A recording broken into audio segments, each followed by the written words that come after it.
funny. I love that video.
How are you doing, Jenny? Really well. Thank you, Bonnie.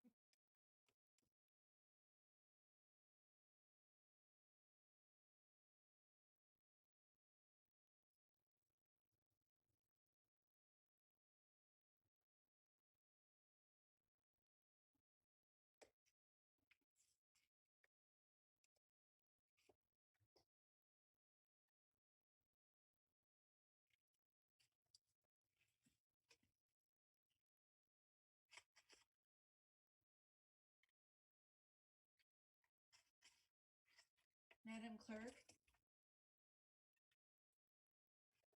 Hi, Councilmember Weber. Can everyone hear me all right?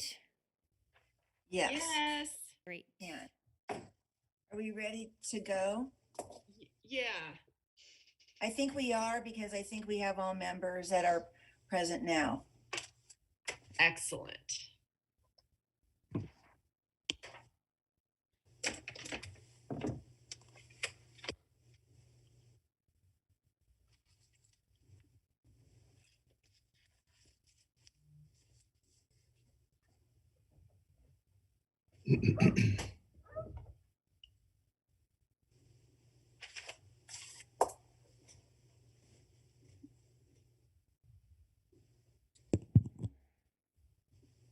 Madam Clerk? All right, Madam Vice Mayor, if you would like to call your meeting to order, you may do so. Thank you, I will. I'll call the meeting to order, and Councilwoman Breckus, will you lead us in the pledge? Sure, I will. Thank you. Okay. I pledge allegiance to the flag of the United States of America and to the republic for which it stands, one nation, One nation under God, indivisible, with liberty and justice for all. Thank you so much. You're welcome. Thank you. Madam Clerk, will you do the roll call? Yes, Madam Vice Mayor, roll call for the Reno City Council on Wednesday, February 10th. Breckus? Here. Stewart is present and on mute at this time. Delgado? Here. Weber? Here. Jordan is absent. Reese? Here. And Shivi is absent at this time. Madam Vice Mayor, you do have a quorum of the Reno City Council. Thank you so much. And then will you move on to public comment? Yes, I will. Madam Vice Mayor, public comment in this section is reserved for items received after adjournment of our previous meeting that are not specifically on an agenda item today. Under general public comment, we've received letters from Sierra Music Society Board of Directors, Gary Moore, Gloria Martin, Solomon Doford, Jim Nelvin, Jean McGuire, Richard Strauss, Jennifer Delaney, Linda Shelton, an anonymous letter, Don Lamers, Marielle Frenchenstein, Carolyn Race, James Hayes, Teresa Bonahan. At this time, we also have 3 voicemails, which we will now hear at this time. Thank you.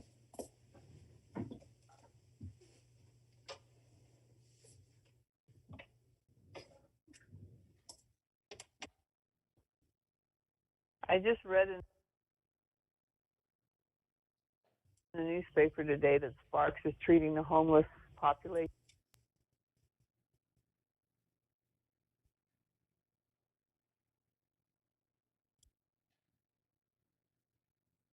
I just read in the newspaper today that Sparks is treating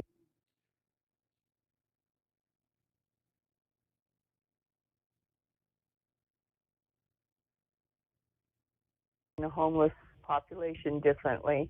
I think that Reno, Nevada should start doing the same thing because our homeless problem is getting worse and worse. You guys have shut down, tore down all the affordable motels that these people could live in and have not provided any affordable housing.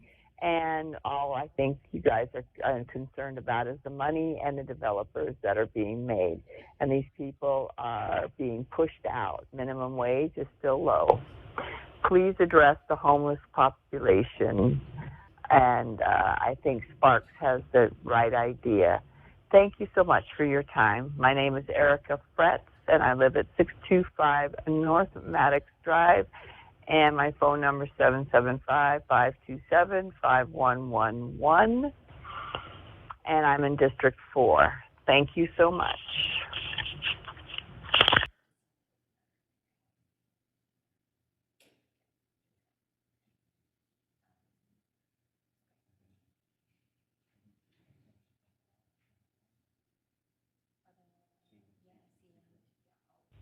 Hello, Miss Mayor, City Council members. My name is Mark Markel, and I'm a concerned Reno resident. I'm here to warn people. I'm making this phone call to warn people not to get in the car with the drunk driver.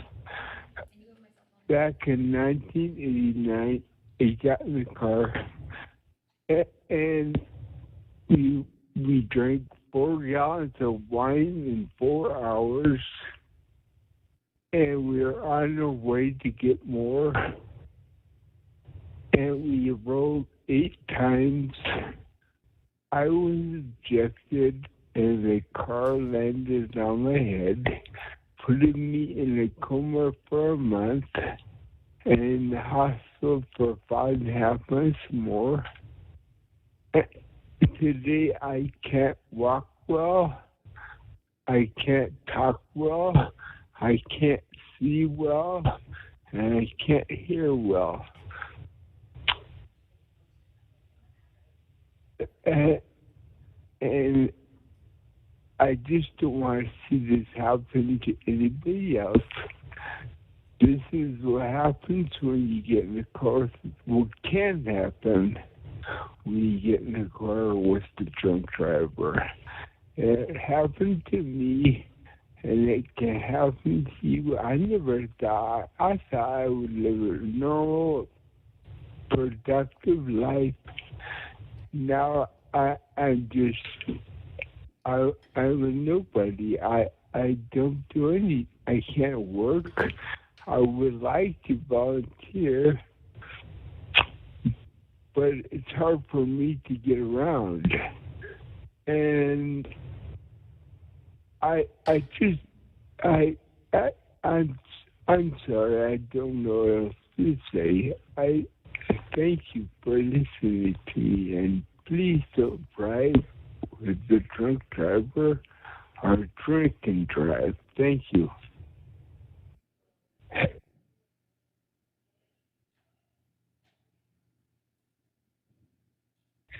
For the record, my name is Brian Davis, D-A-V-I-S, and I am a Reno resident.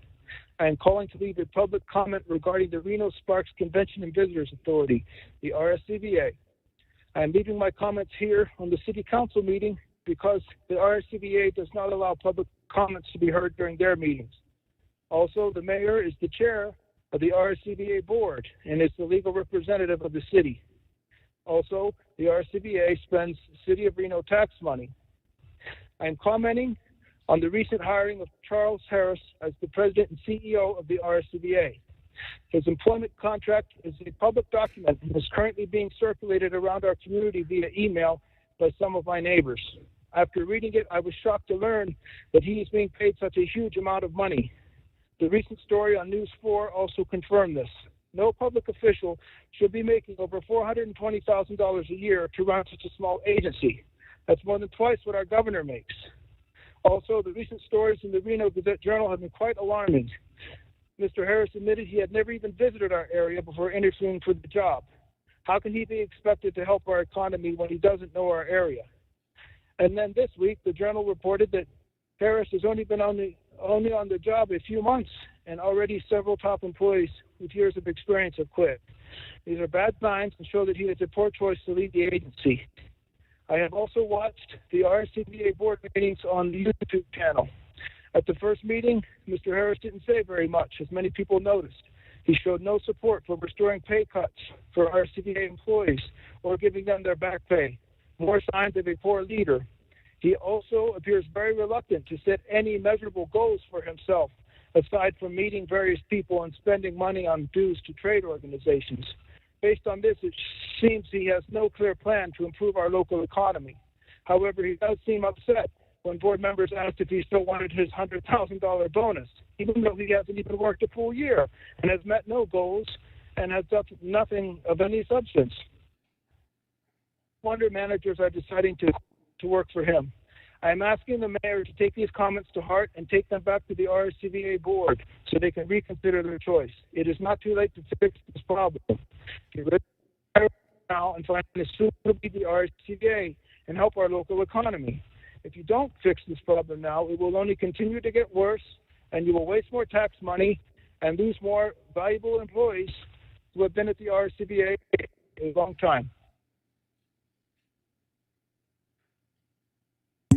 All right, Madam Vice Mayor, with that, that is the end of our general public comment.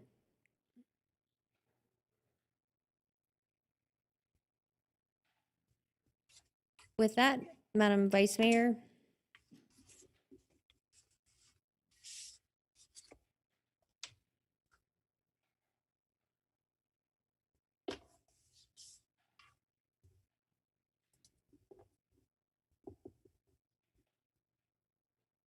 Madam Vice Mayor? Madam Clerk, Madam Vice Mayor, can were you there hear me? more?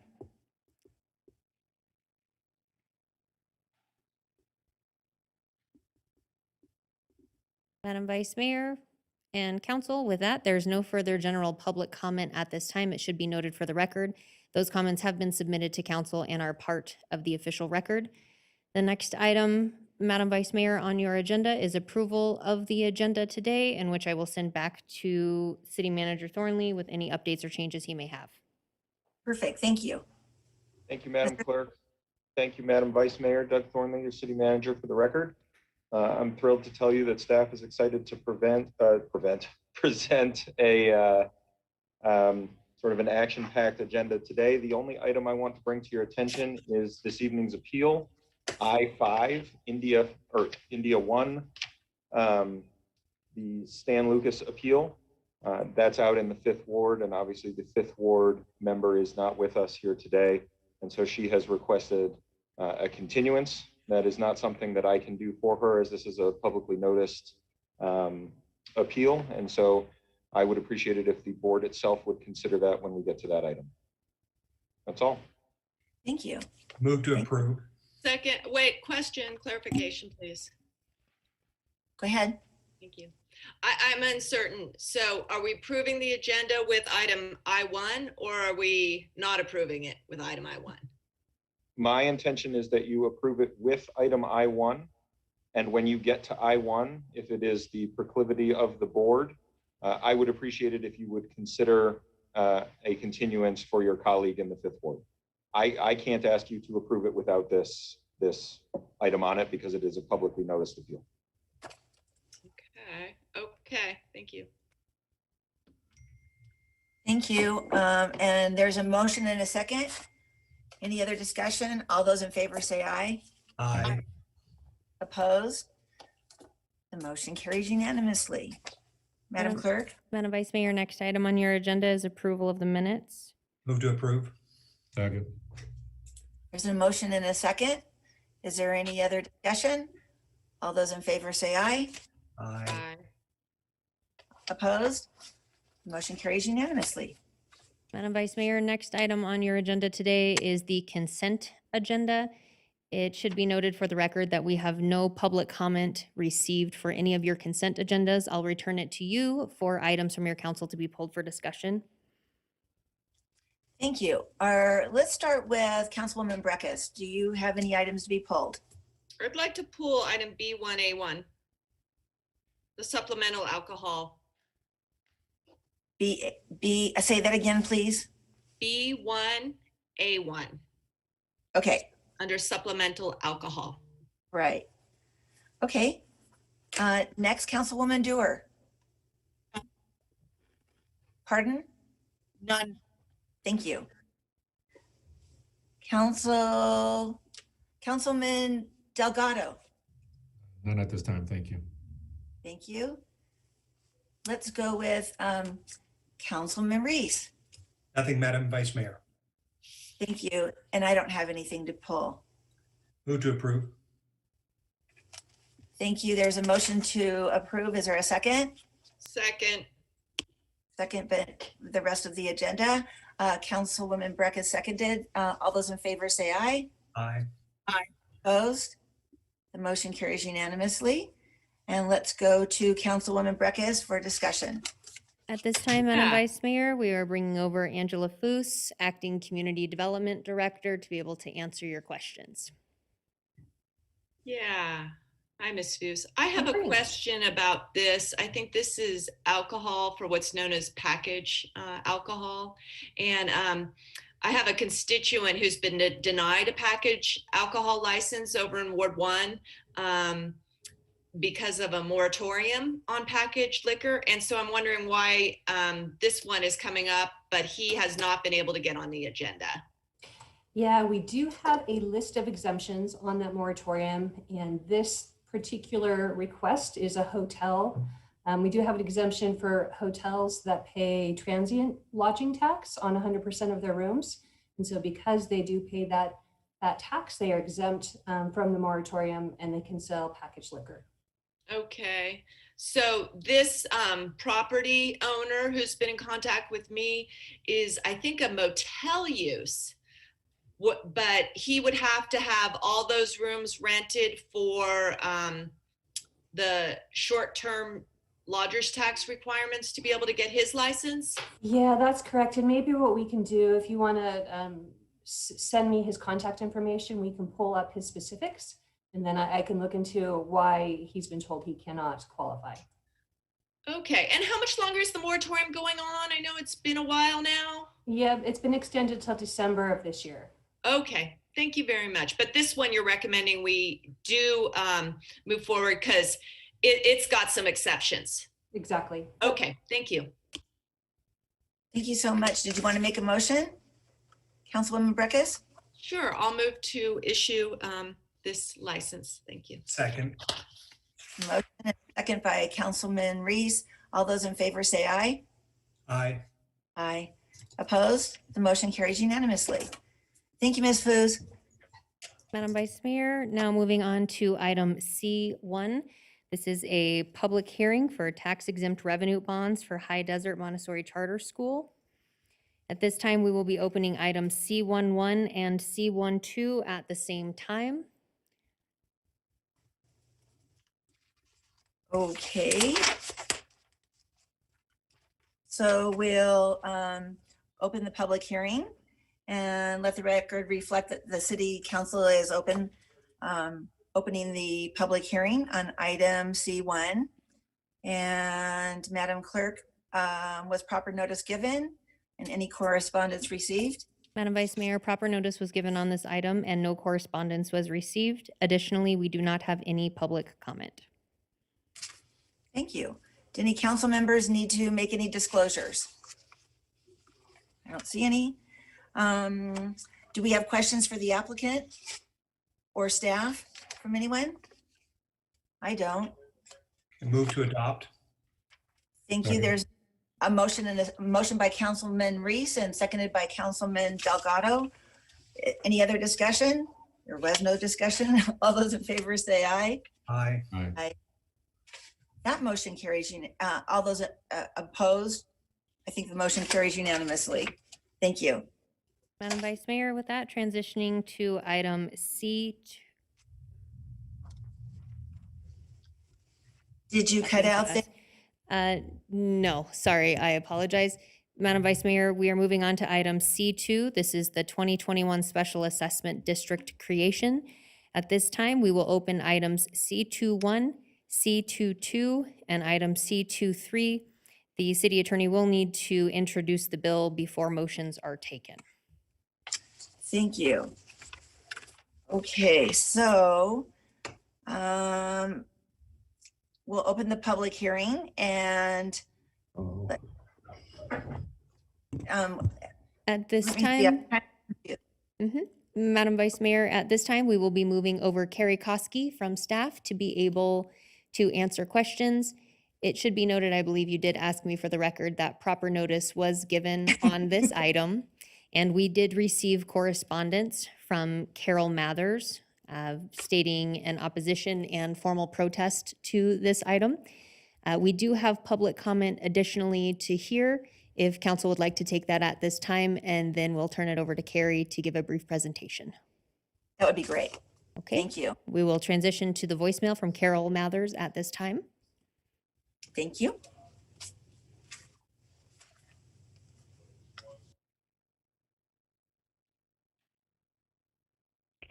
Hello there, my name is Carol.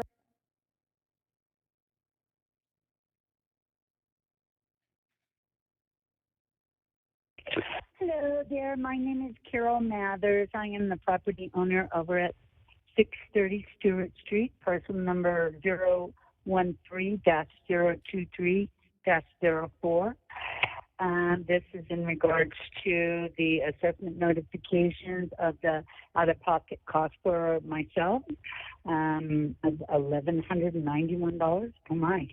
It was my understanding that the sidewalk was the property of the city of Reno. So this confuses me, and speaking with my friends and neighbors tell me that this should be an expense that the city has to absorb. And so I'd like an explanation. I'll be involved in the council meeting, but again, I am contesting this, and I'm hoping I am on a fixed income and payment arrangements are an option here. However, again, I thought the sidewalk was the city of Reno's area. So again, my name is Carol Mathers, and it's property 630 Stewart Street. My phone number is 775-250-7450. And I thank you for your attention on this matter. Have a great day.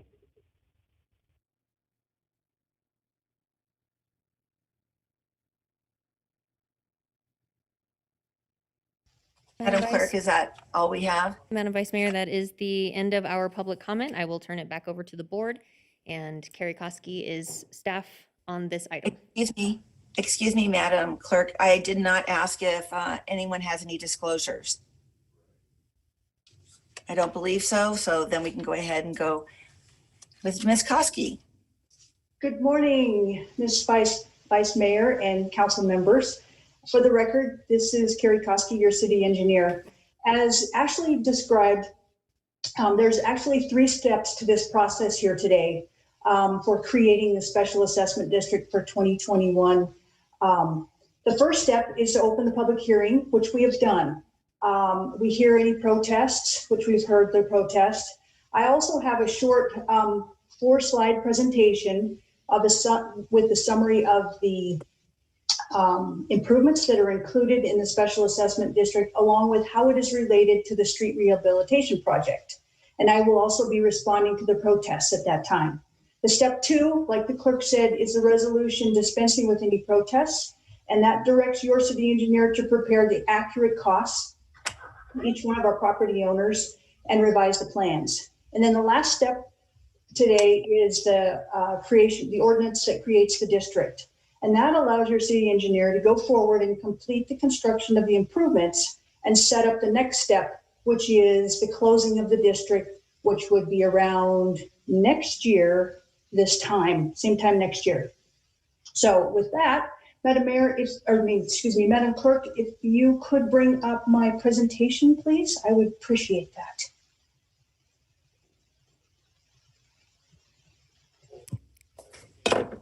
At this time, we will be pulling up the presentation for item C2.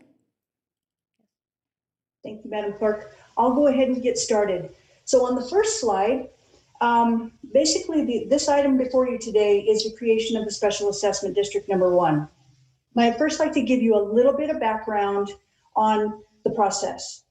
Reno Municipal Code establishes that property owners are responsible for the maintenance and repairs of their sidewalk and driveways. The Nevada state law allows the city to create the special assessment districts to assess benefiting property owners for the cost of the replacement of sidewalks. As you may recall, back in 2018, the council confirmed the 2021 Streets for Rehabilitation. If you could go to the next slide, please, Madam Clerk.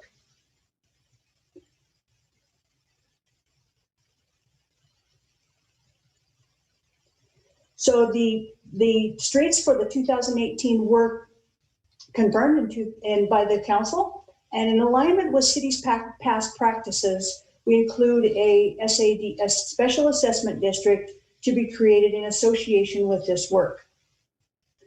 The method that we use to estimate the assessments for the special assessment district is in accordance with state law.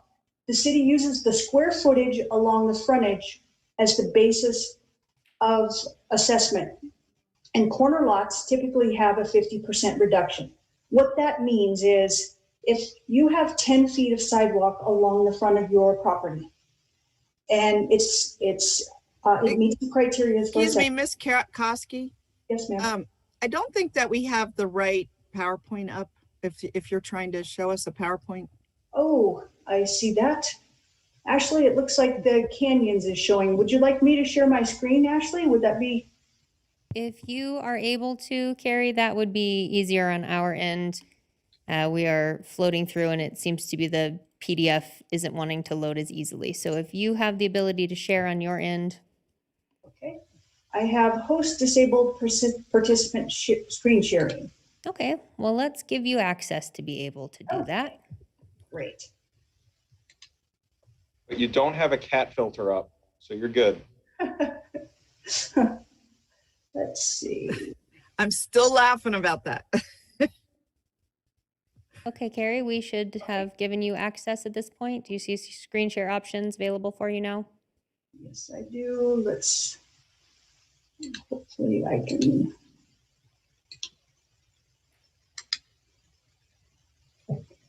Let me know if that shows up. It does. We can see your screen. Thank you for going into the driver's seat for us. Okay. All right. So back to the presentation. Thank you so much for letting me know that. So the method I was describing, I should probably go back through that, for assessment is in accordance with state law. The city uses the square footage along the frontage for the assessments. So what that means is if you have 10 foot of sidewalk that meets the criteria for assessment, your sidewalk's 5 feet wide, that's 50 square feet of assessment. If the price that comes in from our bids is $10 a square foot, that would mean your assessment would be $500. So if you're on a corner lot, your assessment would be $250. So the city engineering staff goes through and we prepare the plans and estimates for the special assessment districts. We don't use consultants. The creation of the special assessment district, along with the street neighborhood rehabilitation work, provides many benefits to the property owners, such as reducing liability, providing financing options, eliminate city permit fees. It's a lower cost to the property owners to get the work done typically because our bid prices come in lower because of the volume of concrete work that we do on these projects. Sometimes it's as much as 30% lower if the city prices are 30% lower than a property owner would get if they were to hire a contractor. New this year, due to COVID, city staff has used the city website for placing documents such as the Special Assessment District FAQs. We've posted our applications for exemptions. We've posted the sidewalk replacement criteria. We've posted the 2021 assessment plans and roles. We also this year posted a presentation that city staff has prepared that walks property owners through the special assessment process. I wanted to say a big thank you to the council for their recommendation. I believe it was at last week's meeting about preparing a Reno minute for special assessment districts. And I think that's a fabulous idea. And we've already started working with our communications folks to do that. So thank you for that. This year, I'm very pleased to announce that we opened our bids last week and pricing came in about 25% lower for our sidewalks than we were estimating. When we sent out the original letters, we have a maximum amount that we would charge the property owners, and those came in about 25% lower. So we will pass that along to the property owners. The special assessment district is win-win for the property owners and supports the council's goals to improve the city's infrastructure and promote safe, walkable neighborhoods. Let's see, go to the next slide here. Okay. So the special assessment district number 1 for 2021 is comprised of 2 units. And unit 1 is actually, there's a misprint there. That should say unit A. And then unit B. The total preliminary estimates for both units is around $362,000. And the preliminary estimates we developed was developed before we received some information from some of the utility companies. It appears that Tumwa, maybe the gas company, is also going to do some main replacements and service replacements, and we will remove any of the sidewalk from a property owner's assessment if it's in the same area that they are doing work. We essentially will not assess property owners for work that other people are doing. So I will kind of go through the limits of the unit A is the Robertson Wilson area. So that's bounded by Wells Avenue on the west side, Ryland Avenue on the north, Kerman Avenue on the east, and Thomas Street on the south. 90 of the 150 parcels are assessed for a total estimated maximum value of $220,205.80. However, based on the bids we received, we figured that the average assessment is going to be around $1,500. Unit B is in the East Taylor area. So we have East Taylor from Kerman Avenue to Kiski Lane, Stewart Street from Kerman Avenue to Kiski Lane, Gould Street from Stewart Street to Mill Street, and Dayton Way from Gould to Stewart Street. In Unit B, Unit B, 99 of the 138 parcels are assessed for a total estimated value of $142,563.48. Here, based on our bids, we also believe that the average assessment is going to come in somewhere around $700 per property owner. It's the average assessment. The assessment district was posted on January 21st, 2021, and it was advertised in the Reno Gazette-Journal, January 25th, February 3rd, February 8th. The notice of the hearing letters to the property owners were mailed on January 15th, 2021. Public information presentation was posted that I described earlier, was posted on the city website on January 28th. So the city's portion of the work, let's talk about that a little bit with respect to the street rehabilitation project. The city is going to be removing and replacement curbs, gutters, pedestrian ramps, pavement, and other associated sidewalk in both units. In Unit B, the East Taylor and Stewart area, we combined some sewer main replacement work. So that is also included in that project, but the property owners are not being assessed for anything other than the sidewalk that meets the criteria for their replacement. Based on the actual bid prices from last week's bid opening, the total cost of the improvements that is not assessed to the property owners that the city is picking up is $5.1 million. $5.1 million for both of those units. Okay, last slide. Bear with me here. Okay, slide 4, schedule. So here we are today with the creation of the district public hearing. The next steps we will see is construction will begin in April. We'll have March or April. There could be a possibility we'll move that up if the weather stays real good for us. And then construction would be complete in construction complete in July of 2021 in the Unit A, Wilson Roberts area, and probably not till September in the East Taylor area because of the extensive sewer work. So that is the overview of the Special Assessment District. We've heard the protest from Ms. Mathers. So if it's okay with you, Madam Vice Mayor, I'd like to respond to the protest.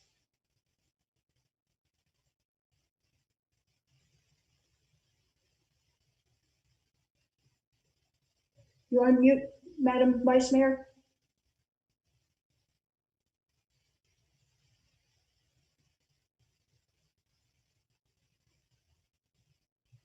There we go. Sorry, I couldn't find it. Thank you. Yes, please go ahead. So Ms. Mathers' property, as she indicated, is located at 630 Stewart Street. She sent us voicemail originally on February 2nd and then followed up with written protest on 5/10 Friday, February 5th. So Ms. Mathers' complaint is related to two things. Basically, she's objecting to the concept of the SAD. She believes that the city is responsible and should pay for the sidewalks. She was also told us, not so much in the email or on the voicemail, that she's in protest of the amount, which was $1,191.40. Our Special Assessment District Coordinator has spoke to Ms. Mathers several times. We responded to her in email, and we basically responded to her the following, that the state law allows the city to create the SAD, or the Special Assessment District, and assess property owners for the sidewalk, because the sidewalk benefits the property owners. And this practice has been in the city of Reno we've been doing this for at least 20 years that I've been here.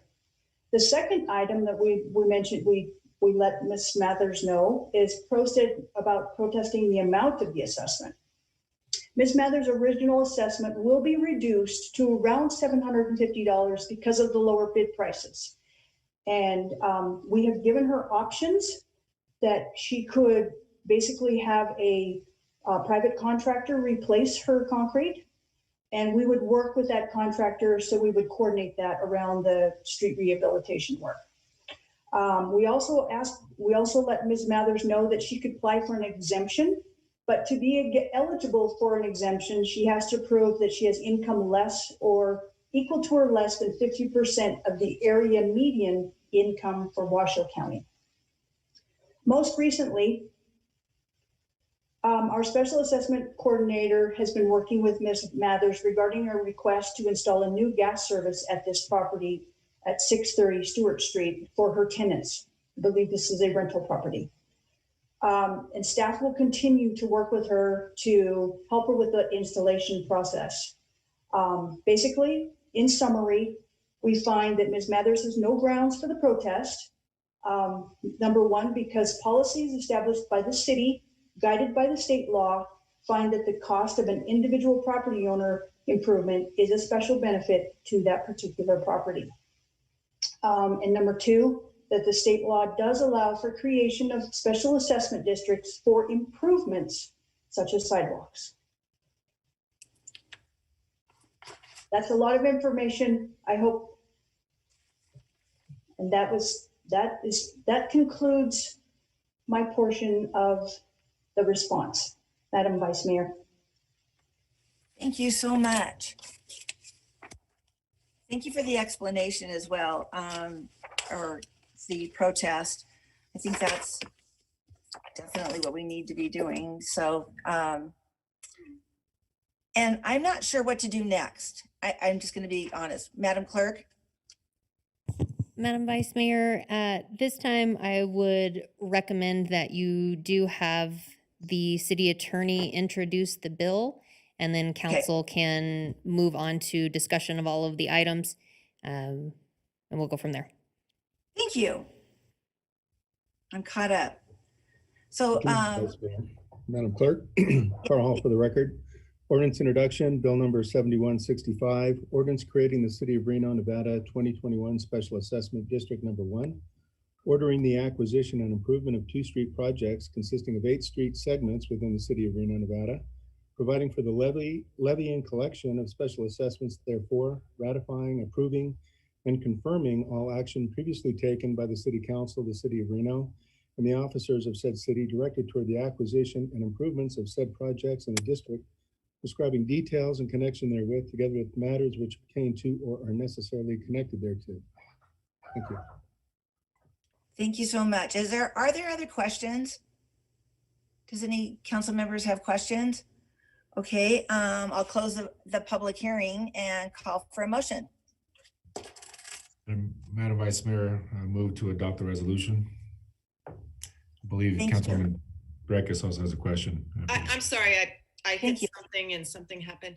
You know, I did have a question of Miss Koski, and that was a good, thorough report. Where is she? Did she leave? I can't see her now. Councilwoman Breckus, Disappeared. can I get a second and then we'll have discussion? Second. Sorry. Okay, I'll make a motion was- second. Okay, thank you. And is Ms. Koski? There she is. Go ahead. Yeah, I wasn't weighing because this is in Ward 3, but do you remember in Ward 1, we did an exception recently for someone? And it was a different scenario. I mean, here, the fact that this is income property is pretty material to me. The fact that she objects to it fundamentally doesn't help her argument. But what were the specifics of the last exception we went through? Do you remember? Had that person shown proof of income, and that's why I think she had, and maybe she was late in getting it, so you couldn't. Do you remember? You're on mute. Can you remember? Jog my memory on that one. Correct, Councilwoman Breckus. Yeah, she was late in getting the exemption to us, but we were able to provide that exemption material to her. And then I believe that she did meet the qualifications for the exemption. Okay. Yeah. And you know what? I think her lateness was tied up in COVID, during that period. So I think I just wanted to kind of jog my memory, because we do this so routinely. Right. Is when we have done it, that case, that was a case where we did it. And then this one, we're not. And you've done a good job helping explain the different circumstances. So I definitely do support the motion. Thanks. Thank you. Thank you, Ms. Koski. Is there any other discussion? Madam Vice Mayor, if I can just add for the record and clarify that the motion maker and the seconder also meant to include, with adoption of the resolution, they also are referring the bill for a second read. Oh, yes, thank you. Yes. They agree, yes. And Madam Vice Mayor, if I just quickly, I just wanted to commend Carrie Koski and her team. Many in the community have reached out to me about her exceptional work, and also just the clarifications she's been able to provide to all the residents. I know a lot of them are very excited to see the improvements around the community.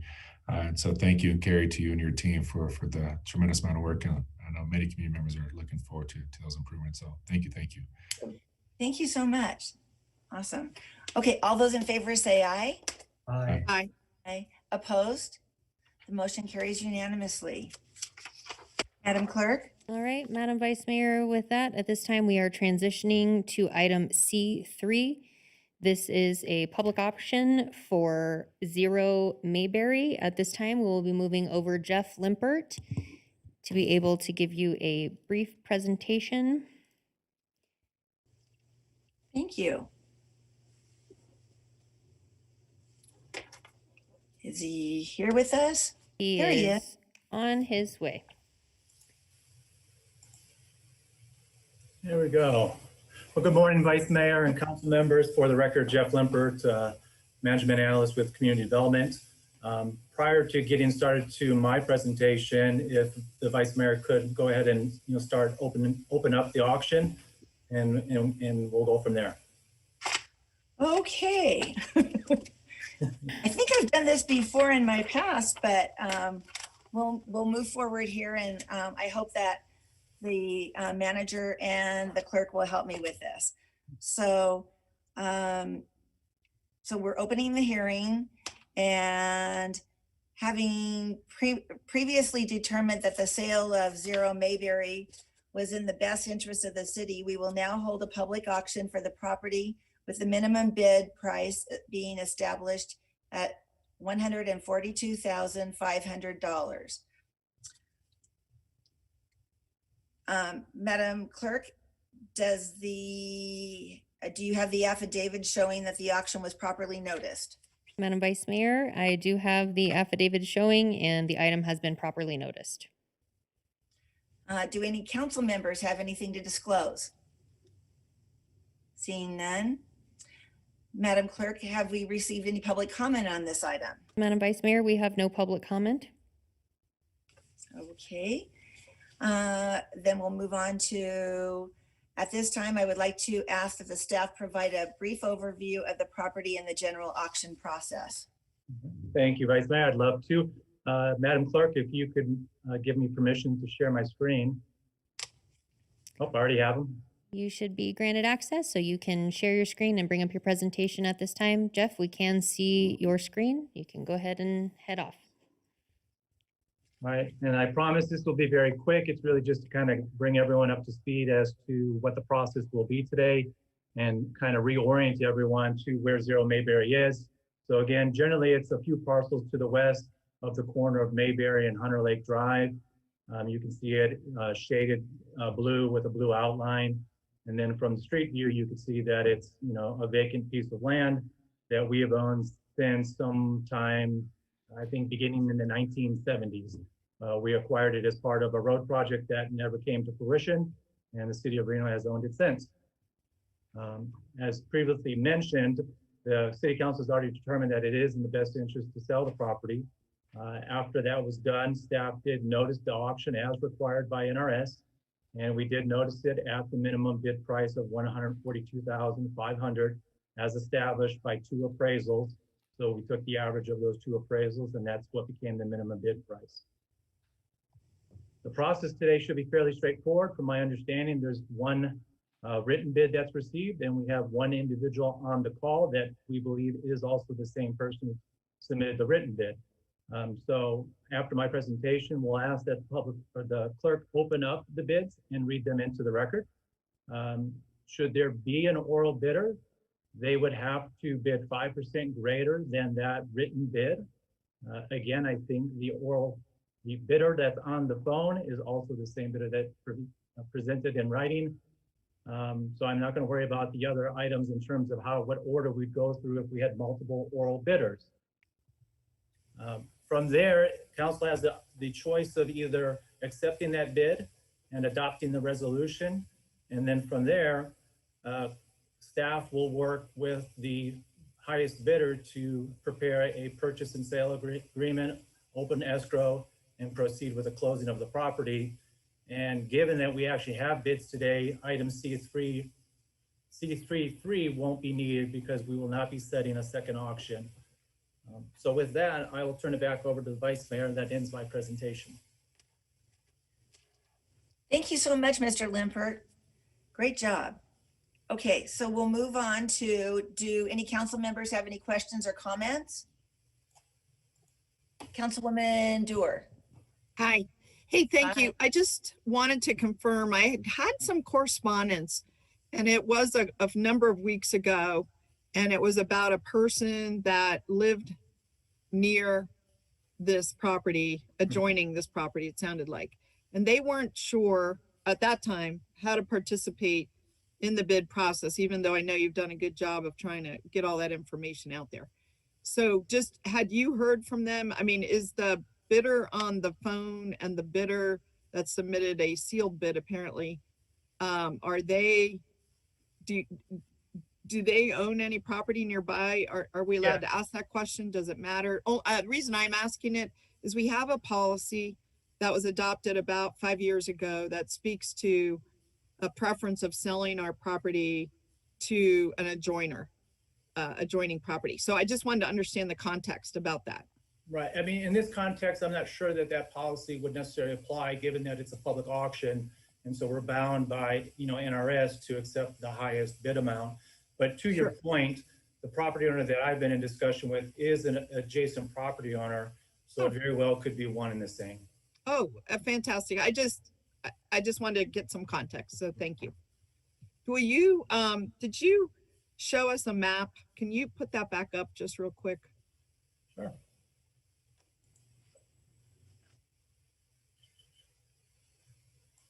And I had directed this person to contact you, or actually our property manager, Lori Miles. Correct. I'm assuming you can see my screen? It only says you have started screen sharing, but we see nothing. And Madam Vice Mayor, Ms. Miles has raised her hand and is waiting patiently, our property manager.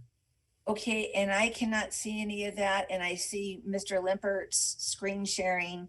So It just says has started screen sharing, but it's a black screen. So Madam maybe Clerk, it says my screen sharing has been paused.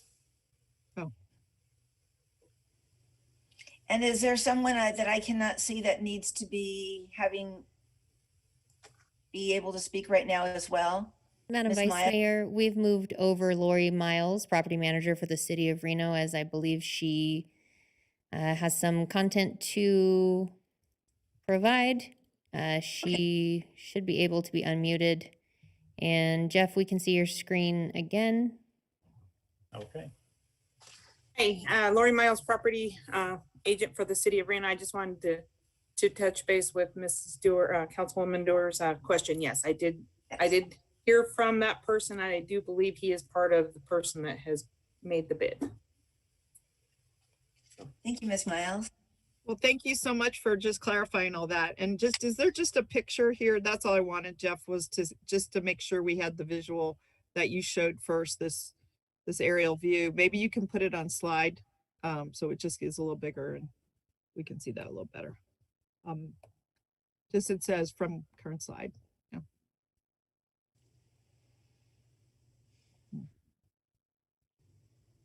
No, I can't move it. So, okay.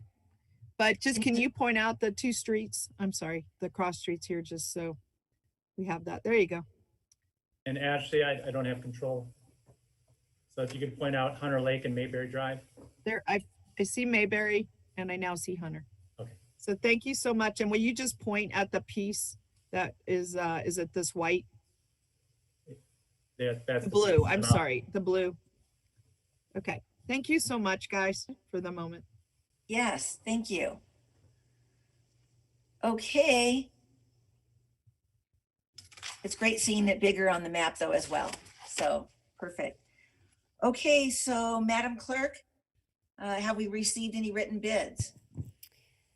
Madam Vice Mayor, the city clerk's office received one bid in our office dated February 8th, 2021, received at 12:52 p.m. This was sealed upon receipt. Our office has not opened it. We will now open the bid at this time.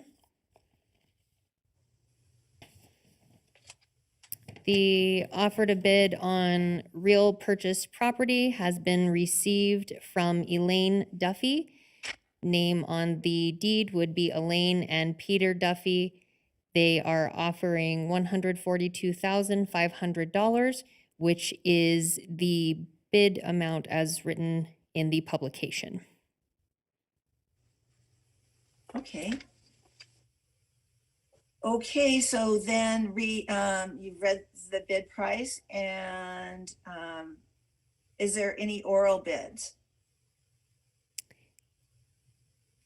There's not. I can confirm that the oral bidder that had reached out to me was Miss Elaine Duffy. So at this point, I don't think it's necessary to bring her in. I don't see her upbidding her written bid at this time. Okay. Then I think the next part is having received a valid written bid in the amount of $142,500. I will now call I've already said that, the oral bids. So I apologize. I don't think I need to do anything else, but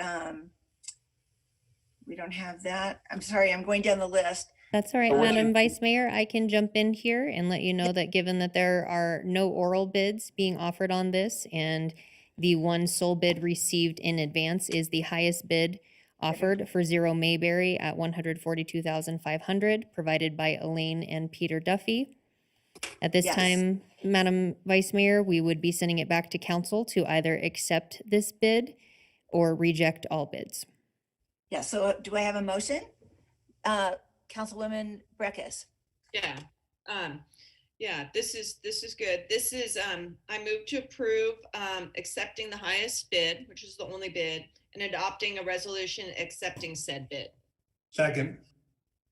There's a motion by Councilwoman Breckus, seconded by Councilman Reese.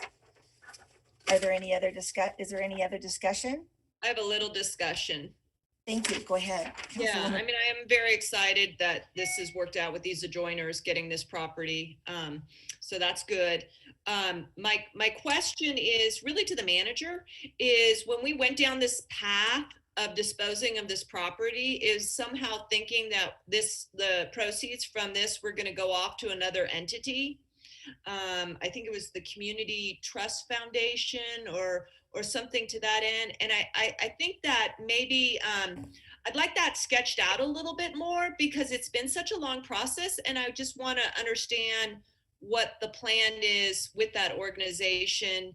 And maybe we should take formal action on that. So I just kind of want to make sure that we had a plan, that plan's still valid, and what the steps are to follow up on that, if that plan is still valid or not, for the council to consider how we were going to use the proceeds, because we did have some earmarking, definite earmarking discussion. Of course. Thank you. And I want to make sure that we realize that this motion is to accept the highest valid bid, and then we'll have a next motion. All those in favor of that? Aye. Aye. Opposed? The motion carries unanimously, and let the record show that Mayor Sheevy is with us and voted aye as well. Madam Vice And Mayor? then we'll move on to the next. I have to make one more motion. Correct. Or have a motion to adopt the resolution to accept the highest valid bid. I'll move to adopt. Second. Motion by Councilwoman Breckus, seconded by Councilman Reese. Any other discussion? Hearing none, all those in favor say aye. Aye. Aye. Aye. Opposed? Motion carries unanimously. Thank you so much. Yay. Madam Mayor, did you want to step in now? You're on mute, Madam Mayor. Go ahead and take us into the next item, Vice Mayor, and then I will jump in after. Okay, thank you so much. Okay, Madam Clerk, we'll move on to, go ahead. We are Madam on Clerk. item C4, Madam Vice Mayor, Mayor, and Council. This is LDC 19-0001 Echo Avenue Master Plan and Zoning Map Amendments. At this time, we will be opening item C41, C42, and C43. As was previously with items, we will have the city attorney introduce the bill prior to taking a motion. At this time, we will bring over Jeff Borchardt, Planning Manager, and Brooke Oswald, Planner, in order to review these items. Additionally, we do have Stacy Higgins representing the applicant available for questions and a brief presentation if council would like it. Thank you. So let the record reflect that we are opening up the public hearing. Am I correct? You are correct, Madam Vice Mayor, and the next section is proper notice was given on this item and no correspondence was received. Additionally, we do not have any public comment on this item. Thank you. And does any members, council members have to make any disclosures? Hearing none. Okay, then let's go with Mr. Borchardt for a presentation.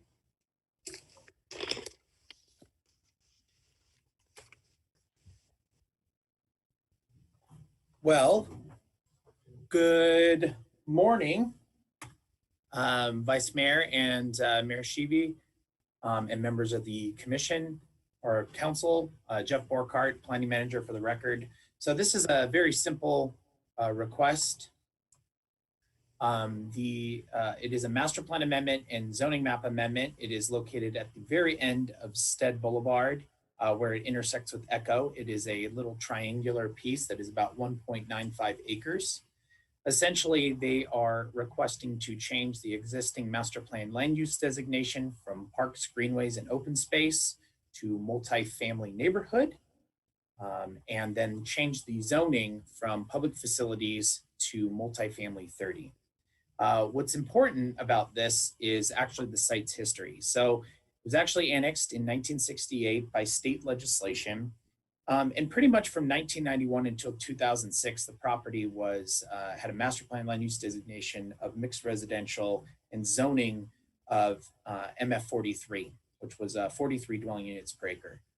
In 2006, we did away with MF 43 and we changed the property to MF 30.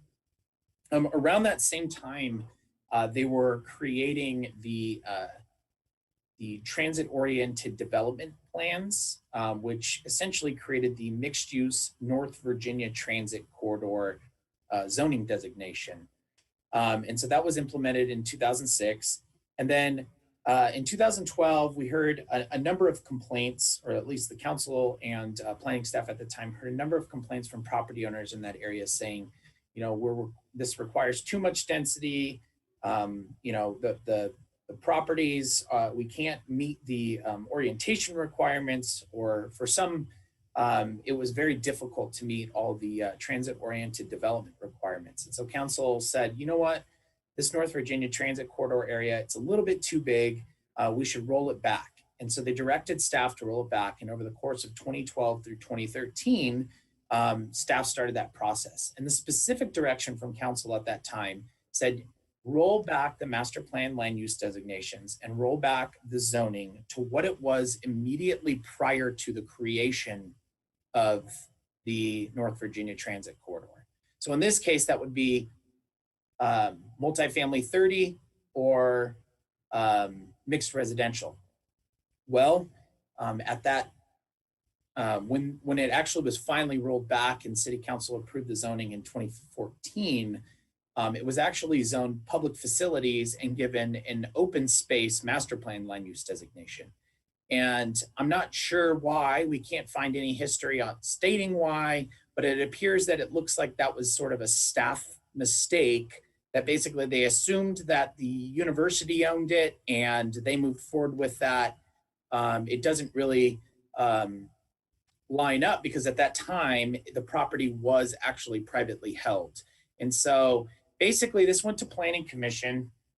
They recommended approval of the master plan amendment to change it to multifamily neighborhood, but they didn't feel that the multifamily 30 was appropriate for the area. They thought it was too dense, and you know, their major concerns were, you know, with the density on a size site as this, and with the orientation of the roadway surrounding all sides of the site, They just thought that that would actually create some issues.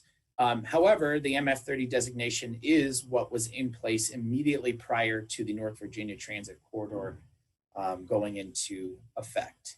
We do have the applicant's representative. Staff did recommend approval. There was a little bit of a delay. Planning Commission recommended approval back in 2018 on this. The applicant requested specifically to put bringing this to City Council on hold until the Reno-Stead wastewater treatment facility could be, the issues could be worked out with capacity. And those were finally worked out right around the same time that COVID hit. And then they said, well, is the market for housing going to come back? It turns out that it did. And so they requested that we bring this item forward finally to the City Council. And so that concludes my presentation. As I mentioned, staff could make all the findings and recommended approval. And then Planning Commission recommended approval on the master plan amendment and then recommended denial on the zoning map amendment. Thank you, Mr. Borkart. Good and quick presentation. Do we automatically go to the applicant, or do we need to have an applicant presentation? I'm ready to make a motion. I'm ready to ask questions. Okay, then go ahead, Councilwoman Breckus. Thank you. Mr. Borchardt, just at a side note, you said the issues with the wastewater treatment plant up instead are resolved. Are they resolved? Well, we had an expansion plan that was put in place at the time. They didn't have that expansion plan. Okay. I thought maybe I'd missed something, that we know what we're doing with the effluent once we expand that to 4 MGD. I appreciate the history of this property. And I've been involved with some of it in from a perspective. I think the public facility had good foundation way back when. I think UNR did have ownership at some point on this. I don't know what the transfer was, but I guess from my view is this was where the flagpole was when you enter the Stead military base.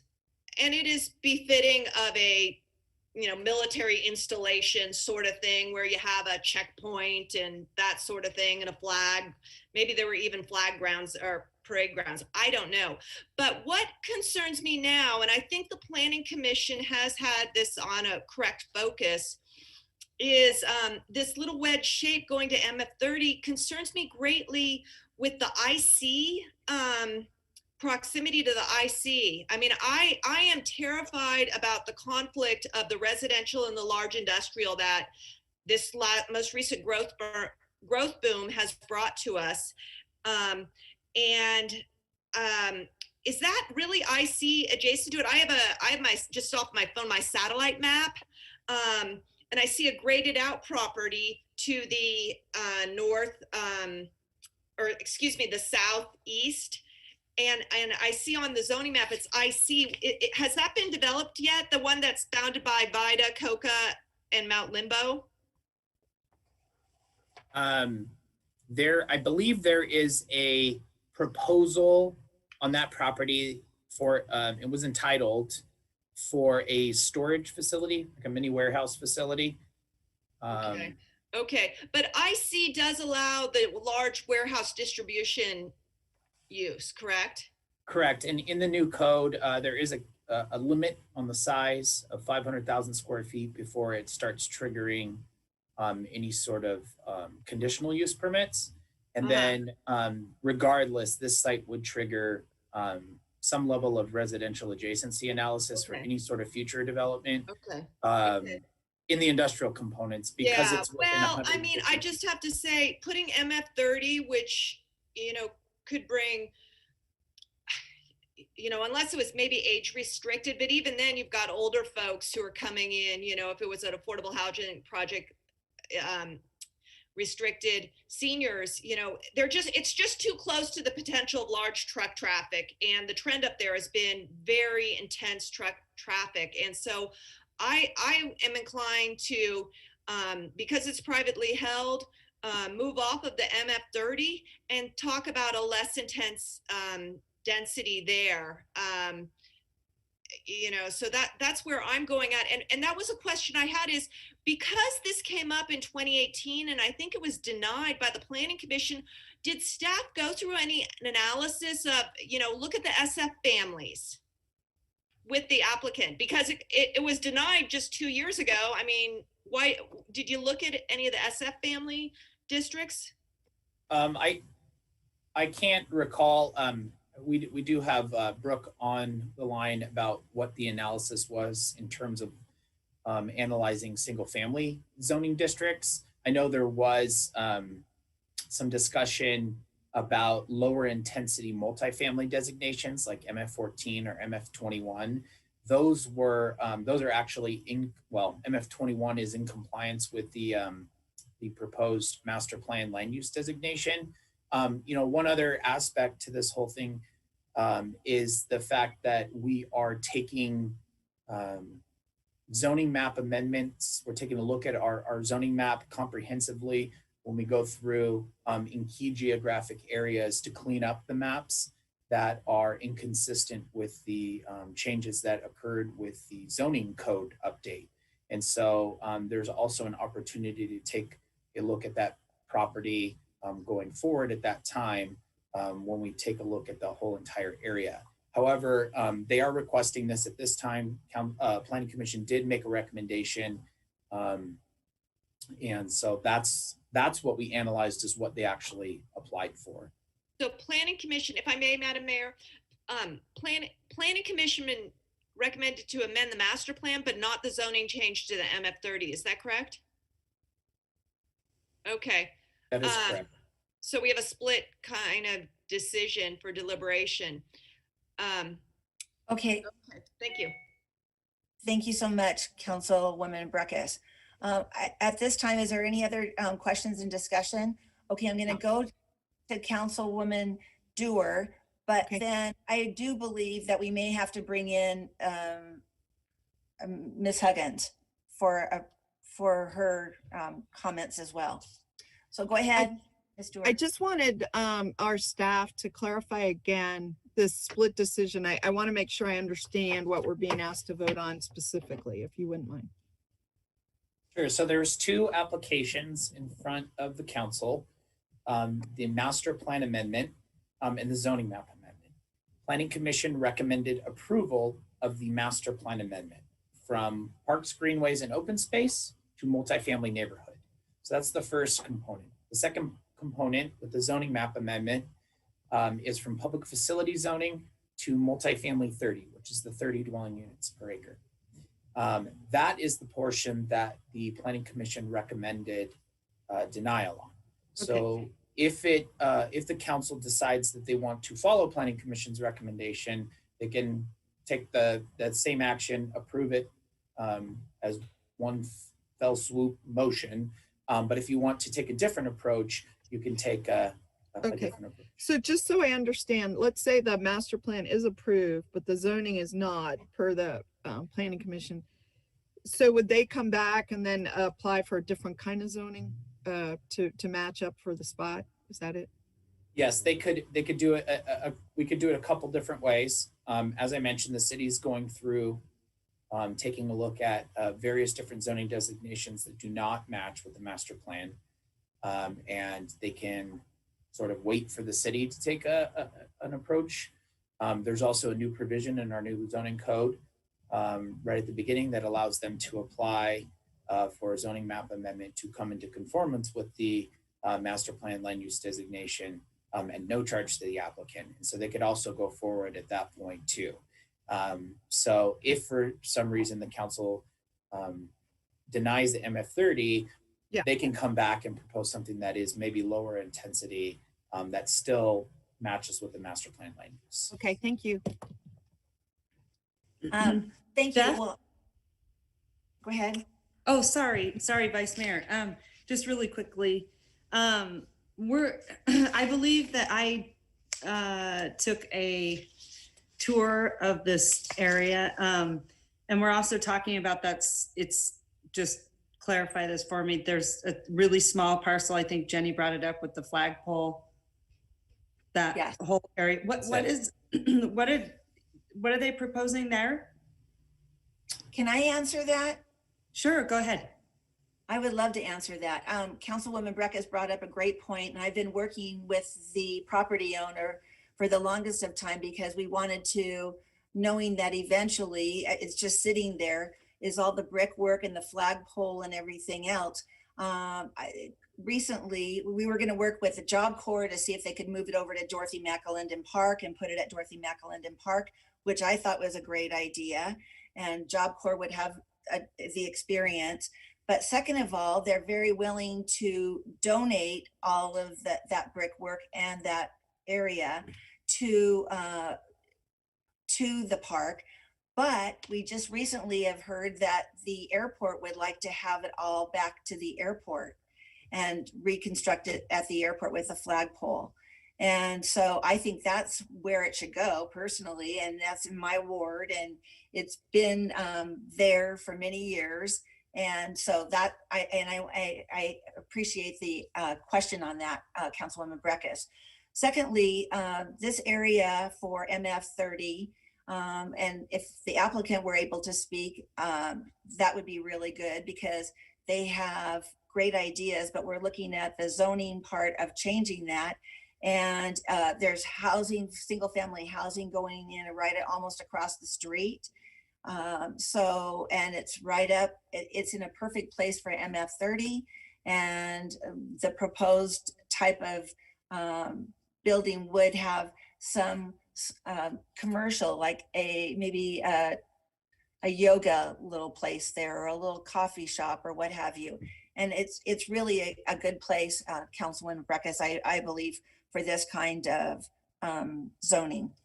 But Madam Mayor, I don't know if that helped you, and Councilwoman Breckus. I guess my concern is, Jeff, that parcel seems so small. I mean, so what does that look like? Madam Mayor, because the applicant did not get to speak, could we just have her show you? And I think it's important. I would like you to have both sides. Thank you. I was trying to move on quickly, but I think the questions are really warranted, and I hope that they can make. Thank you. Well, and the good thing is right there for us. Okay, thank you. And the good thing is, Vice Mayor, I'm glad to see, because I know you wanted to do the preservation of all of that. So that's important. We talked about that, which is great. So I appreciate that. Yeah, can Stacy, is that okay to have Stacy come on and show us? Perfect. She's right there. Can you guys hear me? Yes. Can. Okay, let me just share my screen here real quick, and I will touch on my presentation. Can you guys see my PowerPoint screen? Yes. Okay, perfect. Jeff did really a thorough job. So I've skipped over the first couple of slides because it's really repetitive on the history of this property. But just to cover a couple of things that came up.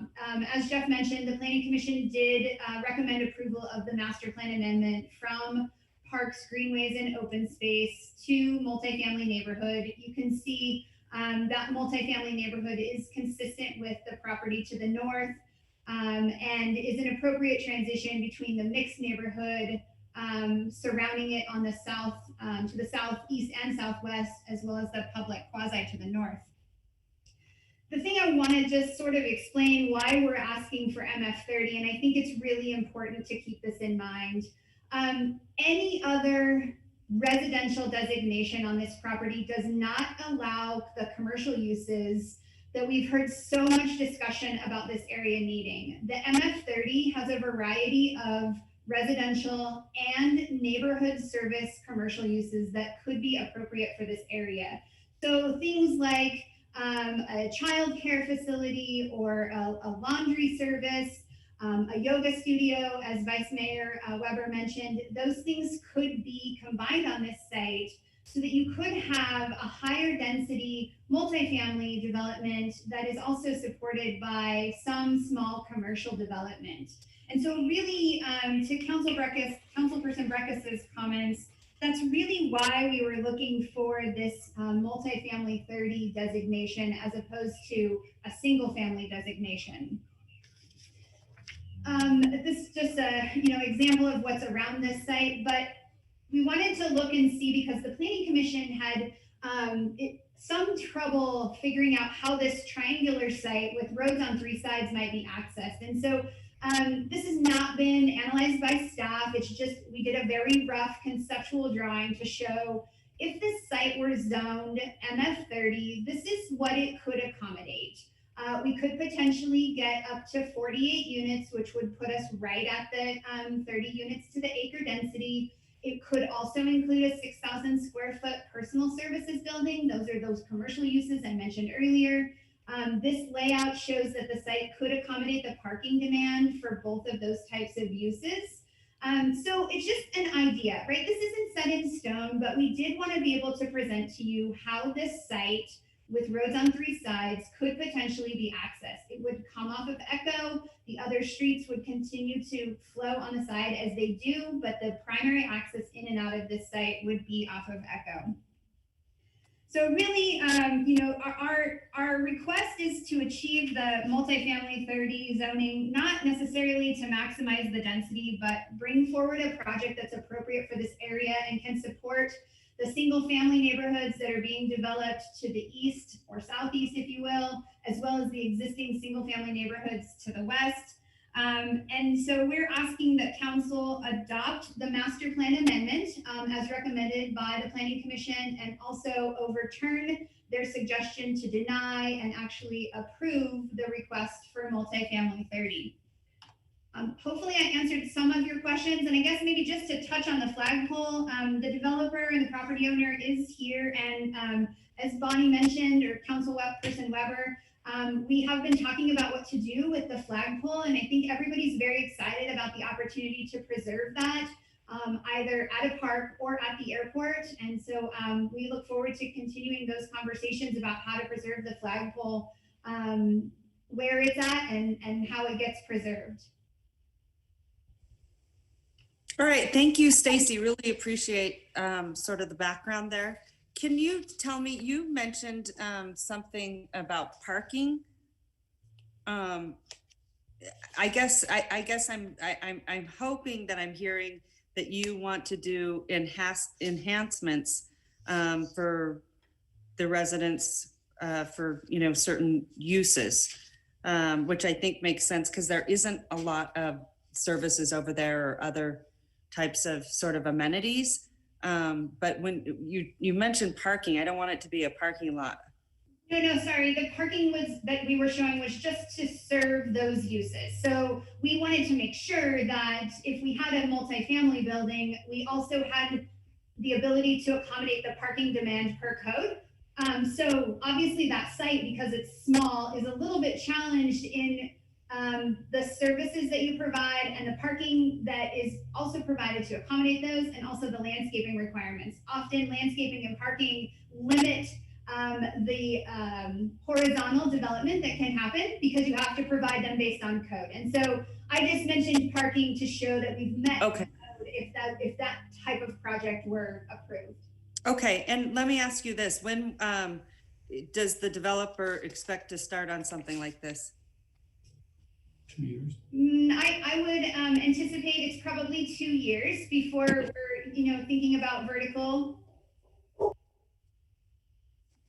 Sorry. Okay, so I would love to also be able to work with you guys on really, because I think that that's sort of a unique parcel, but at the same time too, I would ask that it gets landscaped. When I was out there, it needs to really be landscaped and cleaned up. And then I saw another project over there that you guys did, which was beautiful. I think you've done a really good job from the project that I saw on the other side, but I would just ask that we get it landscaped and put back in pretty good shape. But I'd love to see something that can enhance sort of resident services over there. So thank you. Maybe just to touch on that very quickly, there are several trees along the boundary of this site. those trees are within the city's right of way. And so the developer has been in contact with the city about the status of those trees and has essentially been asked not to touch them, that the city will maintain those trees because they're in the right of way. They're old cottonwood trees. So we will, whatever development might happen on this site, we'll obviously work around those, and we'll be very involved with the city's urban forester to make sure that we're taking those trees into consideration. Okay, perfect. I know that will be music to Councilwoman Dewar's ears.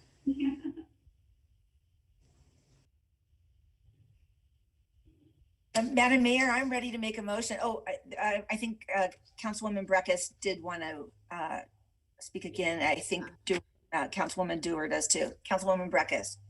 Yeah, I'm not finding the argument that MF30 is needed in this area to provide some non-residential development, because if you look, there's MF30, a very large MF30 parcel just adjacent across the street, which in my mind, if the market wants to put a non-residential product there, that's a better spot for it. It doesn't have these conflict points that I'm identifying, particularly as I know that there's always been a problem with heavy truck traffic instead. And if you have so much distribution warehouse really just around the corner where it intersects with military, that causes me concern of repeating what we've known and seen down on Stead Boulevard all along for years. Yeah. But I want to ask a question to Mr. Borchardt. Did that across the street to the north or west, I always get so disoriented up there, directional, that PF that's owned by the airport, is that part of their airport base? Because I know the airport over the years has made development agreements for additional industrial development there. Did they comment as an agency on that? I do not recall seeing any sort of comments from the airport about this particular property, other than please coordinate with us on the flagpole. Okay. I don't think that this particular portion of the airport is part of their larger industrial plans. I think that's further to the northwest. Okay, so that's fenced military base area. My question is, and it would be a place that could get me to a support position, is the property owner in question also own the property across the street, the MF30 zone property? That's maybe for Ms. Huggins. Yes, I'll let Ms. Huggins speak. So Councilperson Breckus, the developer, or the applicant on this request does not own the property to the north, but the property to the north is currently owned by Habitat for Humanity. Well, no, I meant to the south, to the south, actually. I know Habitat for Humanity's built single family over there. To the south, I'm sorry, then are you referring to the southeast? Yes. No, that is not part of this ownership. That property, I believe, has an approved tentative map on it for single families, I believe. For a single family, okay. Mr. Borchardt, was there any consideration of road realignment? Because that split road is rather, it's relic.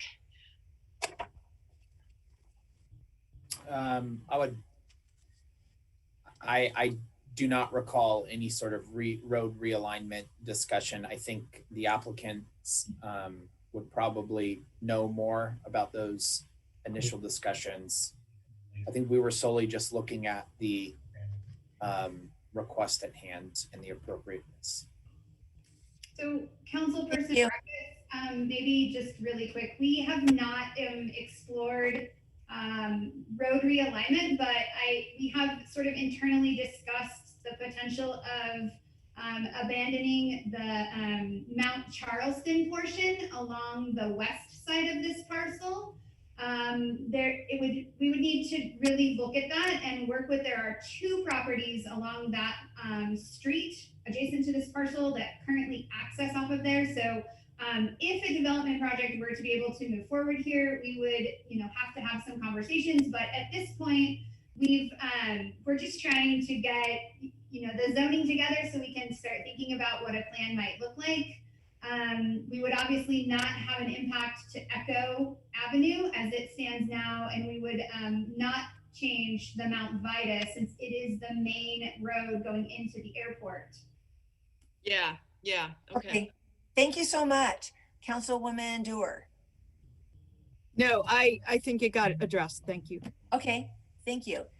Are there any other comments? Well, one more, sorry, Vice Mayor, can I just, and I know, this is not pertaining really to what we're talking about today, but I'm just curious. Stacy, by any chance, have you had any conversation with Habitat for Humanity? Have you guys done any outreach to them? As of now, we have not spoken with them. Okay, because I noticed they boarded up that whole area. And so I will try to reach out to them and find out, because again, I'd like them to, start to landscape and clean up that property. And so if you do have conversations with them, because I think that's important is for your project as well. So I would like to make sure, I don't know what their plans are, but it is boarded up now and it doesn't look good. So, and they do great projects. So I'm sure, they have something great in mind, but like I said, I want to get that area cleaned up for the residents as soon as we can. So thank you. Madam Mayor, and I agree with you 100%. I have to say that it's really, this project would be so awesome for this community, as well as when Habitat for Humanity moves on to do their project across the street on the university property, the old university property. But I'd like to make a motion if I could.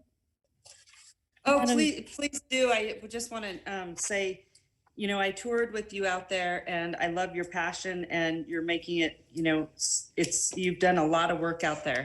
So I appreciate everything that you are getting done. And, honestly, you've really taken the time to look at the project to make it better. So I want to just say thank you, Vice Mayor, for putting in the time and really doing a good job here. Thanks. Thank you. Madam Thank you so much. Mayor, if I may Yes. interject, before Yes. council makes a motion, can we please have the city attorney introduce the bill under C43, and then you can take one motion for all three items? Yes, and would I close the public hearing first? You can, yes. Okay, I'll close the public hearing and ask the city attorney to give us a reading. Thank you, Madam Vice Mayor. Ordinance introduction, bill number 7166, case number LDC 19-00001, Echo Avenue Master Plan and Zoning Map Amendments to request for an amendment of the zoning district from public facility to multifamily 30 units per acre, Amendment 30. Thank you. Thank you. So I'll make a motion in the case LDC, let me see, it'll be for C41. I'm going to do three motions and they'll be quick.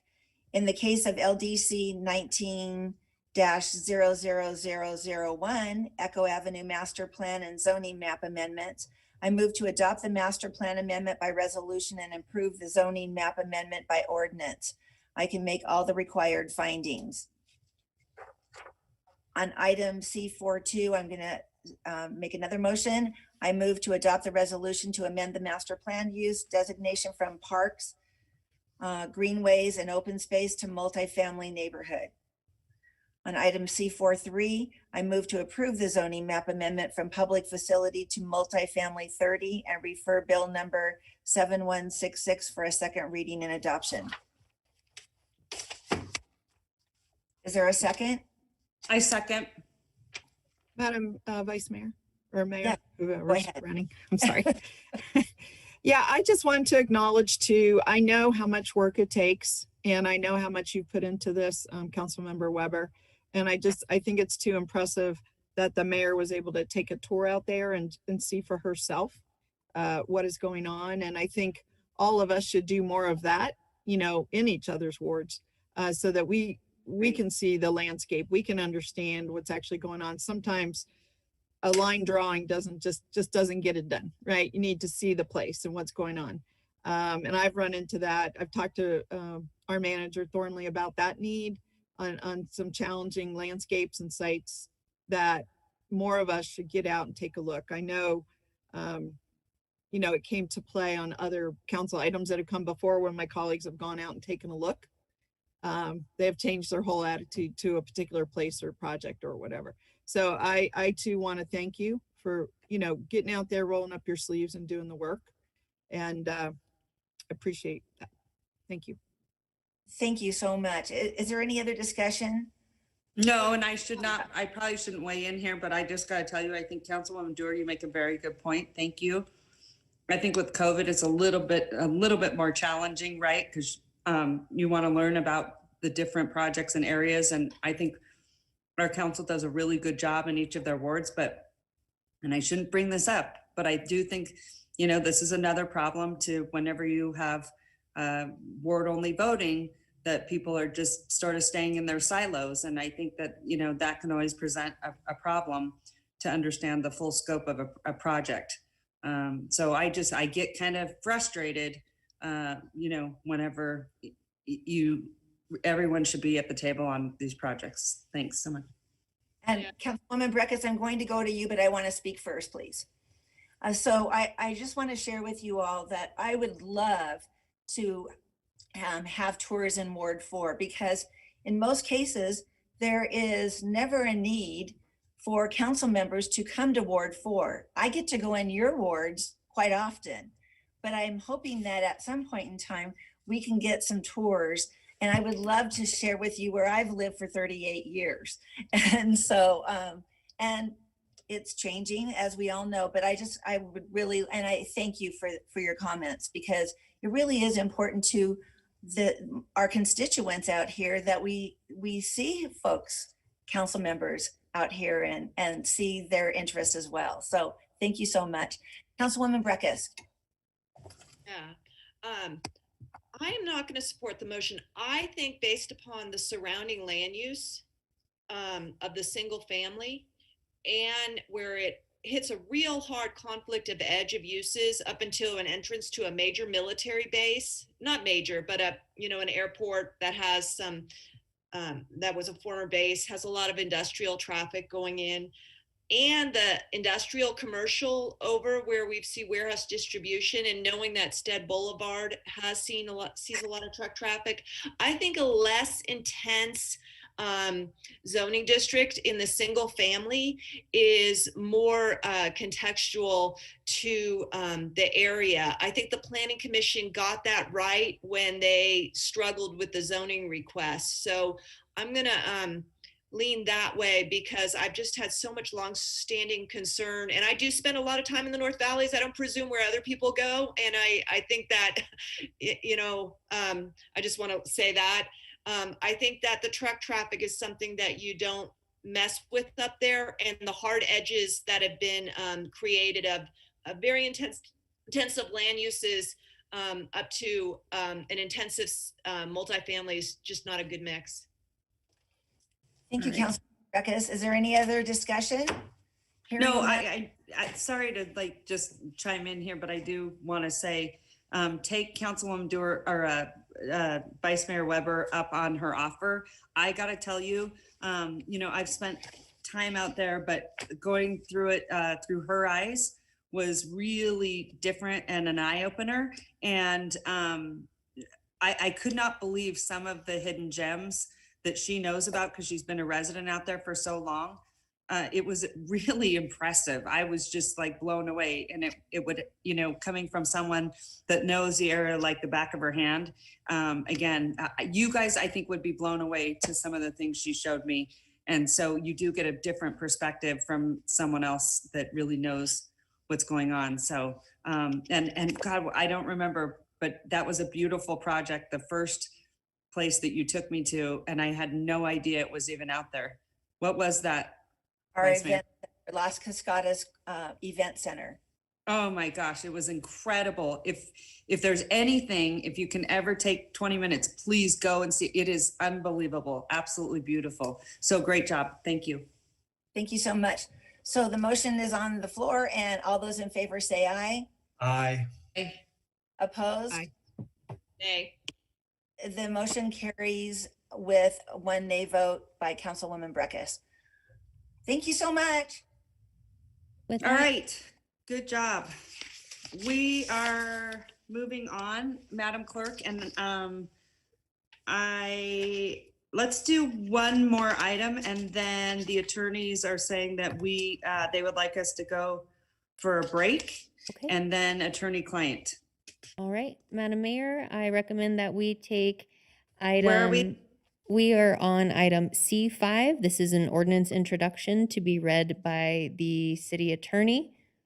Okay, at this time, I will open the public hearing. Let the record reflect that the city council is opening the public hearing. Madam Clerk, was proper notice given? Any correspondence received?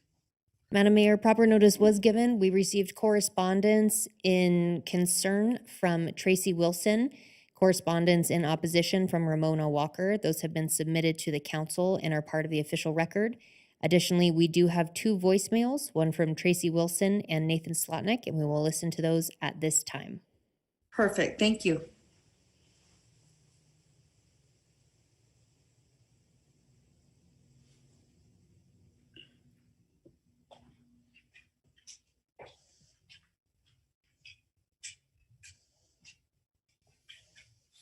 Good afternoon. This comment is regarding the Stan Lucas Mortensen Ranch project and LDC 20-003. Okay, My that name is is not Nathan this Slotnick. project. I'm a physician. Madam Councilmember Dewar, this commenter actually has comments on both those projects and only That would left be us for one later voicemail. tonight. Can you switch my audio back? She can't hear me. Madam Councilmember Dewar, that commenter actually has comments for 2 projects that are on your Oh, I agenda apologize. today. They just only left apologize. us one voicemail, so we wanted council to be able to hear it in its entirety early, and then it will be Okay, sorry. noted. That's all right. You're Sorry. making Go sure right we're ahead. checking. I appreciate the double check. Good afternoon. This comment is regarding the Stan Lucas Mortensen Ranch project and LDC 20-003. My name is Nathan Slotnick. I'm a physician, surgeon, and a business owner, as well as an employer here in the city of Reno. My wife and I are longtime residents of Reno, and more recently of Sierra Canyon, and we appreciate and value the natural beauty of this region, as well as understanding the importance of protecting and preserving our very unique environment. We also appreciate the need for thoughtful growth and development. I'd like to make 3 points. First, we humans are not the only residents of this region. Wildlife requires our stewardship. It is vital that we protect and ensure open spaces next to water sources such as culverts, that there are movement corridors that are continuous, and that the input from the Nevada Department of Wildlife as is requested and incorporated into any development plan. This needs to be done now and not delayed to final map approval. Otherwise, important considerations can be missed, and the public does not have the same opportunity to comment. Number 2, it's essential that ridge lines be protected. Altering the ridge lines can be dangerous. They provoke not only distinctive visual impact, they also serve important functions to the environment. They break wind patterns and noise pollution, determine water flow, and contribute to wildlife habitat. The northern ridge facing Sierra Canyon is of particular importance and needs protection from development. And number 3, it's absolutely crucial that no further building should commence until improved freeway access is resolved. My wife and I feel very, very strongly about this point, and I'm more than happy to contribute any further comments as requested. Thanks very much. I hope you have a wonderful day. Great. Madam Clerk, do you have any others? You said you had 2. Hi, this is public comment for agenda item C5, the canyons. My name is Tracy Wilson, and I'm a liaison and volunteer for Wild Horse Connection, which is the organization that, with the NDA Range Management Agreement. I'm an assistant supervisor for LRTC's Technical Large Animal Rescue Team and a documenter and data analysis for American Wild Horse Campaign, which is the organization who runs the fertility control program on the Virginia Range. I've talked with the property owner many times over the past couple years regarding this development and how it affects the Virginia Range horses, and I believe we have had open discussions from day one. When asked what we needed to help protect the horses, our answer has always been water and protecting the horses and the public from horses on the roadways. As this project has continued to change, we've worked with the developer regarding fencing, gates, horse guards, and other issues. I believe we're in agreement on the fence out requirements. The developer has stated they will continue to work with us on the wording and placement of signage for safety regarding living and driving in wild horse territory. We're expecting that promise to be upheld. This project will be right in the middle of a migration pattern that takes many horses to and from a known water source.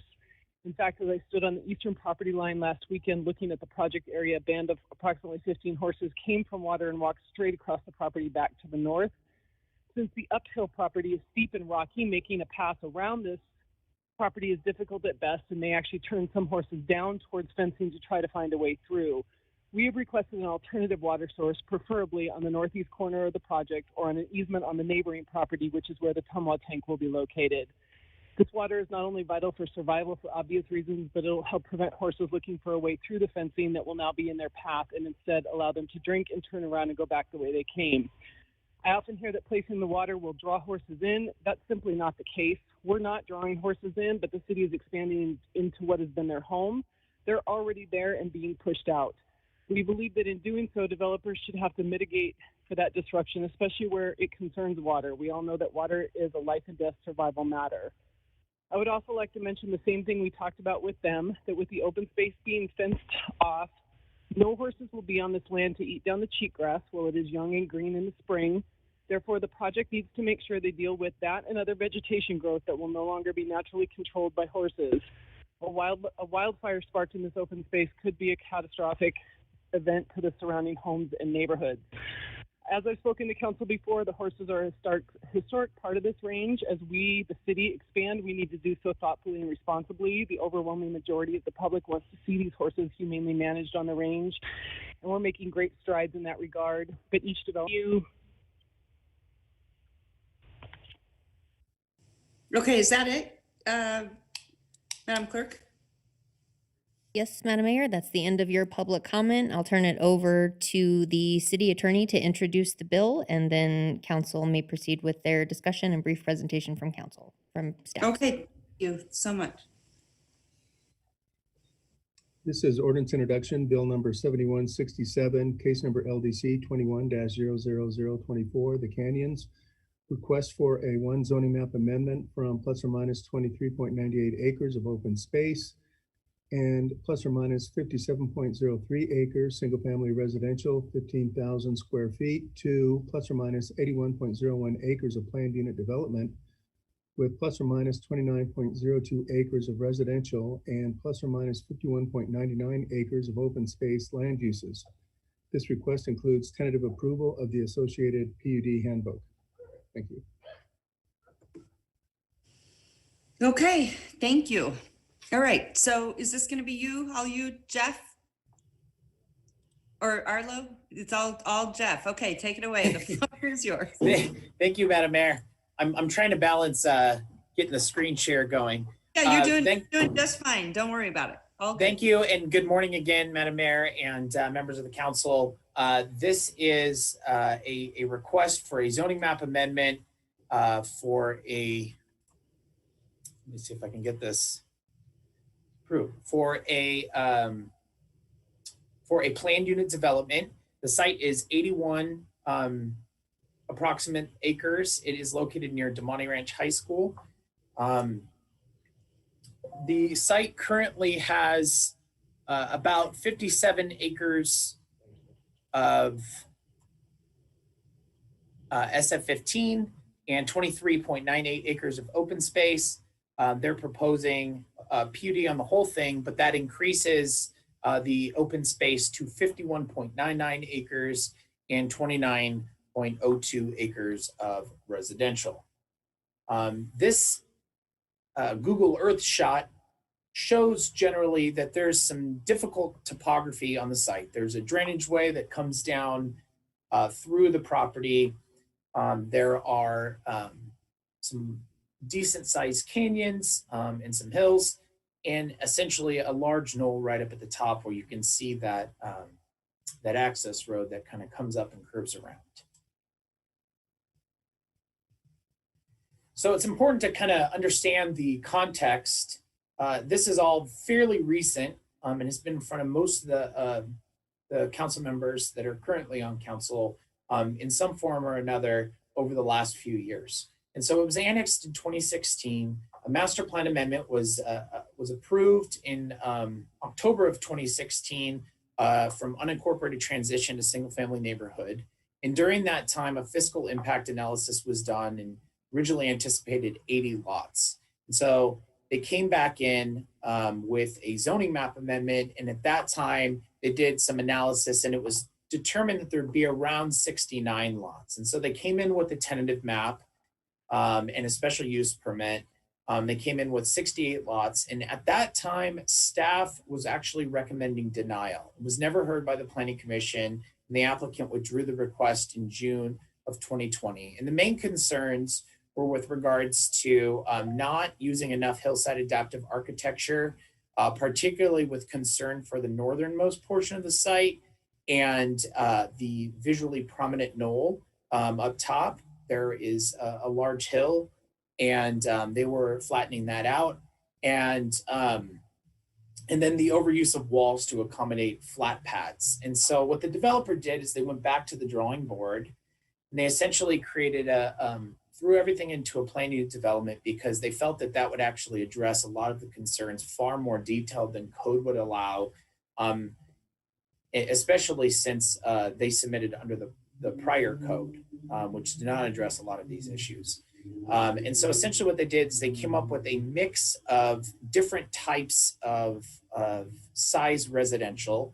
And so there's the Canyon Creek, which is in the red, and that's a 7,500 square foot lot size. The Canyon Crest, which is a 10,000 square foot lot size, that's sort of in that purplish periwinkle color.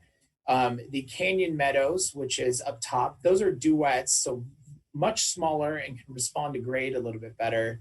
And then the Canyon Estates portion, which is sort of a 3/4 acre lot area. And those are they're not gonna be part of any sort of standard residential. Each person that goes in there would have to figure out how to grade to each one of their sites. The key of this too is that they increase the open space by 64%. And so one of the benefits of a plan unit development that we always look for at a staff level is making sure that they're exceeding code requirements. And so this PUD goes above and beyond in terms of grading, and they make sure that they have modified street sections so that they're narrower. They require stepped foundations in key areas. They preserve key rock outcroppings and they blend slopes. And there's also revegetation requirements for native landscaping. The same thing with the use of walls. We want to make sure that they blend with the natural terrain and reduce slope length if they do have to use walls. There's also a number of site design standards for dark skies, decorative lighting, neighborhood entry requirements, and the use of natural decorative materials. Like you can see in the bottom right-hand corner there, they have these things called gabion baskets, which they fill with rocks, and it sort of blends with the natural environment. They also incorporate a robust open space plan that deals with trails that people have historically been using here. Even though it's private property, they're now opening them up to the public. And they're also offering a little stone house or small scale little campfire amphitheater thing where people can kind of hang out. I shouldn't say campfire because they probably wouldn't have any fire, but it's sort of a little gathering spot. This area would be managed by the HOA, and the trails would connect the existing neighborhoods in Palisades, the Lennar development to the west, up to the Virginia Range. The PUD also allows for community gardens or other type of growing type uses as well. The other thing is the architecture. This has pretty specific architecture standards. Usually PUDs allow for a broad array of creativity.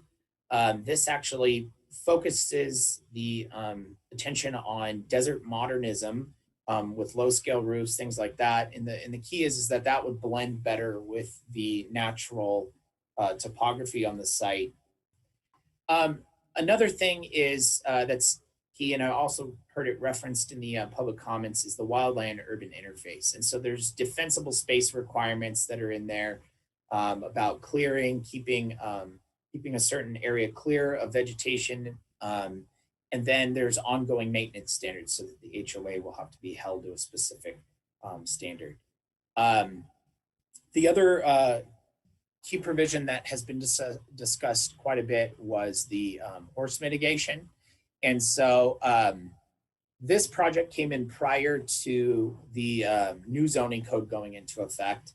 And during that code update process, we actually incorporated several provisions that addressed contiguous fencing, cattle guards, self-closing pedestrian gates, streetscape turf within, not allowing streetscape turf within 200 feet of the roadway, rip wrapping drainage channels to make it difficult for horses.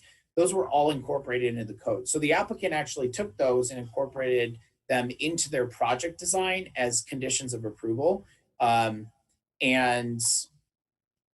Staff is also working on a future code update item, and that will be part of your prioritization for future work efforts that will come back probably within the next few months. In that effort, we're going to be looking at addressing the horse population in the Virginia range more comprehensively.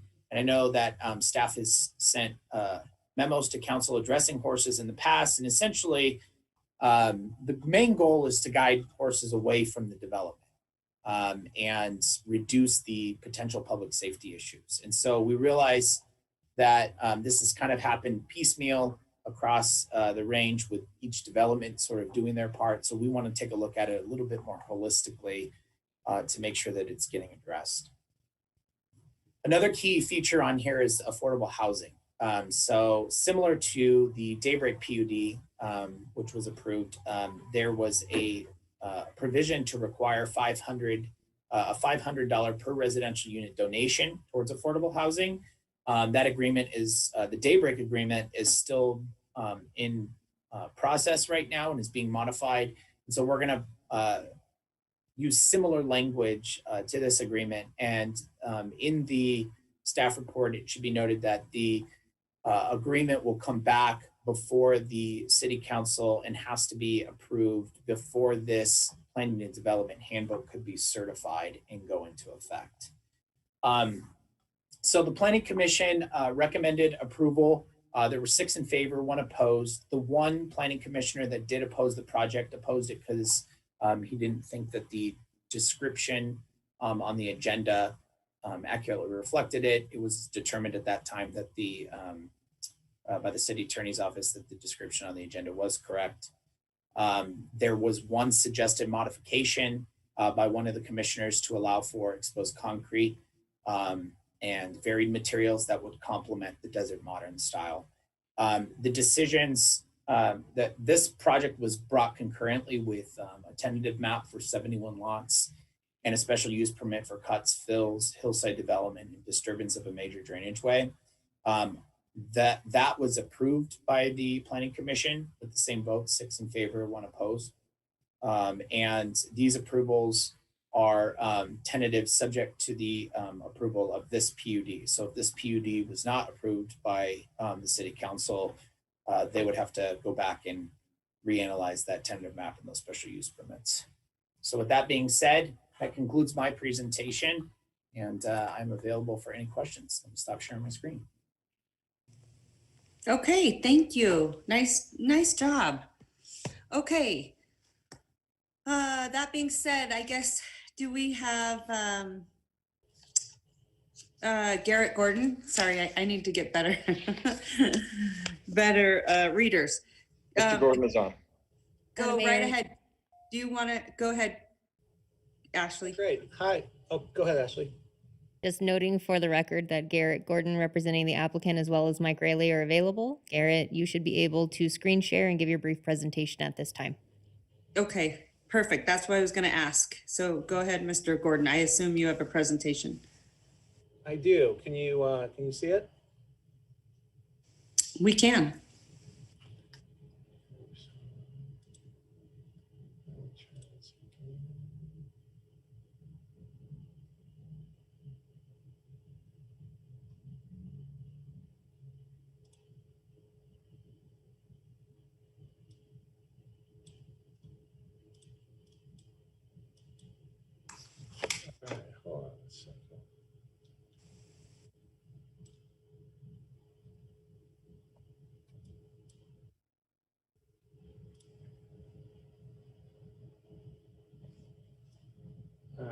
quick technical difficulty, but I will get this.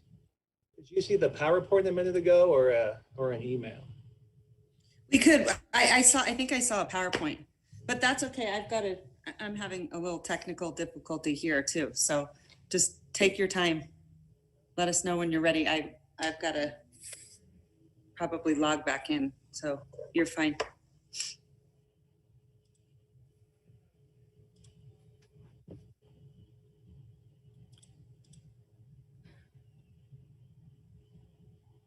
Okay, I think we're set here.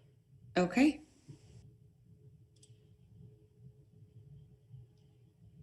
Okay, thank you. For the record, Garrett Gordon, appreciate you having me here today. My pleasure to represent Six Development LLC, owned by Jack Dolan. Also with me today is Mike Rayleigh, who is with Christie Corporation. He and I will try to tag team any questions. So as Jeff said, appreciated his input and presentation. Mine's a little repetitive, so I'll kind of go through his slides and my slides that are similar quickly. On the Planning Commission approved this project on January 6th, but prior to approval, the applicant and myself met with Councilmember Dewar, Wildlife Connection, neighbors and staff before submittal to try to understand and address all the concerns. As Jeff said, there was a prior application. Staff is recommending denial, so we knew we had a lot of work to do in order to turn that recommendation from denial to approval, which I strongly believe was a result of submitting a PUD application. City staff recommends approval. Again, the Planning Commission recommended approval for the tentative map and the use permits. We're happy to say those were not appealed, so we're not under appeal today. And before you is just final approval of the PUD. Since the Planning Commission, our team has been very active, as have, and I want to just thank her on the record, Councilmember Dewar, for working with us, along with Tracy at the Wild Horse Connection. We probably met, spoke, emailed over 10 times, spent 30 plus hours just trying to get this right and making sure we were adding some additional conditions that made the project better.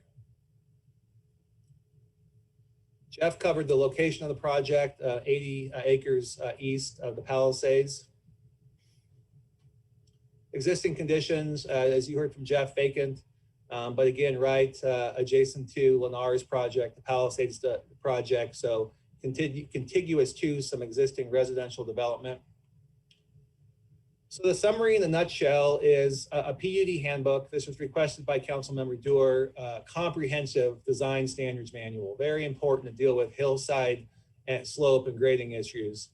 71 total units, a mix, as Jeff described, of different types of single family units from duets to larger customs, do a couple different products in between.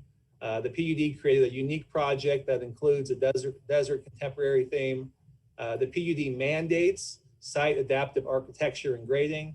This was one of the reasons why staff recommended denial last go around. So again, putting these mandates into a document that tentative map and eventually the final map would be compared against was critical. The on-site knoll, there's a beautiful knoll on the property, and the last project was suggesting to really cut it off, grade over the knoll, knock it down, put homes on top.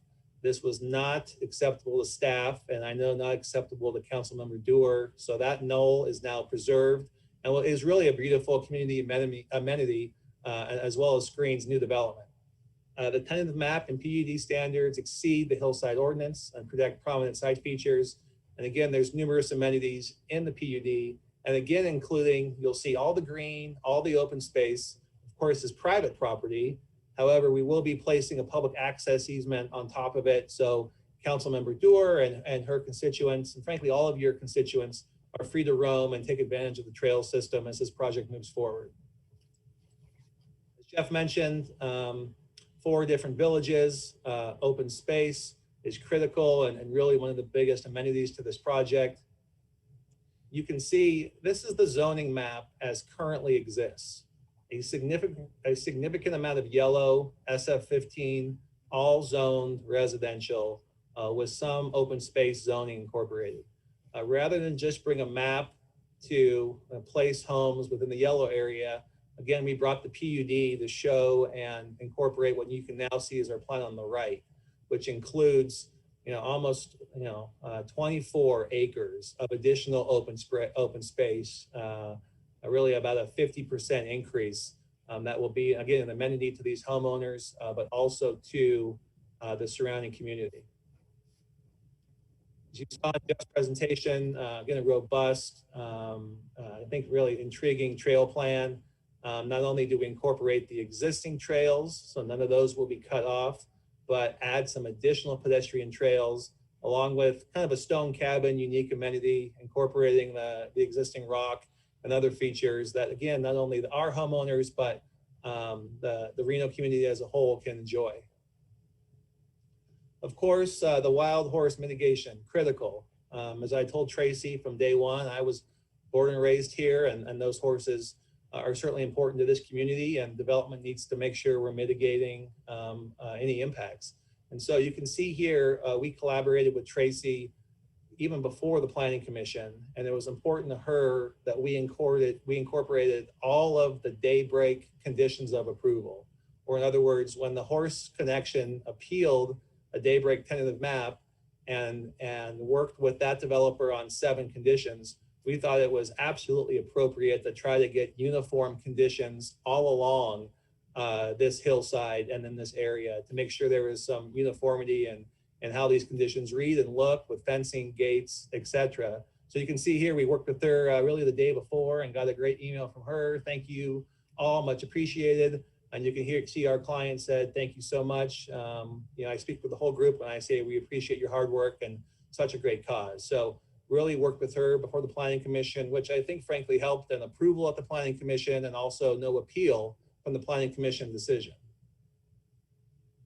I'll go briefly through these slides. There's 3 of them. You can see Jeff mentioned a few different villages, a few different concepts, different square foots, minimums.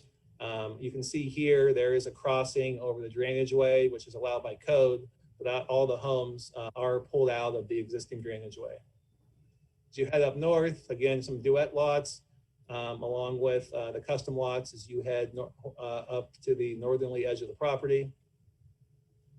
Again, access road, one of the reasons why staff recommended approval last project, the Westview project, was lack of an access road. So Mike Raley and his team worked hard with the fire department to make sure it was designed correctly, but conditions of approval that address these, this design. So overall site plan, you can see 71 lots incorporated into 80 acres, significant open space, existing trails remain, new trails will be added. We are, I would say, pretty proud of how this plan turned out and glad that we earned a recommendation of approval from staff. So again, summary based on working with Councilmember Doer and staff with the deficiencies of the prior plan. We now have a PUD, the knolls preserved. There's over 20% less disturbance. Cut and fills greatly reduced with split building pads, requirements for walk up and walk outs. There was a concern in the last project about just the extraordinary number of retaining walls that were being used. Those are completely removed, but for 2 that are really small and hidden behind 2 lots, 2 homes. All hillside adaptive techniques, again, custom lots and split level foundations incorporated. No disturbance to drainage way, secondary access. So again, not just a bunch of flat lots, but really split pads that really are reflective of and in response to the topography. So after leaving the Planning Commission with our approval and heading to City Council, Councilmember Doer and the Horse Connection reached out again and said, hey, we'd like you to add some additional conditions, or we know you have conditions, but clarify them. So we worked with them, as I mentioned, for a number of hours, meetings, calls, emails, and here's where we landed. This email was from Tracy, Wild Horse Connection. She, in fact, sent over these 8 bullet points along with a map. We have agreed to all of them. You'll see in a further slide, I'll kind of elaborate on which ones. All of them except the watering. There is a request that we water, either provide water to the horses either on our property, or there was a push or request to water them on our adjacent property, the property adjacent to us to the east, which I know many of you are familiar with this memorandum that came from staff, I think around the time of the daybreak hearings, which says, while there is no prohibition against watering feral and stray animals, incidentally, providing regular water sources for livestock, stray or otherwise, require a water right and permits issued by the state engineer. Nevada law prohibits the state engineer from issuing any such permit unless, number one, I'll put my client in here, 6 development is entitled to put the horses on the land. There was a request to put a water source on the land that we don't own next door, which we can't do. We'd never be able to pull a water permit. But even if we could find a place to put watering on our property, then we certainly don't meet threshold number B, letter B, which is owns, leases, or otherwise legally possesses said livestock. We don't own the livestock, we don't lease it, but certainly we're doing all we can, and really appreciate Councilmember Doer and Tracy to find some mitigations. But given we'll never be able to pull a water right, it would just be a condition that was unachievable.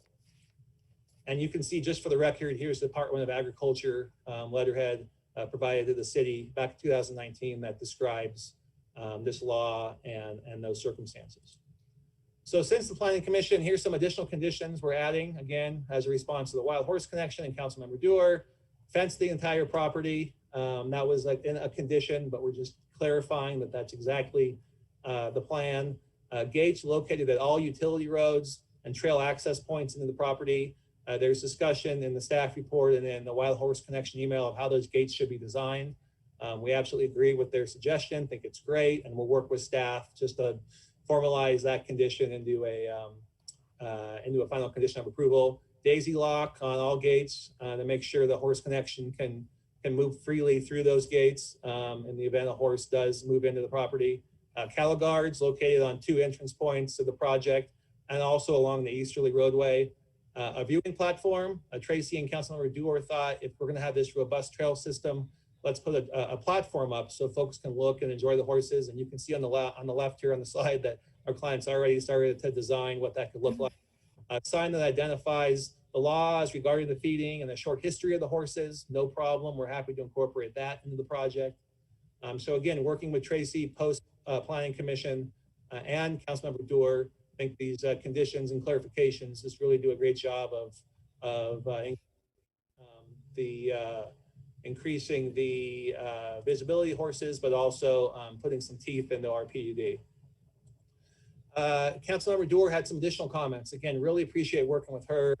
We got an email last night and we're able to add 3 additional conditions. So we would agree to no white colored houses, enter into a park agreement to make sure the residential construction tax can be reinvested into this property. Additional 2 or 3 signs that provide information to drivers and pedestrians and regarding horse safety, and include low watering, consuming native trees and other vegetation to kind of get out of the urban trees and more into the low watering native. So we appreciate her input there, and we'll incorporate all those conditions and work with staff just to clarify those in the final action letter, if approved today. So finally, the PUD benefits, strict grading standards, prominent site features, strict architectural design guidelines, promote the use of native materials, open space, trail system, all the identical standards that were put on the Daybreak project. And I think, frankly, those additional standards we agreed to were actually going to above and beyond what was required for Daybreak. A mix of single family units and just a real sensitive approach to site development. I have some concepts, so I'll kind of flip through just so you can see what the vision is for the trails. Open space amenities, you saw this in Jeff's slide. Project entry, this was in Jeff's slide, but really the desert theme. No, there's some pictures of white homes in these slides. Those will certainly be removed. No white homes will be allowed. Native materials, highly encouraged and required. Same slide that Jeff used. PUD includes fire safety standards. We're in the acceptable response times of the Monty Ramp Station, encouraging, and not only encouraging, requiring a defensible space, buffer zones, as well as other enhancements to the wildlife areas. So in summary, again, staff recommends approval. Tentative map, use permits approved, no appeals. Worked with, again, Councilmember Doer and the Wild Horse Connection for a long period of time to improve this project. I think it does. And let me just say for the record, in the event this project gets approved today, we expect a long relationship with Tracy and the Wild Horse Connection. They do a very important job to this community, and we'll continue working with them as the project would move forward, as well as Councilmember Doer. There's additional clarifications if she has any, or additional thoughts before a final map. We would be happy to continue working with her, obviously, in her ward. So that's my presentation. I will stop screen sharing, and myself and Mike Raley are here for any questions. And again, thank you to everyone who helped in this process with this PUD. All right, thank you. Okay, really appreciate it. That being said, I'm going to open it up for questions. I just want to just jump in here really quick, Garrett, because I need you to confirm for me. First of all, this is sort of the first time I've seen the project. It's beautiful. And it's so different than what we're used to seeing. And I love how sort of the landscape is all encompassing. And then just confirm, you said you added 50% more space? We did, yes. The prior open space plan you could see was just straight zoning. So yellow for single family, SF15, green for open space. And yeah, almost 24 acres of additional open space for this project. Yeah, I drove by there and kind of looked around, but it's hard to see when there's, nothing to really sort of look at. But I think that that's great. But one of the things I want to make sure, because this one has really been important to me, and I know to Councilwoman Doer, is the horse concessions. And matter of fact, I was pretty vocal about coming in with a wild horse request checklist or policy. I don't know if I could put a policy in place, but staff was working on that, which is great. But I'm concerned because I was told that there were no horse concessions put in place. I did see you put something on the screen. Would you please go back to that? I would be happy to. Let me pull this up again.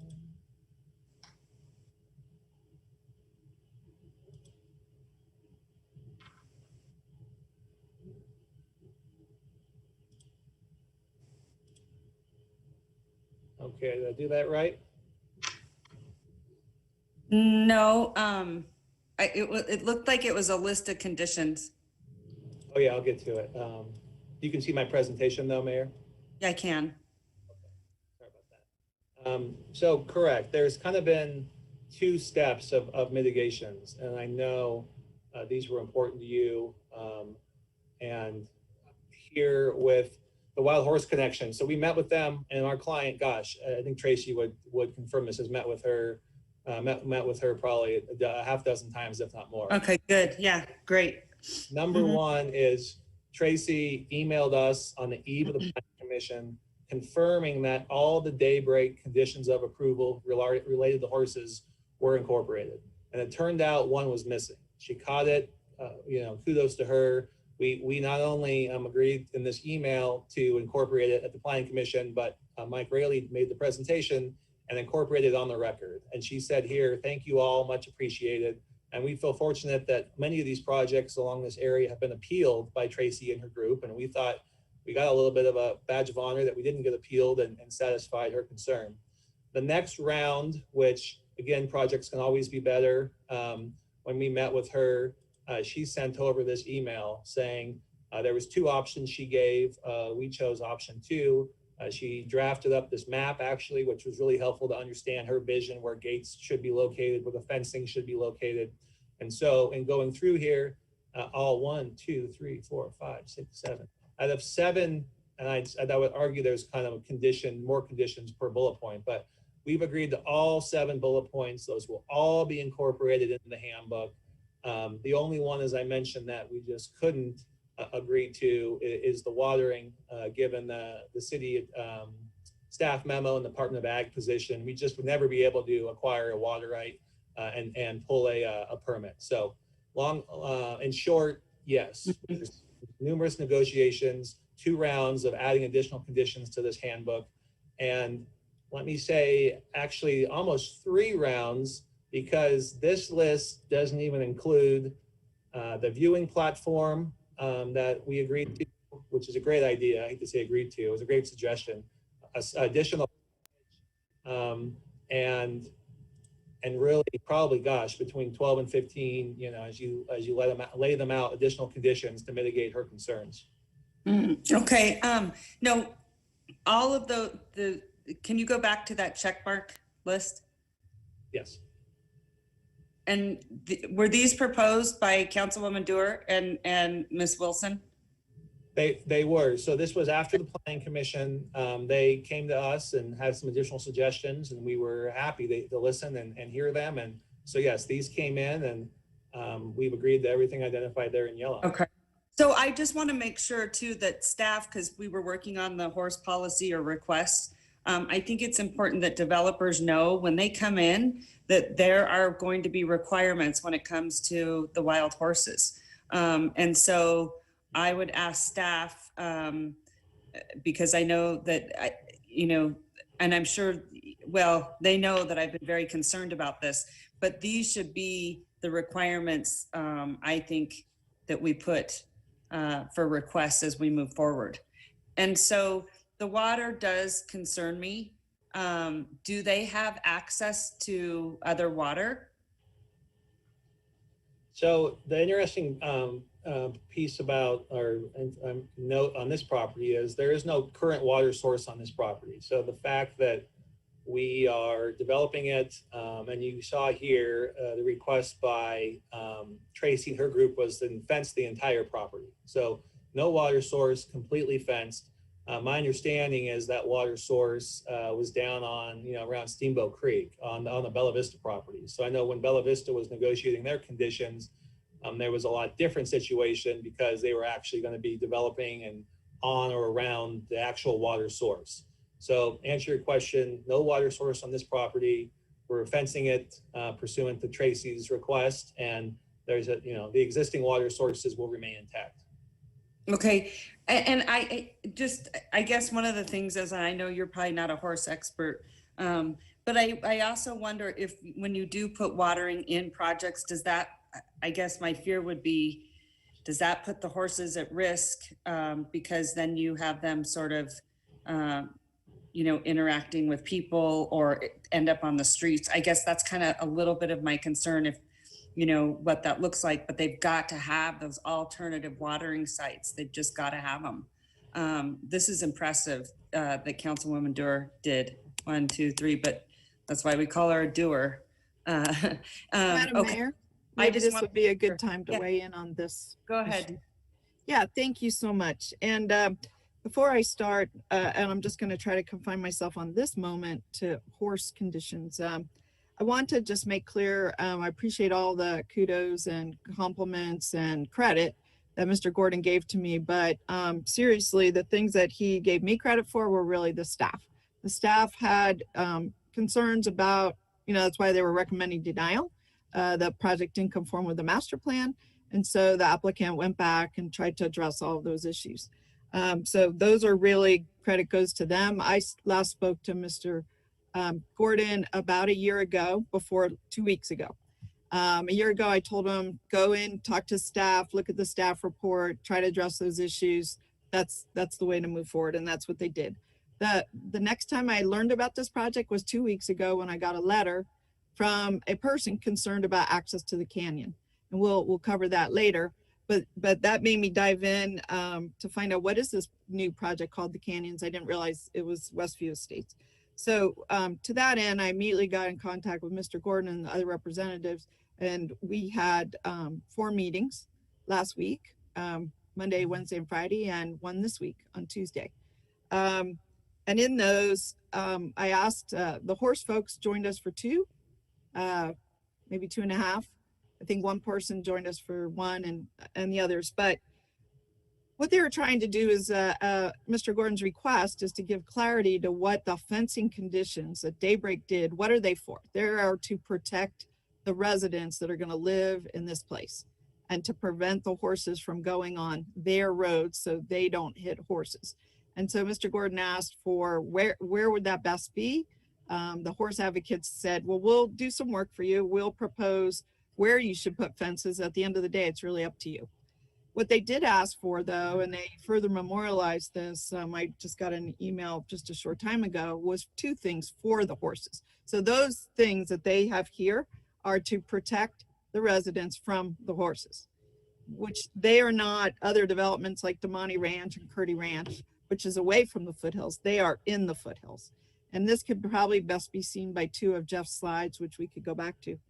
But what the horse people said, and I'll add, one thing they did request was, to have access through the development so that if a horse got stuck above the development, they would have a way to get through that. And they asked for a daisy chain onto the water tower site. And that is something they requested for them.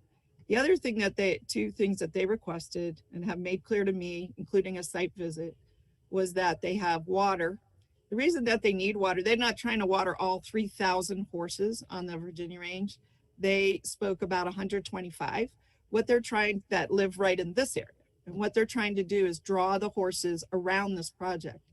And if we can put back up the map, that is the second issue. So whichever map you want to put up, Jeff, is fine. Probably the last one is fine. I don't even see if Jeff is here. Oh, here he is. So Jeff, I'm just looking for the basic site map. I think you had that in your presentation. That one works. I can't use my cursor, but this is fine. This is fine. So the problem here is where that black road goes off their site, that goes onto another site, and there's a mountain right there. And so what the horse advocates ask for is, right now, the horses go through this site. There's a mountain on one side where your legend is, essentially, and there's a development on the other side. So there's this is the space that they can walk through. The problem is that where this road is located is partway up a mountain right here. And in order to get around this project, the horses have to go up on this mountain. And the problem is that the mountain is very friable. It means it has rocks that slide down. So probably if this stays the way it is, and I've made 2 recommended changes to avoid this situation, the horses would have no alternative but to go several miles around over a mountain into Story County and back around, or they can attempt to walk across this slope. And Jeff, I think I may have I don't know if I'm allowed to screen share, Ashley, but I can probably show that. So I think that what they're doing here is very good to protect their residents. You can see the topography by all the close lines. The open space are all hills. The horses won't be able to go through there. The one thing I did meet with them about was, well, maybe we can direct the horses through your property. And once we went out there, it was very obvious that was not going to work for the residents. It's probably not going to work for the horses. So the only alternative left, they can't go to the left, which is where a development is. They can't go to the right where a mountain is, was to move this road down off the hill. And I made a recommendation to that effect. I see from my emails the horse folks did too. The second thing was water, and I just want to address that. If you may remember the Bella Vista project, which we ended up denying because we came up with a set of conditions to get horses water. They couldn't agree to them on the spot. They couldn't get a hold of their representatives, so the council denied that. One of the reasons that they want to locate some water either over by the yellow on this map or up by the water tank is to pull the horses through and around. And they've only recommended watering about 125 of those 3,000 horses. I talked to Tamwa before this, last week to just make sure I understood how they did do the Bella Vista. Well, what they did is they said it's not up to state engineer, and it's not up to even NDA. NDA has done a contract with the wild horse folks to manage the horses. They said they were prepared to give the couple acre feet that are required, either with a commercial use or whatever, out of the same water tank. And they're the ones that have the authorization, and they had already written it in a condition that we were considering and we were looking at to approve.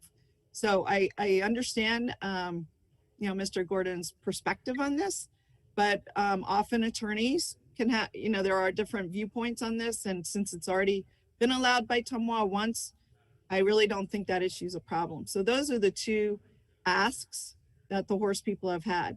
What I would like to recommend is that we just meet. Yeah. Madam Mayor, aren't we implementing our 3-minute time rule? Well, Bonnie, Vice Mayor, I'm sorry. The applicant had about 15 minutes. Our staff had at least 10 minutes, and I was asked. Usually we give council member 10 minutes. So go ahead, and then I'm going to ask you to wrap it up. Go ahead. Okay, well, those are the horse issues. If you want me to continue on some of the other issues. My recommendation at this point, since we haven't been able to actually get resolution on what the horse people have asked for, again, these proposals that Mr. Gordon identified are to protect their residents from having accidents with horses. That's what they're for, and everybody cares about that, no matter whether you care about horses or not. My recommendation today, I did send the applicant a number of issues that I think are unresolved, including this, would be to allow a 2-week continuance so that I could actually see the conditions that they're recommending, since those have not been provided to me or anyone, or you as the council. I'd love to see them, read them, and understand them, and see if we can get to yes on the actual asks that the horse people made. Okay. That would be my request. I can go over, later in more detail other issues. Dora, can you just trying to move us along here? Well, I'm just telling you that's where I'm at. Okay, but let me ask you this. You're telling me that you have not seen the concessions. Well, I see an email that Tracy asked for. I just haven't seen these conditions written down. Okay, can I see then, because I think this is important. So Mr. Gordon, can you show us these conditions? And I want you to read off of what those conditions are. Absolutely. Or show them to us on the screen, perhaps, or something. Okay. And maybe you could enlarge it using your slide view. Oh, is that not? It's just current slide up on the upper left. Right, there you go. You were almost there. That's fine. You were there. You were there, right there, or the one next to it, whichever. Yep. That better? I think you got to click it. I'm clicking that.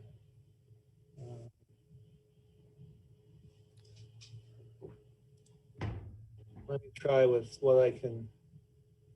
Okay. So there's been 3 rounds of really concessions with, again, I don't want to say really concessions, mitigations, because they were all really good, really great input from Councilmember Doer and Tracy. The first one was, here we go, sorry. First concession is, or mitigation is all the daybreak conditions that were at the Planning Commission, with kind of Tracy supporting that, and that was her ask. So that was step 1. I think you've seen that language. Just to be clear, Garrett, that was that you needed to have a monitor at the gate to right, so that when rock trucks are coming through, there's someone there to monitor the gate, which is the same as daybreak, right? Correct. Yep, correct. Okay. And then the second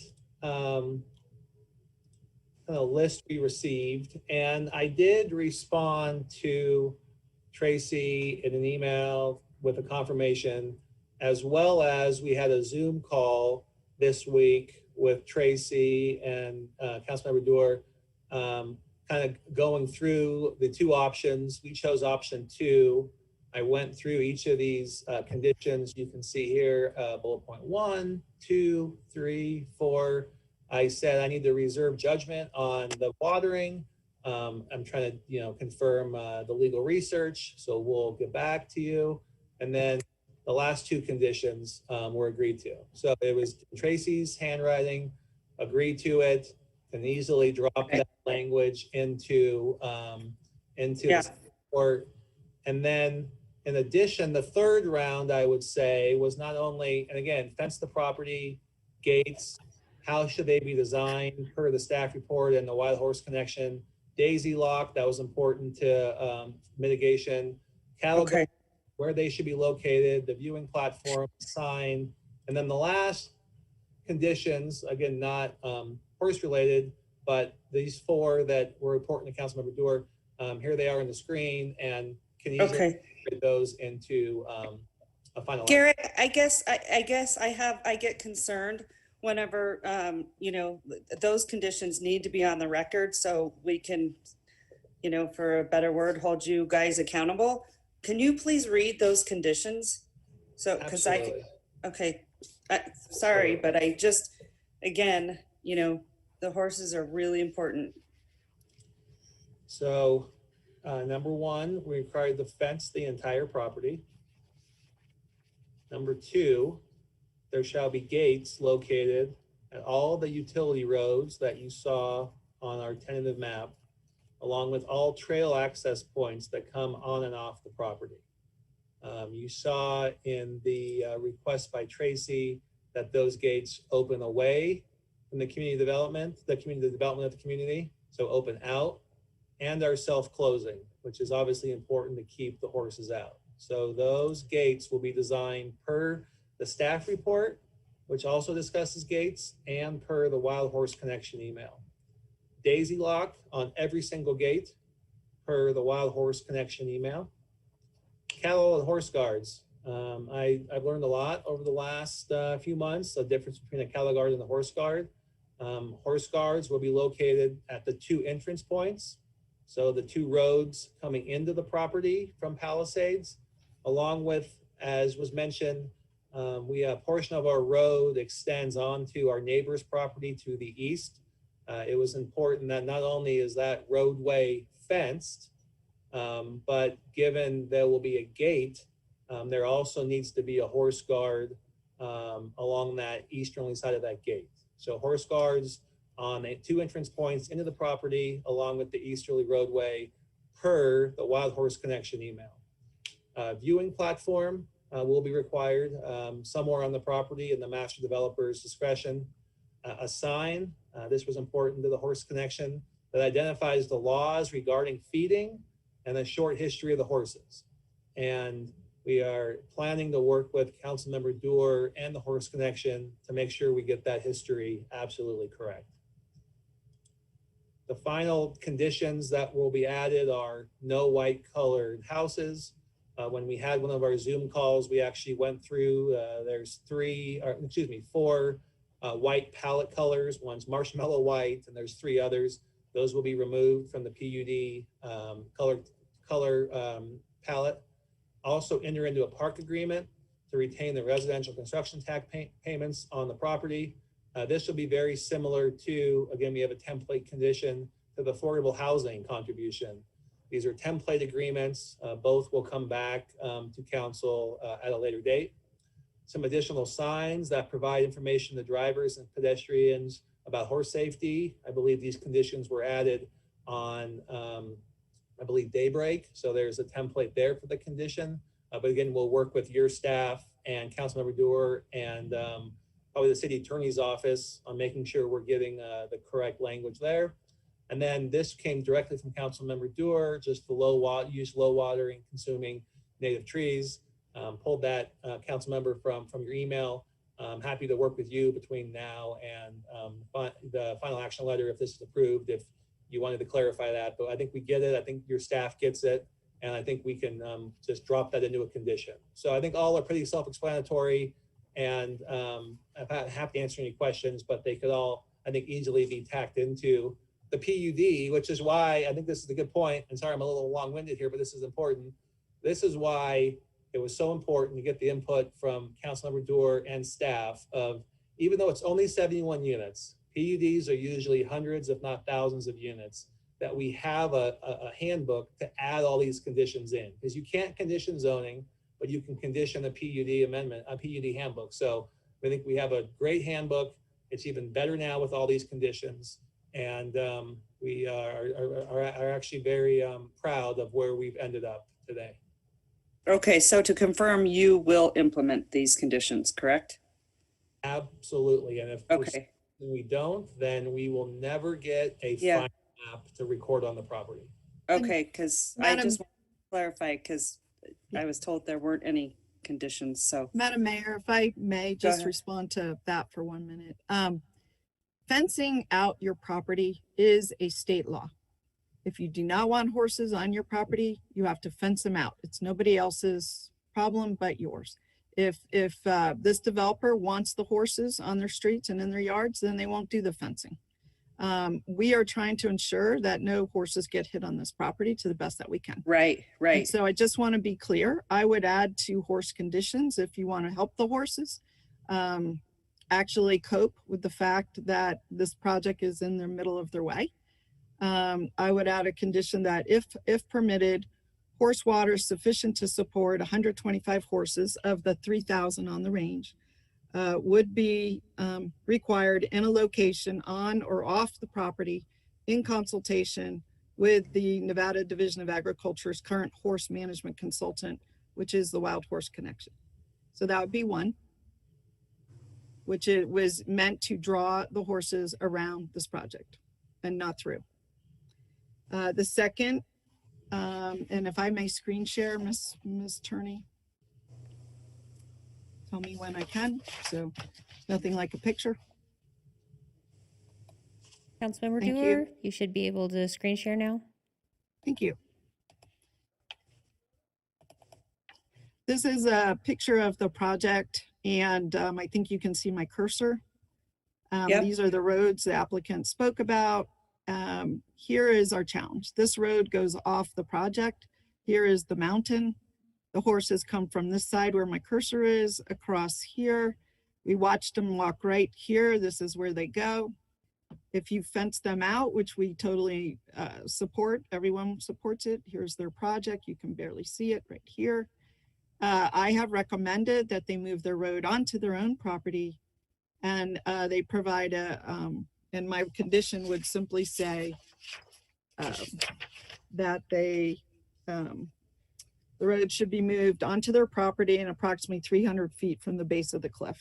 And what that would do is it would help us meet a master plan requirement, which allows migration of animals, which have to come through, whether they're horses, there's mountain lions here, etc., whoever they are. It allows them to come through without walking on this slope, which they're going to end up breaking a leg. I can virtually guarantee it.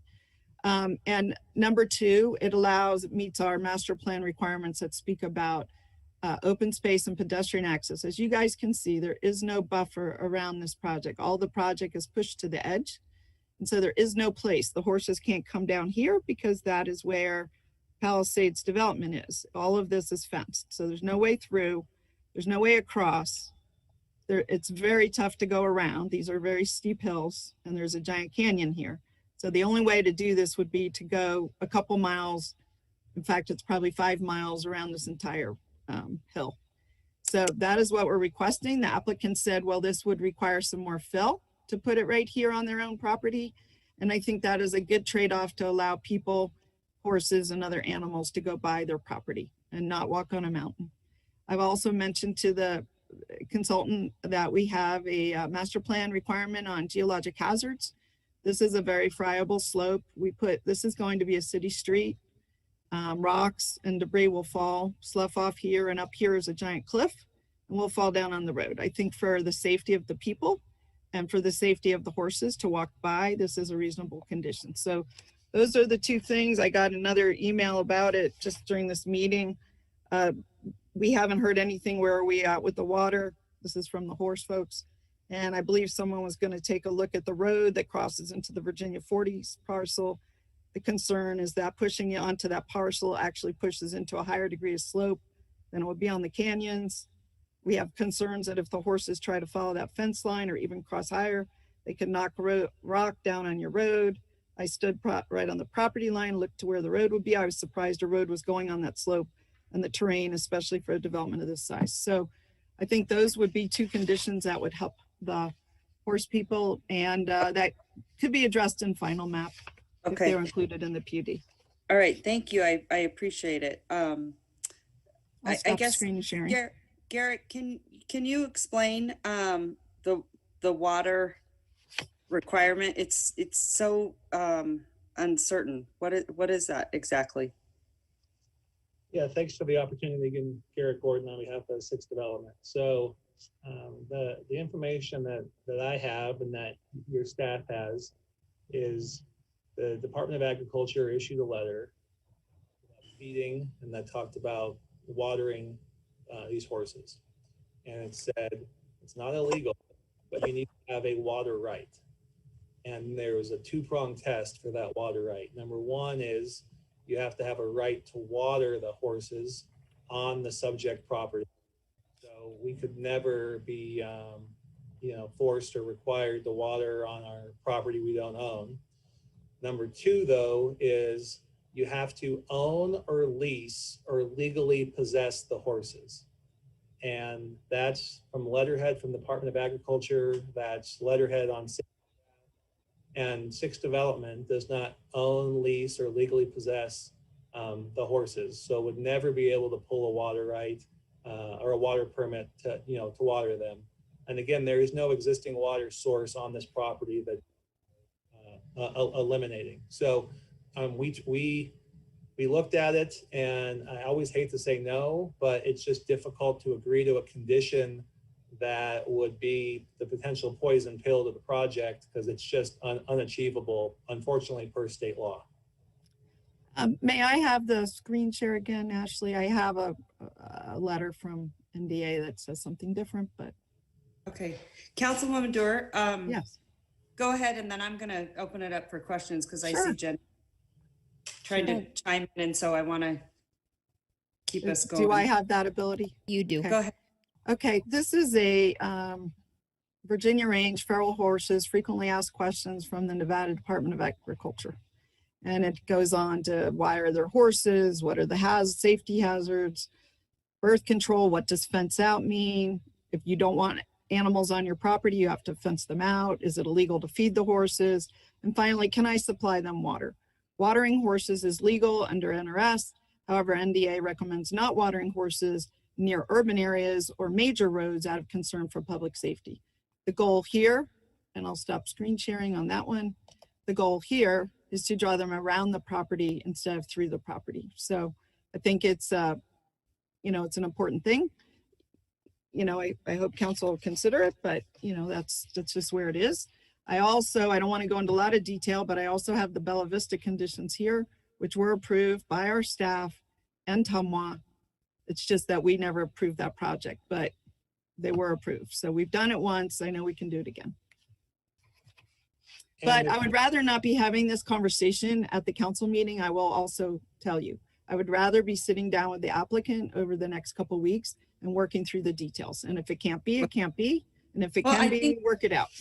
Councilwoman Doer, I think you can, but for me, it was really important because I was concerned when when I was told that there weren't any concessions. So I just want to make sure those are on the record. I think that's really important as we move forward. And then I know staff has been working on, again, as we see these projects come in, we need to make sure that horse policy, or I don't even know if we can call it a policy, Arlo, but they have been really good about coming in with some specific criteria.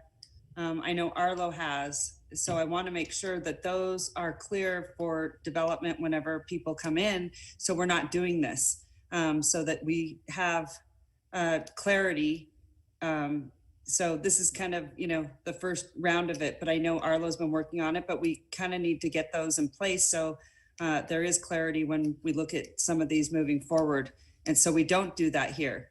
So, but I do want to make sure that those concessions were on the record because that was important. And Arlo's been working on it. So thank you, Arlo. I appreciate it. Okay, that being said, I'm going to move on to you, Councilwoman Breckus. Go ahead. Thank you, Madam Mayor.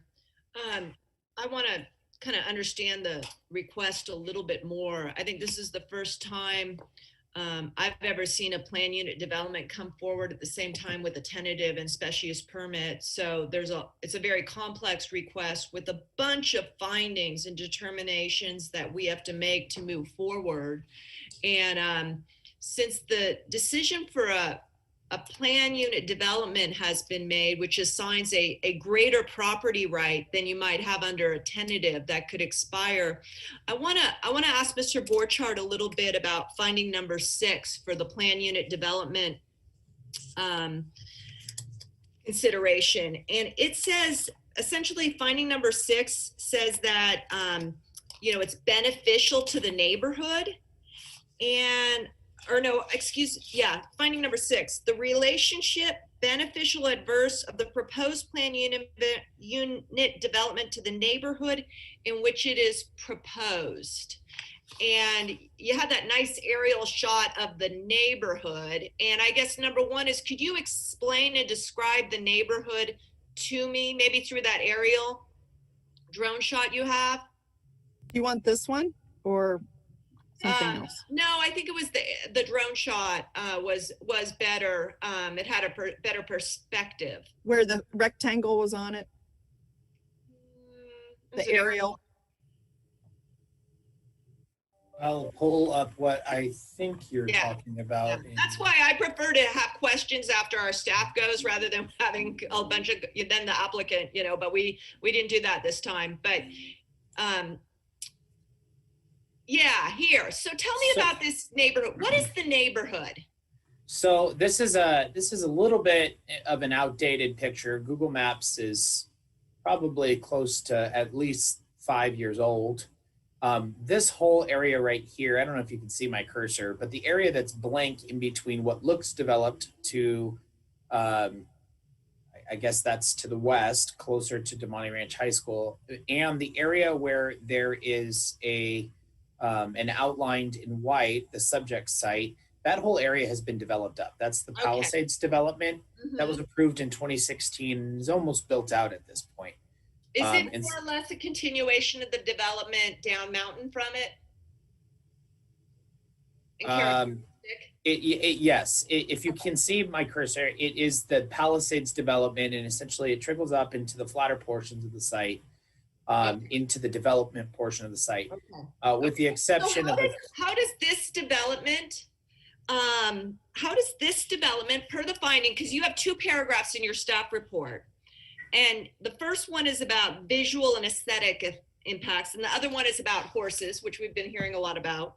But so how is number 6 the beneficial or adverse to the neighborhood? How does this benefit or adversely harm the Palisades development, which I guess shares a road connection? I think what needs to be looked at with the PUD is where are we at with standard zoning? So no. I'm asking number 6, the finding about benefit. I'm really trying to narrow down in the determinations that we have to make for the state law. So how does this benefit the neighborhood or adversely hurt the neighborhood? So that's I think where my point is. When you're looking at a PUD, you're looking at it in the context of, is that PUD a benefit to the neighborhood? So they could come in with a tentative map under standard zoning now, which is what they did before. And so we recommended denial because they were not incorporating hillside development conditions. But the PUD essentially adds all these extra provisions on top of what standard zoning allows for. These conversations that we're discussing with the wild horse population, or the provisions with regards to requiring stepped foundations, or the provisions on desert modernism architecture. All of these extra things are above and beyond what standard code requires, which is the benefit that the PUD has beyond existing code. And so that's why I think when you're looking at it, you're looking at, is the PUD a benefit, not is the project that results from the PUD a benefit, because they can come in today with a tentative map on that site. Okay, I understand. It's the bundle of all these fine points, modern architecture and so on, Correct. that helps the Palisade neighborhood, is a benefit to the Palisade neighborhood. But the Palisade neighborhood, is it going to see more, some of those houses have driveways on the road that's going to serve this new neighborhood, right? Correct. And so the traffic analysis came out and it was fairly negligible. 71 houses is pretty low in terms of a traffic generating use. Okay, so having 71 houses, go uphill from you is not an adverse impact to this No. Palisades neighborhood. Okay, I get and understand that. And then let's talk about the neighborhood on the other side, which I presume is undeveloped, but that water tank is there, right? That Tumwa water tank? Correct. So yes, Tumwa would come in for a future special use permit for that water tank. Okay. Oh, wait, isn't the water tank shown on the aerial right there? Oh, you mean this stuff here Yeah. to the south of the project? Okay. Yeah. All Or right. is there another water tank to be shown on the property? There is a proposed water tank that will come in that would have to support this project and then serve as redundancy for the neighborhood. Okay, yeah, the that's a Palisades and tentative issue. That's a tentative map issue, service provision delivery. But tell me about the benefit to the neighborhood uphill. What does the neighborhood uphill benefit from this, or is disadvantaged by this? Well, and I don't think there is really an existing neighborhood for that matter to the south of this. It's all fairly rural properties. Most of it's undeveloped or in the sphere of influence.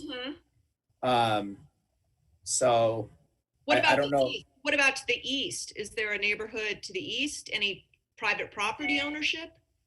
There is a lot of private property ownership.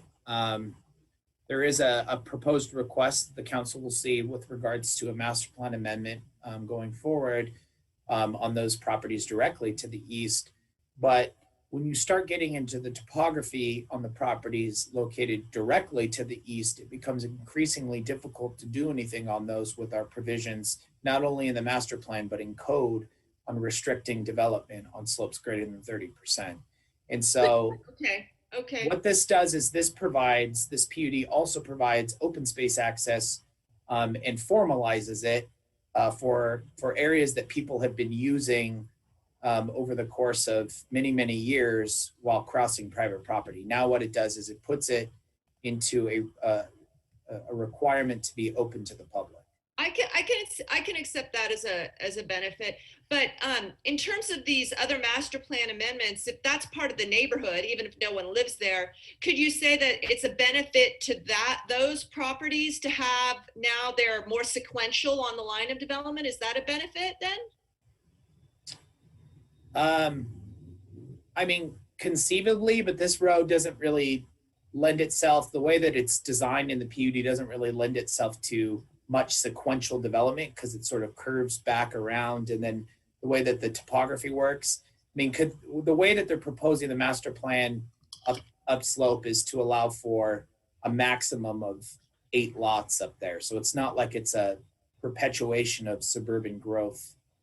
Okay, and that was another question. One of the first findings also is in what respects the plan is or not consistent with the statement of objectives of a PUD. And number 4 is to facilitate of that sub 4, facilitate the adequate and economical provision of streets and utilities. And this rings a bell for me. Today, it's 3 weeks since it snowed, and my to-do list today is to call someone who's having snowplow issues still today on a 50-degree day. And so as this one goes higher than we've ever gone over in the East Valley, how economical is it for the city in terms of providing those services in these higher elevations? I didn't see a lot of analysis on that. And I wouldn't know necessarily the cost of providing snowplow service or what the entire area is in this. We can certainly get back to you on that, and I can work with our public works and finance department to get you an answer on that. I have one last question, Madam Mayor, on the PUD. I'm going to have tentative map questions additionally. Let me ask you on these roads, since you are in with the tentative map, and we're talking about economical roads, do these road right-of-ways, because I would presume they're rather, sculpted, because we got, cuts and fills in here. Do they have higher, involved road profiles that perhaps need more ongoing maintenance than just say a road here running through the valley? What does the road cuts and profiles look like that then our maintenance crews are going to take on?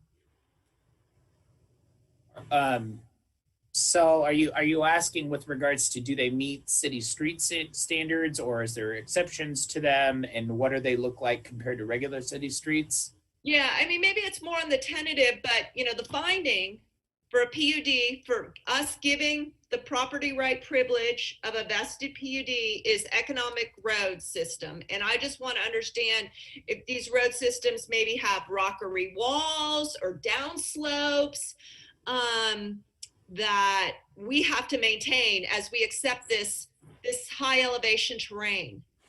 Yeah, so there is a narrower street section than what would be standard. That is something that is really pushed for, at least at the staff level, so that we can achieve less cuts and fills, less fill slopes on the downslope, less cuts on the upslope. And so usually we encourage those narrower streets sections. By doing so, it actually reduced, especially on this newer proposal compared to the other one, it reduced the amount of fill slopes, reduced the reliance on walls. There are a few retaining walls and key spots, but not usually directly next to the roads. They're more incorporated in the rears of lots so that the house themselves screens it. So from a maintenance standpoint, I don't necessarily see a lot of concerns. In fact, there's probably less area to plow. You are correct that, as you get up into steeper elevations, that there are some plow concerns. In fact, if depending on whether or not they decided to do public streets versus private streets, if they put a gate in, whatever the case is, usually we would look at the gate provisions when we get into a final map stage. That would dictate too, in terms of whether or not the cities will maintain those streets, or whether that becomes a private HOA maintenance. The other thing that I've seen a lot of HOAs do in terms of snowplow is, if the city is slow to respond, they'll actually elect a lot of times to provide their own snow removal service. I know the HOA I live in does that when the city is a little bit slow. So they'll at least clear out the main roads so that folks can drive on them before the city gets to it. Okay, I mean, I guess I'm having some gaps in the analysis to those two factors on the PUD. How it's benefiting the neighborhood. I guess what I'm hearing is a lot of concern about the neighborhood and the people who live there, which are horses, which aren't people. And I am really having a hard time understanding what we're taking on with these streets, the economical provision of the streets, particularly since it seems to be that, we're taking on the streets. It's, we're taking on the plowing. So those are my concerns on the PUD, and then I'll let it go for a little second. Then I have some tentative map questions also. Okay. All right. We're going to move on to, go ahead. Can you bring us back to screen? Perfect. Okay. Any other council members with some questions? Madam Mayor, I don't want to take okay. Okay, hold on just 1 second. I just want to make sure that everyone gets the opportunity to weigh in if they want. Sure. Okay, seeing no other questions, go ahead, Councilwoman Dewar, and then I'll go back to Councilwoman Breckus. Yeah. There are other things. I mean, we've spent a lot of time talking about horses, but there are other issues, and there's some things I recommended to the benefit of the applicant. One of those is that they have a secondary road drawn in, but it turns out, and I know the fire chief or the fire marshals here, that road cannot act as a secondary road because although it will be paved, it will only be attaching to a dirt road, which would also have to be paved. So the property will need to be sprinklered. I mean, I think that's an important condition to put in so that whoever inherits this PUD, the developer understands that going in. They're here to talk about it. I appreciate the conditions that Mr. Gordon identified, things like house colors, which I think are common sense. And I'm also amenable to the park agreement concept. I mean, usually the money would just go into the general district to be used anywhere. But if we are to move forward that kind of agreement should be added. You know, if they're going to actually develop the site, as they said, to allow public use, I think that horses are going to get in because people will cut the gates. And knowing that, I'm recommending they might want to consider lowering the speeds on these roads. Usually speeds are 25 miles in an area, but since they're going to have embedded parks here, they might want to look at 15 or 20 miles an hour. And then finally, and of course I have pictures on this, but I learned today that I had suggested to the applicant that they move the houses out of the drainage way. And I found out today that maybe they weren't even going to keep the drainage way, they were going to pipe the drainage way. And with your indulgence, I just wanted to give you just a very quick feel for what this is like here. And it looks like I can share. I just want to make sure that I don't share something with you that is not appropriate. That's the water condition. Let's see. So I've tried to open, I'm stopping sharing right now, but I'd like to come back to that and just show you my concern about the drainage way. Maybe it can be addressed right here, right now, or maybe it's something I just need to work through with the applicant. And so that's what I have to say is I think there are a couple of things that they could easily do and address. And if they can't, they can. But again, this is in a very sensitive area. It's basically the only open space between the last development and the mountains. It's right in front of a canyon. This project will visually block the canyon view and the watershed, the drainage. That's against our master plan policies. I think there's ways to work around it. So I'll just leave it there. I don't want to take up everybody's time. I'd rather work on this. I just want to say, I think you bring up a good point with the speed limit. I thought that was under our purview. Well, our speed limit's 25, and to do something less, you have to have a park, and the applicant has to agree. And I've spent my life on Ridgeview trying to get people to slow down on a steep slope. I don't think they're opposed. My point is I think there's a lot of things in here that they would like and would help their development. And I'm uncomfortable negotiating these things right here, right now, reading them into the record. But we do it. So, and I would imagine the area. You want me to do it, I will do it. The viewing area, can't that be considered a park? Yeah. Okay. Absolutely. All right. Go ahead, Councilwoman Breckus. Yeah, so the next question is kind of aligned to the PUD, but not as much because it's more linked, but the zoning change analysis. And the zoning change analysis talks quite a bit about the need for this sort of housing supply, this sort of land use. Do we have, as a part of our master plan analysis, any sort of have we followed up with any implementation of the monitoring the city's land supply in relation to goals? Because I know, and that's IMP 2.48. I know as we did backup work originally to the master plan to look at what our housing projections were, we saw an overabundance of these sorts of large, I'm going to call them large lots. And so, you know, in terms of timing, because this is going up, expanding the built environment footprint, you know, sending the police and the fire patrols, the snow plows further up outside of, you know, than they've been, it brings up timing questions, and timing questions brings up need for the product, this land supply. Have we been monitoring? Because the last data that we work with is that we have an overabundance of these large lots. So Arlo, you could probably jump in a little bit more, but I know that what we're doing right now is moving all of our data over to parcel-based data, which will allow us to be a lot more aggressive in monitoring acreages and amounts of parcels that are zoned in particular ways, which will help us implement that particular implementation strategy in the master plan. that is in progress and we're working on it right now. Okay. However, yeah. Okay. Go ahead. Sorry. I do not have an answer necessarily in terms of the overabundance of particular lot types, nor do I think we've ever really done an analysis on that. I will say that, we are in need of housing at all types based on that analysis. And we're encouraging a variety of different supplies to come into the market right now.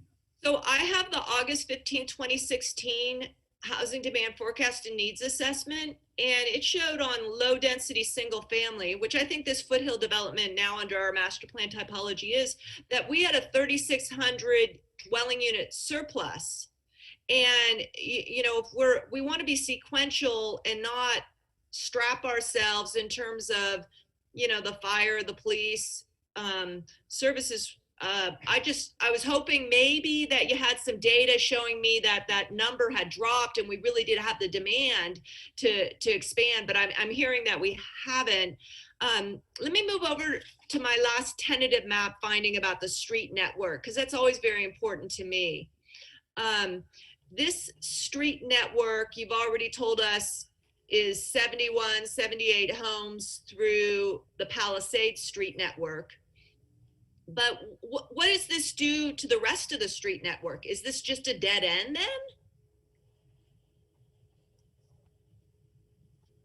then? So what I will say is that this request is for a planned unit development. So the tentative map was already approved. But to answer your question directly, the road does come up here and it does essentially dead end into the site. There will be an access road up into the water tank, but that's essentially what the road does. The tentative is already approved because the Planning Commission has final approval on that. Go ahead. Yes. So is it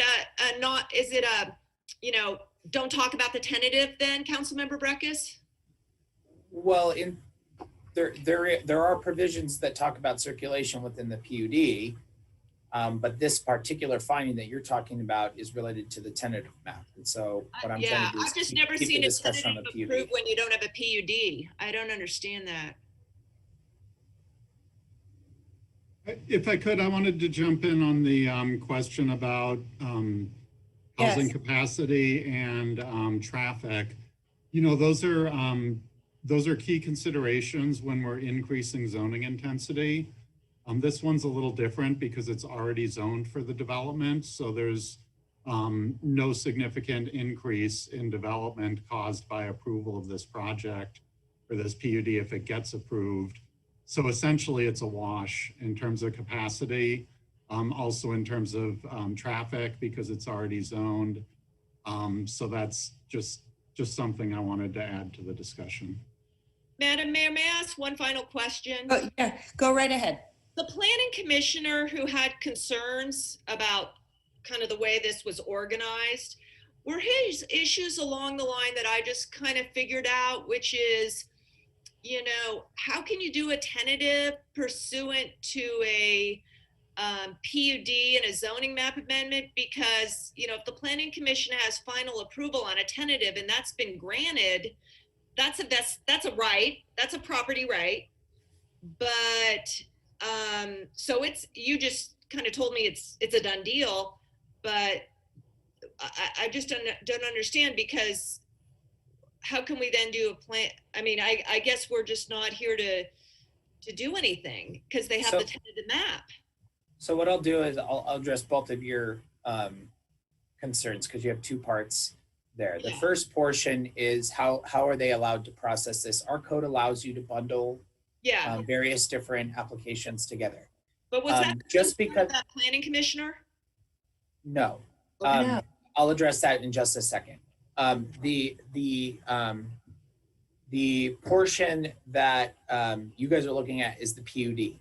And so if the PUD is not approved, the tentative map cannot move forward into a final map stage. And so essentially the tentative map was reviewed assuming that the PUD would get approved, but there is a condition in there that says you can't go any further if this PUD doesn't go into place.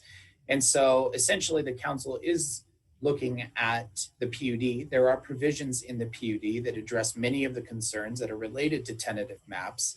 And if there are changes, like we've discussed today with conditions, and even as Councilwoman Dewar mentioned, those changes would have to be incorporated then into the final map design before it gets recorded and before site improvement plans are issued.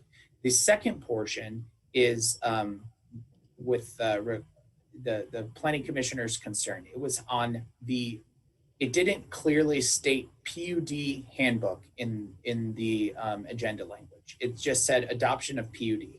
It didn't say adoption of PUD handbook. That was the concern.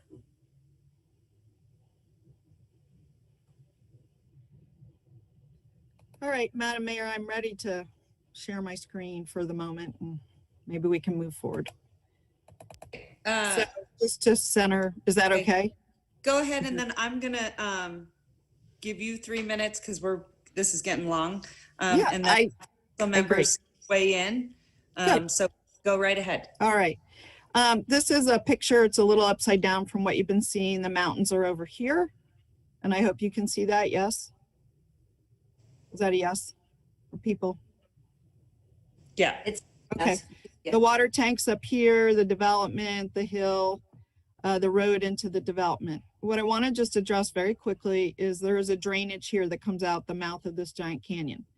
We have a master plan provision which says that drainage ways should be protected and preserved. We have a number of homes that are shown located in the drainage here and over here. And just to give you a sense of that, I will stop the share there, and I will share just a really quick picture of what that looks like, because I understand that most of the people have not, most of the people have not been there. I get that. That is not it. Oh, this is quite the little day for everyone, right? Technically, staff. Here we go.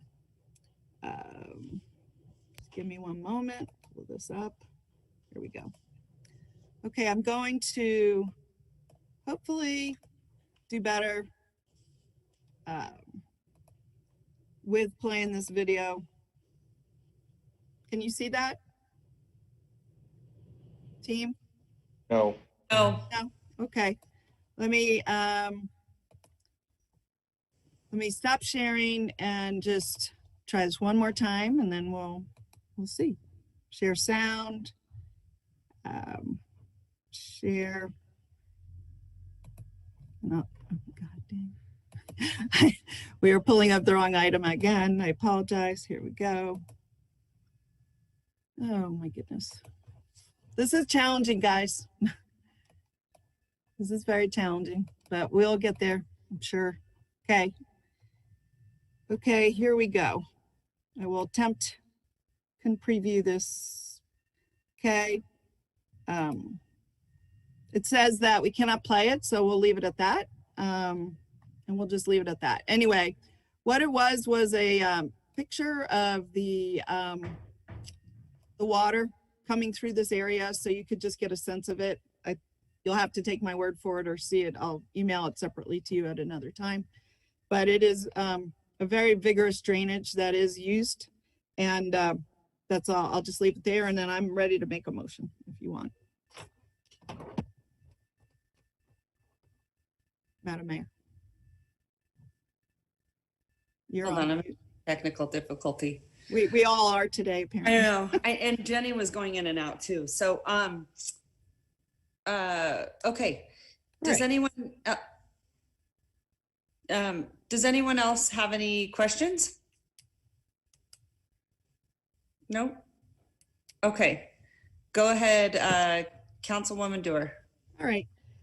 My motion would be to continue this item for 2 weeks, bring it back on the February 24th to allow resolution of the various issues that we brought up today to the extent that we can, with a package that everyone can see in advance, including me, the council members, the staff, and our residents. And that would be my motion, is to continue discussion. Okay, thank you. All right, I have a motion. Do I have a second? I'll second. Okay, I have a motion and a second. All those in, or any discussion? All those in favor say aye. Oh. Okay, motion dies. Wait, I mean, Madam Mayor, Bonnie wanted to say something, so we didn't vote. Madam Mayor, I just quickly wanted to say I can't support the motion. Thank Okay, you. that's fine. So motion dies. Well, can we vote? Can I hear, wait. Informative to know who voted. I'm having a hard time. I didn't even vote. Yeah. I thought, hold on, sorry. You're going in and out. I can't hear you guys.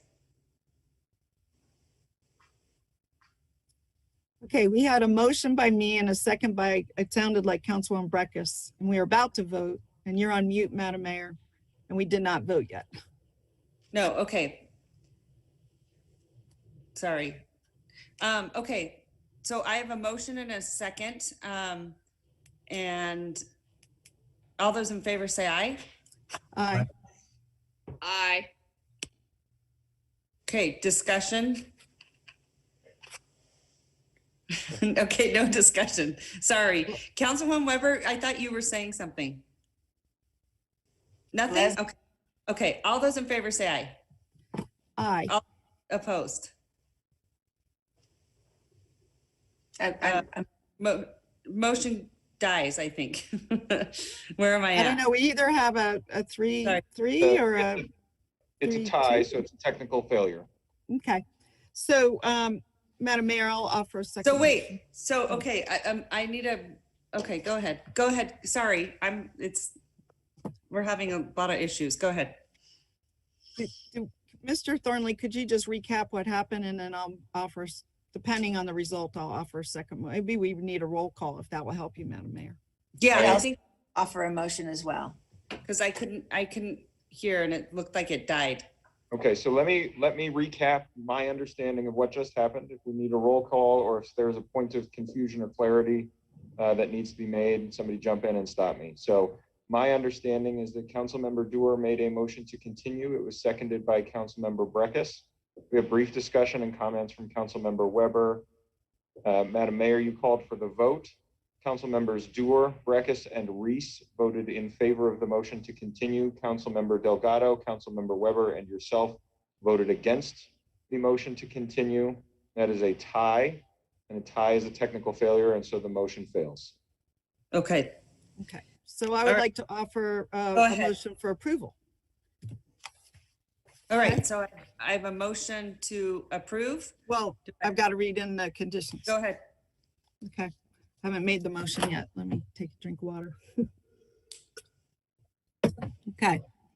All right, I'm going to make a motion to approve with all of the conditions that Mr. Gordon either read into the record or briefly described on another slide, with the addition of a few conditions based on our conversation here today.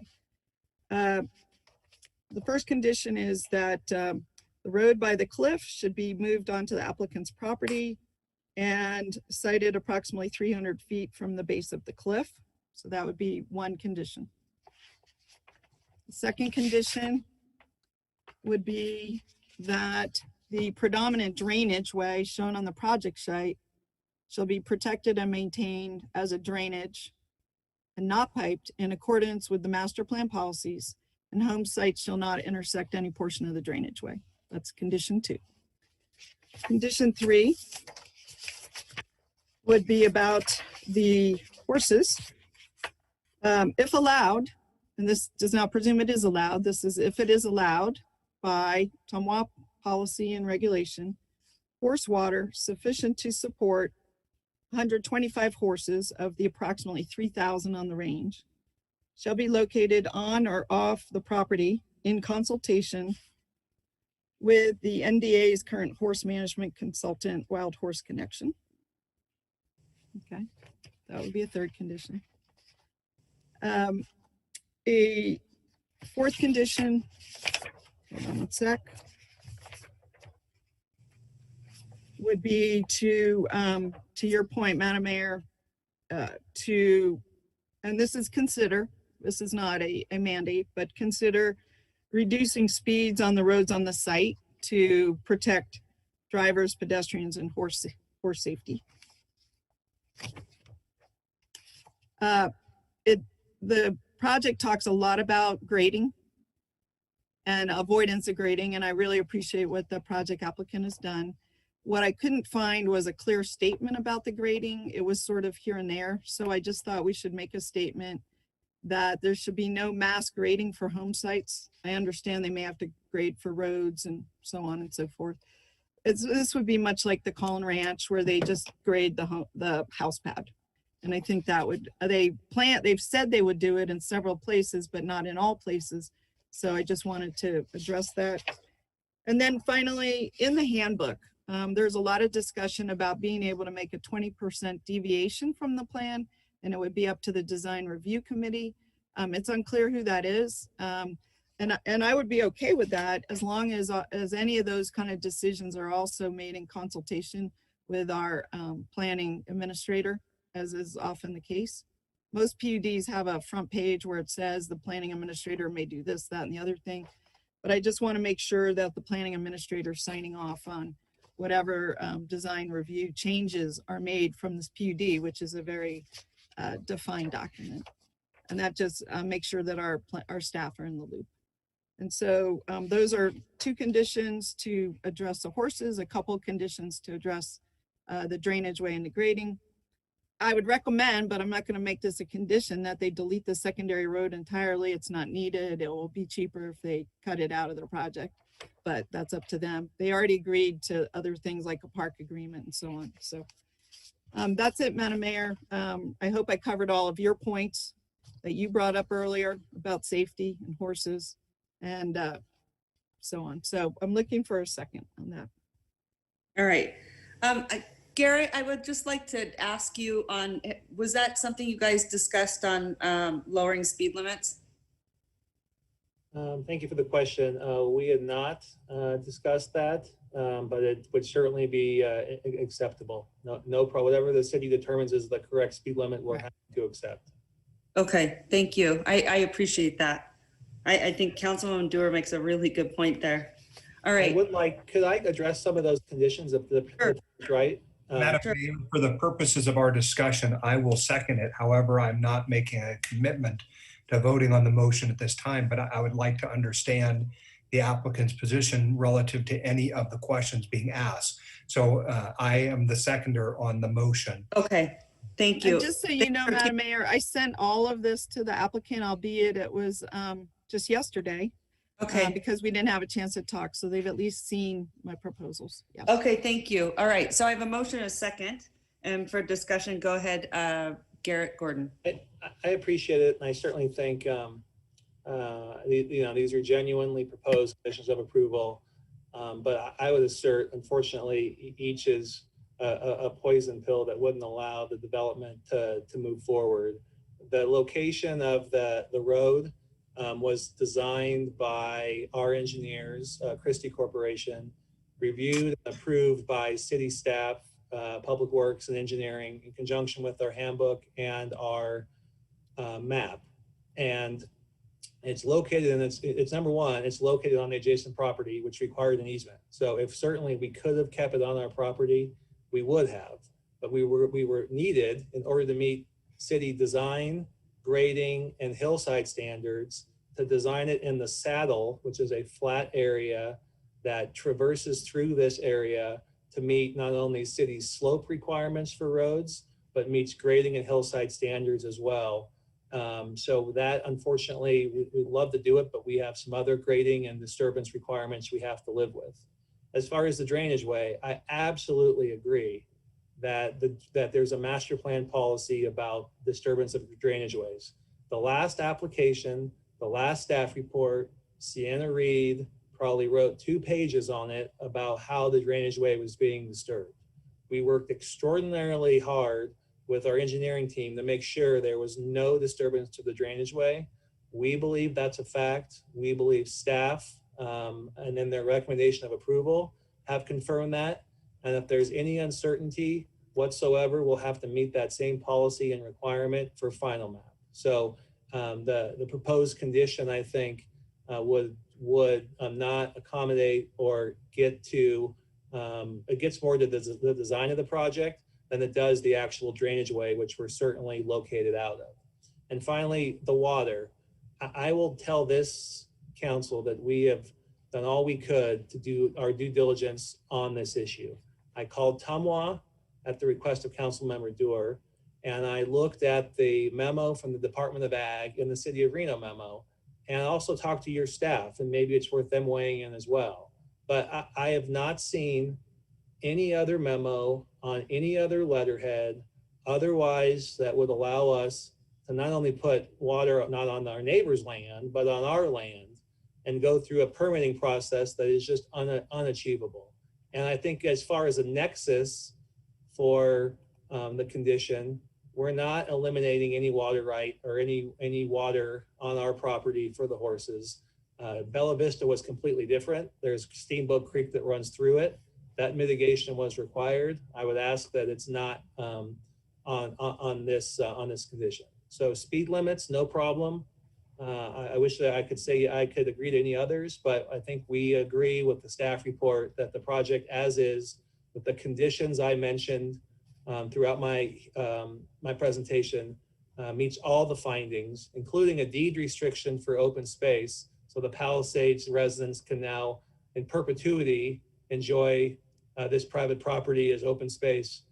We'd like to proceed with the staff recommendation. Thank you. So Just a response, Garrett, I did say if allowed. I did not presume that it's allowed. If it's not allowed, it's not allowed. But if it is allowed, that was the recommendation. Madam Mayor, I'd like to add staff's please to that as well.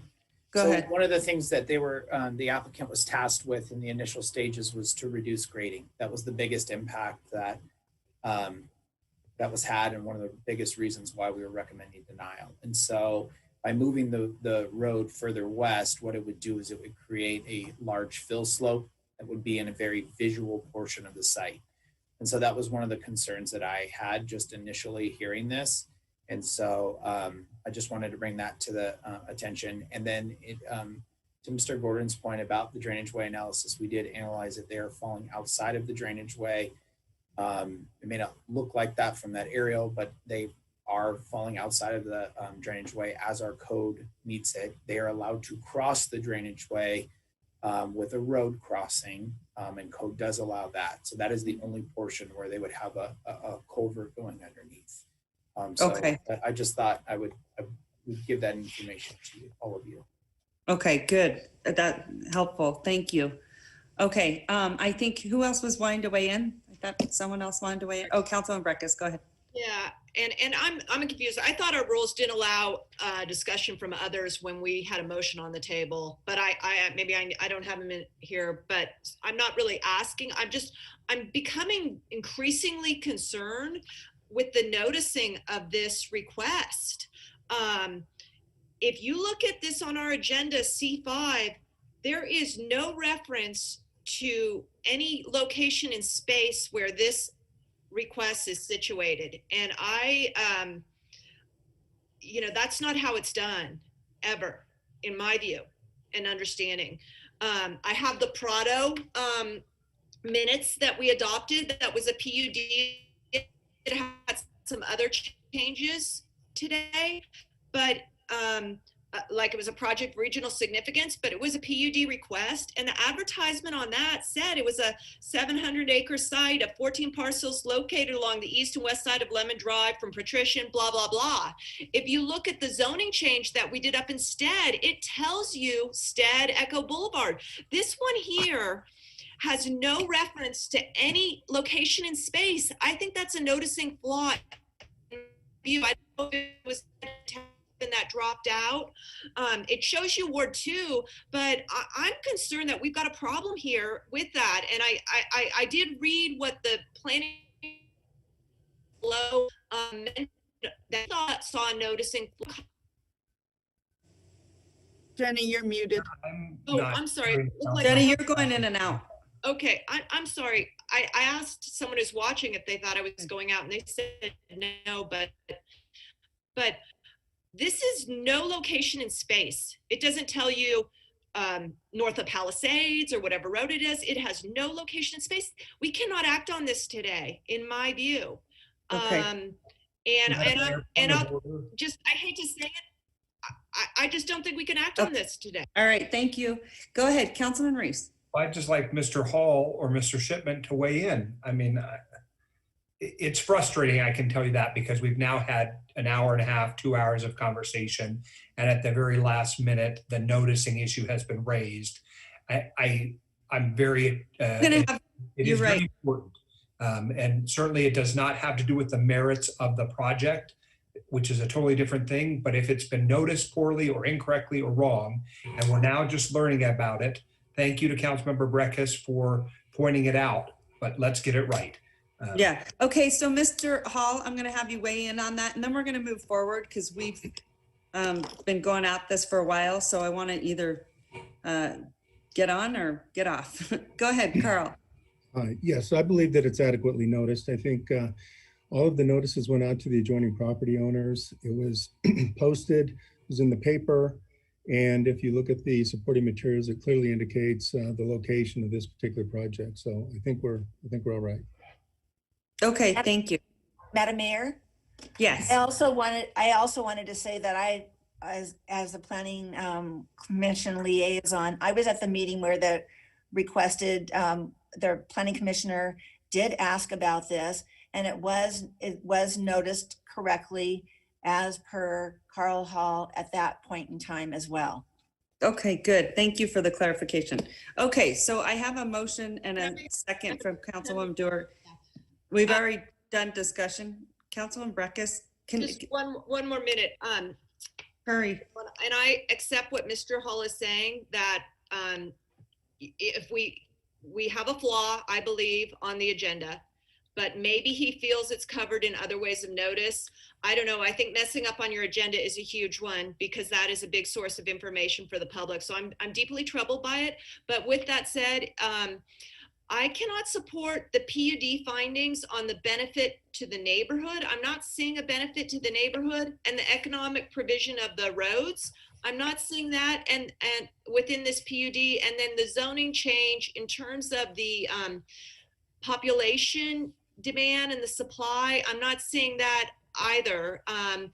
To justify moving and pushing the built footprint of our region up into some aggressive terrain is just not convincing to me to support the motion that's on the table. Thank you, Madam Mayor. Okay, thank you. All right, so I had a motion from Councilwoman Breckus, I think seconded from. I made a motion with some conditions. Councilwoman Dewar. Mr. Reese and then seconded. And Mr. Reese seconded. So with those added conditions, all those in favor say aye. Madam, okay, well, I guess. All those opposed? I'm opposed. Okay. So motion dies. I'm going to throw out a motion. This has been long, so let's either move forward or not. I would say with the noticing, I get Councilwoman Breckus's concern. However, when you guys see something with noticing, I would ask that you would bring that up before we go down the road of hearing something for 2 hours. I think that would be helpful, because if it is a problem. However, I'm going to look at the direction, obviously, of our attorney, Carl Hall, and I appreciate you giving clarification into that. So I would just ask that, so that if there is ever a noticing problem and you guys do want to bring it up, that we bring it up before we go down the road. So with that being said, then I'm going to throw out a motion to support the project. I think a lot of conditions were made, which I think is fantastic. I'm so grateful for Councilwoman Dewar for putting in all those conditions. The horse one is really important to me. So I would ask Arlo that you make sure that those conditions are in our horse requirements or policy, whatever you want to call it, as we move forward. But I would also say the applicant needs to continue to work with Councilwoman Dewar because she still has concerns. I think that that's important. But I'm glad to see that a lot of those concessions were made. And then the other one truly is the safety of the speed limit, because if there's a park, which I think the viewing area could be considered a park, that those speed limits are reduced. I think especially anytime you have wildlife in those areas. So I'm glad that you would make concessions on that. The water one is concerning to me. I would love to just be able to, say, good, we're done, but it sounds like that is a little bit more challenging. I'm going to do some research into that a little bit more, because you're hearing one way we can do it, hearing another way. Then it sounds like it's a legal issue, and then you'd have to go and own these horses. I don't know if that's good. That's, to me, is concerning, I think, just personally. So that's going to be my motion to. Madam Chair? Yes. I'd like to second the motion, but I have a question about the motion. Okay, go ahead. I can ask the question if I could. So are you moving for approval with the conditions that were already discussed and without the additional conditions that were requested from Councilwoman Dewar? Yes. Okay. All right. So that would be my motion, is to move forward with that. Okay, go ahead. Yeah. Yeah, apologies, Your Honor, but just to clarify, so in the staff report, we're talking about two actions: a motion to approve, as Councilmember Wimber talked about, and then we're also talking about for the zoning map amendment. Can you confirm that you can make the findings and that you are also approving the zoning map amendment? Yes. Seconder agrees. Okay.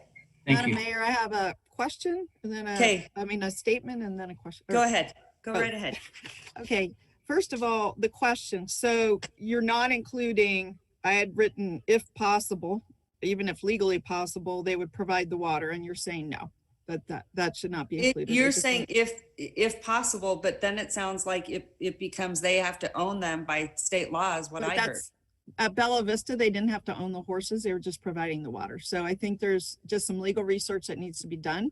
So my condition was, if legally possible. So if legally, okay, I understand. Did you want to include that or no?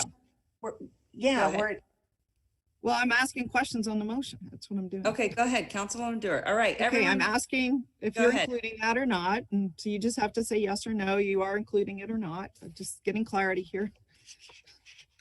So was that a yes, Madam Mayor, or no? It's a no. It's a no for me.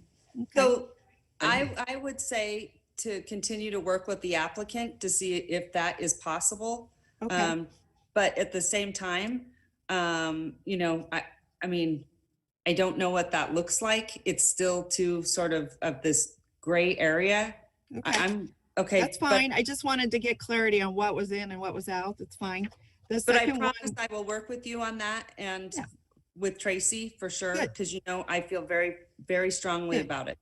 The second one that was critical to the horses was moving the road, and I just said onto their property in 300 feet. I would like to know if they can relocate the road, and this would be in conjunction with our staff, and I don't have to put an amount of distance. It just needs to allow passage. We're trying to assist the horses, but if they can't go by the project, everything we're doing is for naught. And so is that a condition that they would look at relocating the road to the extent possible in conformance with staff to allow horse and people passage on the east side of their project? I'm asking, are you including that? Madam Mayor, I would ask what the motion was. I'm sorry, I was a seconder, and I asked for clarification what the motion was, and it did not include anything that was added after with Councilwoman Dewar's. And this means nothing against you. I hope you understand. But the recommendation, you said that it was not including that. And so I hope that So I don't take anything personal, Councilwoman Weber. What I'm trying to do is make a different addition than the one I proposed, which I understand was excluded. So I'm just getting clarification because Madam Mayor is passionate about. Okay, you guys, we're going to move on. My last statement on the motion, if you don't want to make any changes, is that if it's like this, I cannot make the findings, and I should probably read them into the record if that's necessary, so that you understand. So, okay, so hold on, come on, everyone stop. Well, okay. just a minute. Okay, all right. Fine. Okay, I just wanted to ask Mr. Gordon about the road, about that. Tell me, is that something that's possible, or what's the reasoning? Oh, you're on mute. On mute.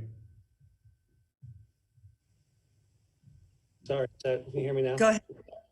Go ahead. So I've just been texting with our engineers, and they're telling me that unfortunately the road can't be moved. It was designed and engineered in conformance with city grading standards, hillside ordinance within a flat saddle, and to relocate it would not be in compliance with code. And so we would respectfully request, I wish I could say yes, but I'm being told by the engineers that we'd like to keep the road as is. Okay, Arlo, can you just weigh in? I just, on a staff side, Sure, for the record, Arlo Stockham, Acting Assistant City Manager. We appreciate all the design changes being made. It's pretty sensitive for the grading. The horse issues, you've pinpointed the challenge.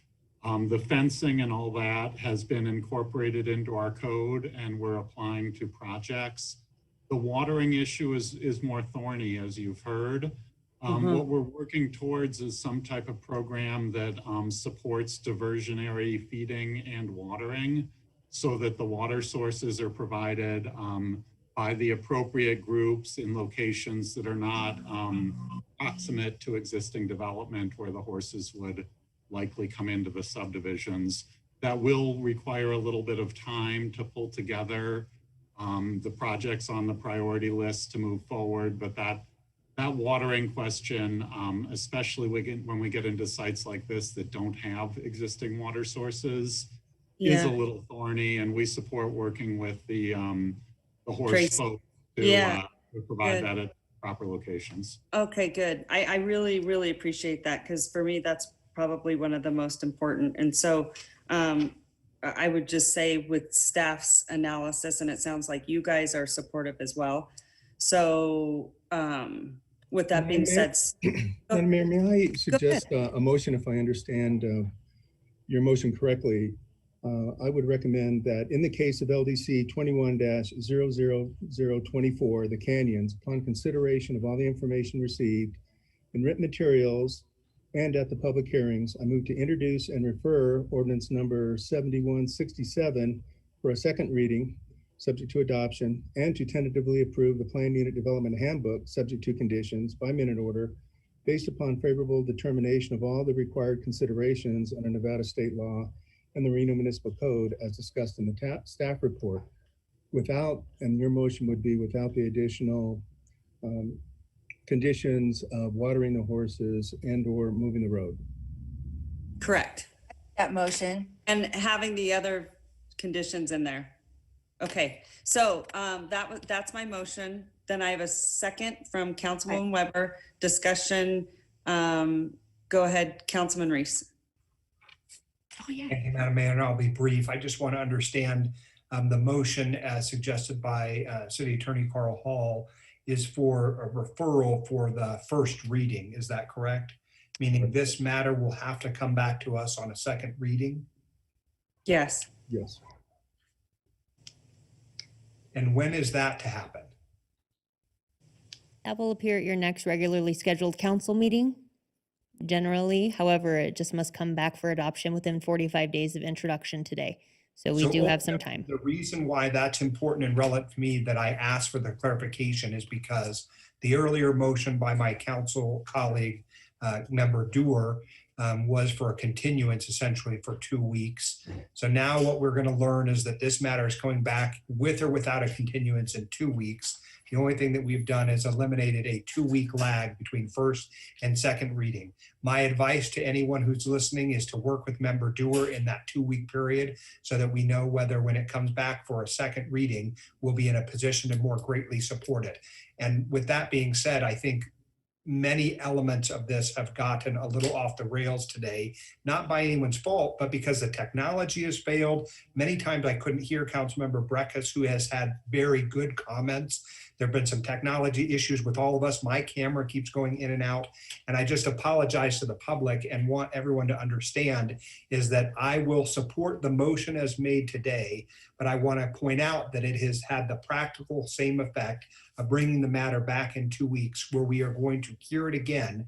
And sometimes we pass very quickly on those things and other times we do not on a second reading, but it's coming back for a second reading.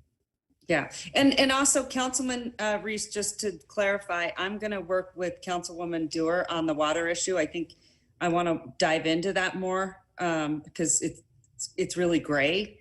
And as you know, I was the one that really stressed this horse requirement. So there's clarity as we get into other developments.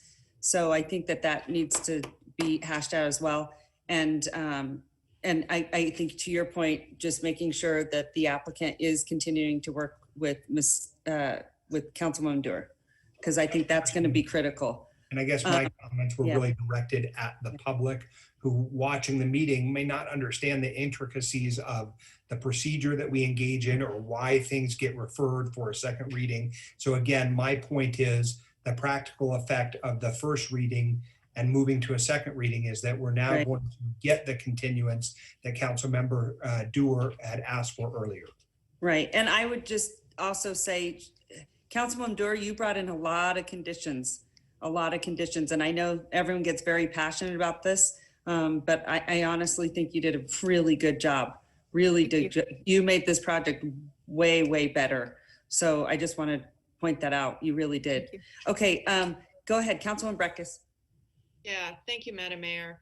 I want to follow up with Mr. Reese's comment. Today, we're doing a bill for first reading to refer for second. I struggle with the noticing because usually there's a sub 1 and a sub 2. The sub 1 is a zoning map amendment, which is an ordinance adopted into 2-part. And then sub 2 is the adoption of the PUD by tentative minute finding. And I think today we are taking final action on that. But it's very unclear on what I believe is a noticing flaw. And I even want to bring up a greater noticing flaw that I hope will maybe give pause, concern for pause to people. And I know Madam Mayor says if you want to see a noticing concern, bring it up early. That's not an assignment I'm going to take. That's not our job here. But I just want to say, I have stumbled across this, and from my previous comments, I looked in the record, and I accept Mr. Hall's analysis that if we're noticing 3 ways, mail, the agenda, posting, if you skip on one, there can be an argument that you're okay on the others. But I've looked at the others, and the others are flawed too. The others are flawed because they are talking about what we're doing today on February 10th is a tentative map and special use permits. So you have a huge cluster of inconsistent noticing here.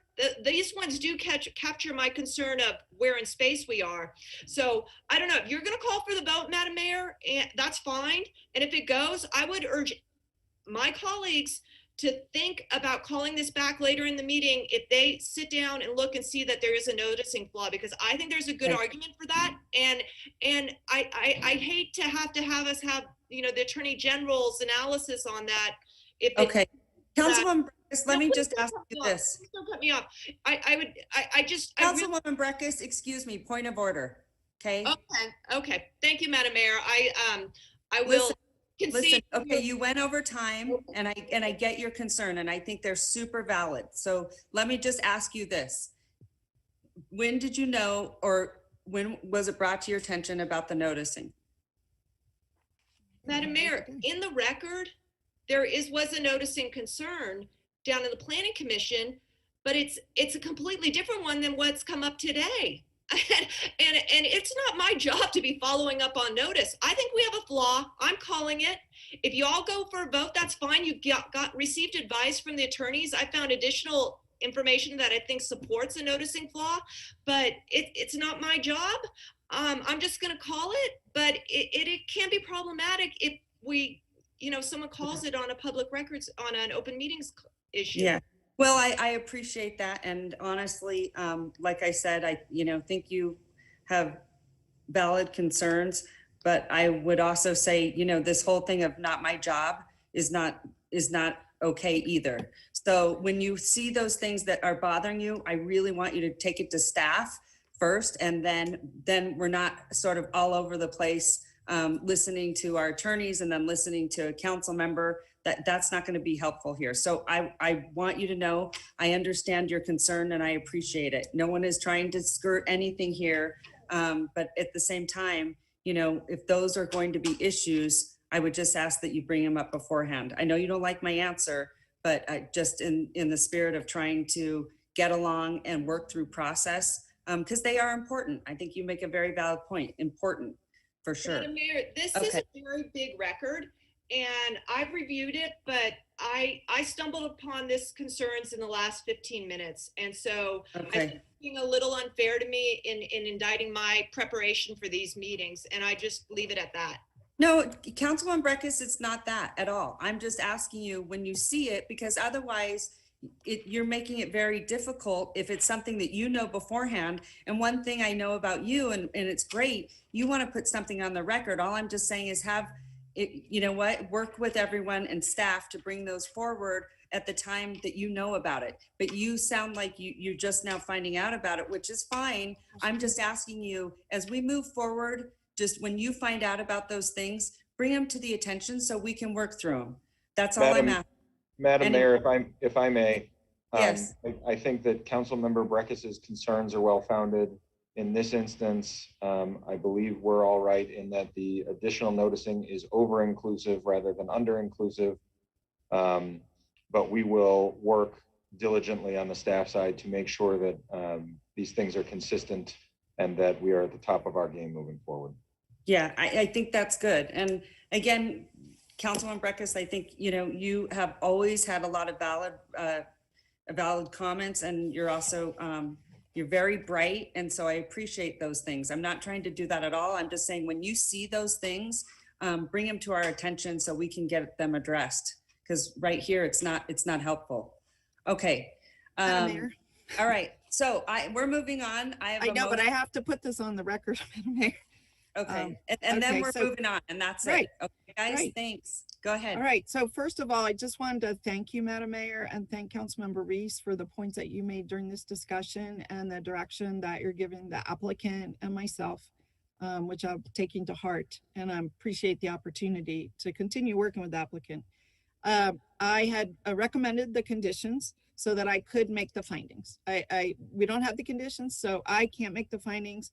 So I just want to note which ones I can't make so everybody's knowledgeable, and I made the record, and then we'll move forward. I sense the tenor of the body, and I understand it, and I'm not personally upset with anyone. It's all about the project, right?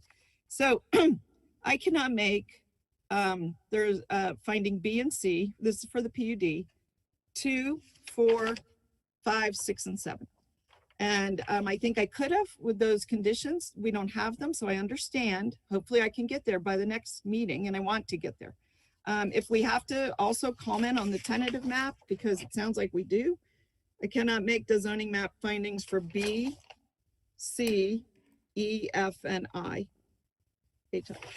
And so those are them. I just want to put them on the record. And finally, I sent a letter to the applicant providing some guidance, and I just want to make that part of the file of the meeting for the record, so that'll just be part of the record for the meeting, and I'll send that over to the clerk. So thank you, Madam Mayor, for letting me just state that so we could just clarify, and we'll move on. And again, thank you and Councilmember Reese for giving an open door. Okay, and good job, Councilwoman Doer. Really good job. Thank Every project you do, you're passionate about and you make better. So great job. Thank you. All right, so we have a motion and a second. All those in favor say aye. Aye. All those opposed? No. Okay, so motion carries. All right. All right, That Madam being- Mayor, with that, I believe you said that you would like to recess after this item because you do have an attorney-client scheduled at this time. Yes, I want everyone to get up, take a break, take a breath. You know, sometimes we all get really passionate and Councilwoman Breckus, I hope you can understand. I think she already logged off. But you know, and when we walk away, we're all, you know, on the same page of respecting each other. I think that's important. So good job. And again, Councilwoman Dura, I think you did a really good job. Thank All you. right. Trying. Thanks, you guys. We'll Thanks. see each other soon. Okay, bye-bye. Okay, bye.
Madam Clerk, are you there? Yes, Madam Vice Mayor. If you would like, we can go ahead and call your meeting back to order. The mayor's let me know that she is on her way and getting reconnected. But if you'd like, we Right. can get restarted. Yes, please. All right. With that, Madam Vice Mayor, we are calling your meeting back to order. At this time, we are on item D1. This is a presentation and discussion of economic conditions.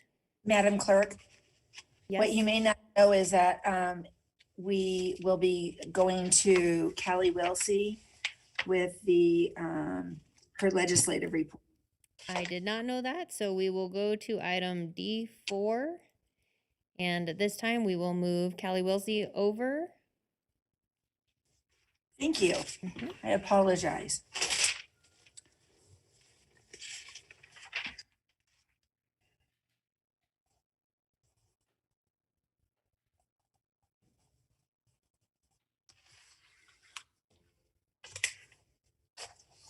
Good afternoon. Hello.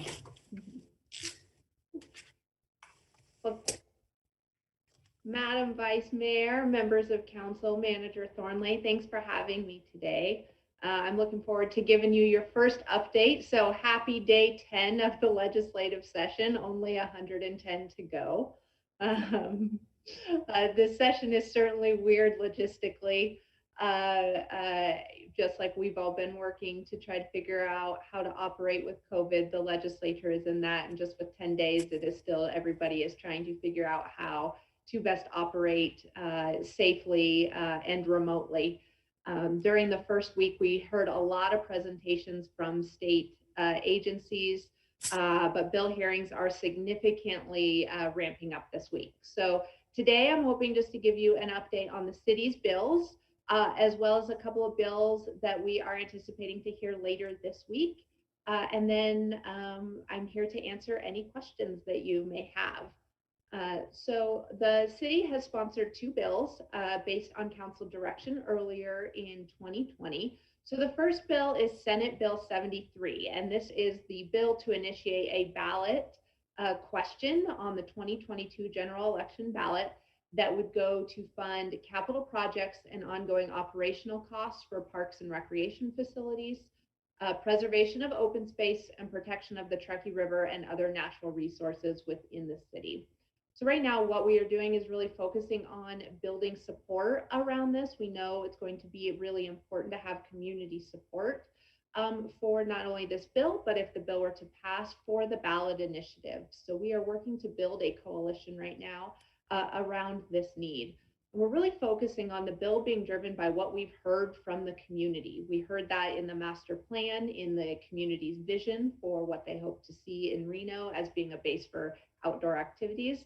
But we also see that regularly when we talk about the number of service requests that we see related to park maintenance, as well as demand for facilities. We hear that related to swimming pools and dog parks and those types of facility demands that we hear from our community. So we're working to work with local groups to present the bill to them, as well as the need, as well as our state lawmakers. We're having conversations with our state lawmakers to answer their questions and get an initial idea of where they stand on the bill. Our next step will be sending that bill for its hearing, which will go to Senate Committee on Revenue and Economic Development. And we are working with the chair on the scheduling of that and when that will occur. The city's second bill is. May we ask a question before you go on? I'm sorry, Ms. Wilson. Sure. Yes, go ahead. Okay, thank you, Vice Mayor. I just, actually, it's more of a statement than a question. I just wanted to tell you that in recent weeks, I have reached out to you. You mentioned building support to let them know. And every group I've called did not know or had just found out about it and did not understand it or what its goal was, wanted to support it. The only thing I've heard back is, well, what about the county? And it's a good question, but the county has had their own bill in the past. And I think our needs are so great at the city of Reno. So just stay alert for that. That may be something that comes up, but I am having meetings with people, just so you know, to to make sure they know about the bill and can figure out what their position on it is. So Great. and I'll send them your way. Perfect. Also, could I be recognized?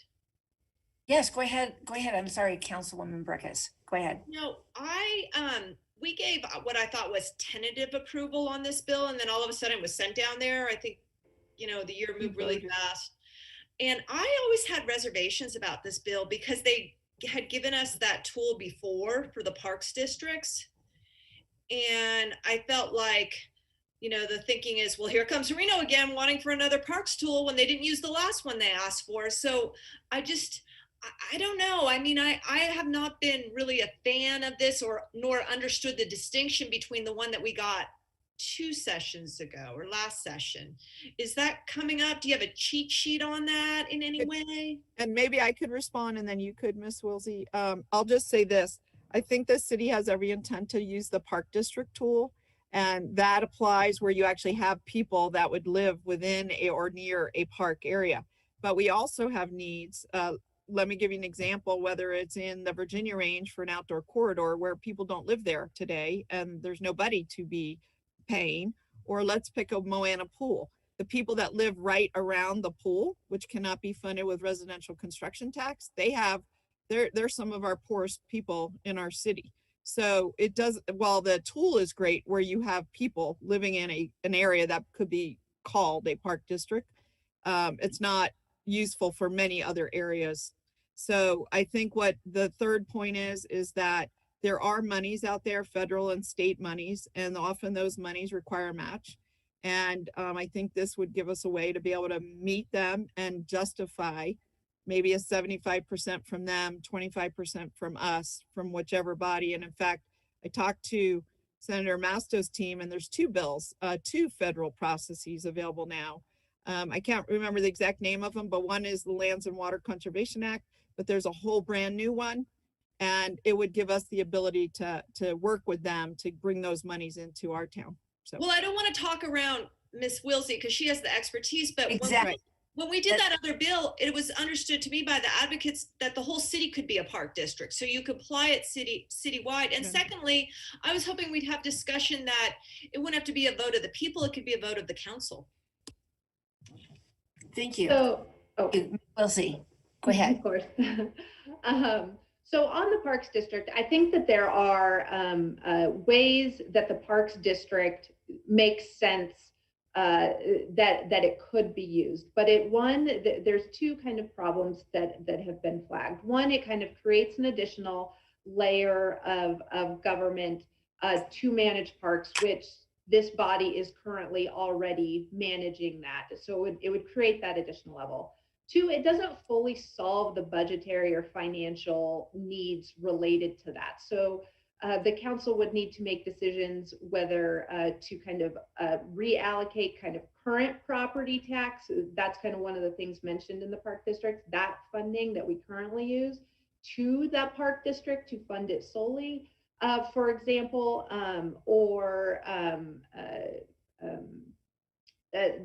so it doesn't just solve all the budgetary processes in there. And Councilmember Breckus, I am happy to kind of sit just more in depth with you, and whoever to discuss like the Parks District's legislation a little bit more, also with Parks Director Jamie Schroeder. That may be helpful. Secondly, to the point of the process, so council by September 1st, prior to the legislative session, has to select their bill draft topics. And so council's direction at that point back in August was to do a ballot initiative around these topics. When we got the initial draft of the bill, we got it the day it was to be filed. So we were able to send that out to council, but really not with enough time. Just the legislative process doesn't allow for that in that scenario. So we're here to continue to talk about that during these updates. What is the revenue source if it goes to the ballot? What is the revenue source? So it outlines 6 options. So what the bill does really is allows the city council really to initiate a process. And what it does is you guys would be initiating, creating a committee to look at the 6 different revenue options, which we can go through. But then that committee would recommend a revenue solution to the problem. And then that would go onto the ballot for voter consideration. So this is similar to what you saw with the school district's capital improvements. It mirrors that same process. Okay, thank you. Welcome. Okay. All right. Head. So the second bill is Senate Bill 11. And this authorizes certain cities with the ability to enact the supplemental governmental services tax. And it would be up to 1 cent on $1 evaluation. When council was discussing this bill, the intent was to use funding for homelessness and human services needs. But the bill is broader in nature and would allow for construction and maintenance of sidewalks and streets, the operational costs of government functions. That's the existing language that is that authorizes the county right now. So what this bill does is, due to the population caps, it really only impacts Washoe County and the cities and the county, Washoe County and the cities within it. But it would authorize the city councils of Reno and Sparks to implement this within their cities. Similarly, this bill, we are working to understand any questions or concerns of state lawmakers, and we'll be working to get it scheduled for a hearing. Yeah. Okay, go ahead, Councilwoman Breckus. Now, I understand that Washoe County at their workshop, I think January 13th, said they don't want the GST. They don't want to exercise it, this current commission. So have they, taken a formal position that go for it, Reno? They yesterday in their normal county commission meeting raised concerns about this bill in relation to kind of authority of who is the taxing authority within counties, not the cities. But that particular aspect of whether they intend to implement it was not discussed. Okay, well, I got an email the other day from the county manager saying, someone sent to me, telling someone that they were firm on their retreat that they're not going to exercise this. So it seemed to me that, if we have a need, if there's a public need that we see, hopefully that can be useful. We're not in competition with them for this because they have policy of taking a pass on it.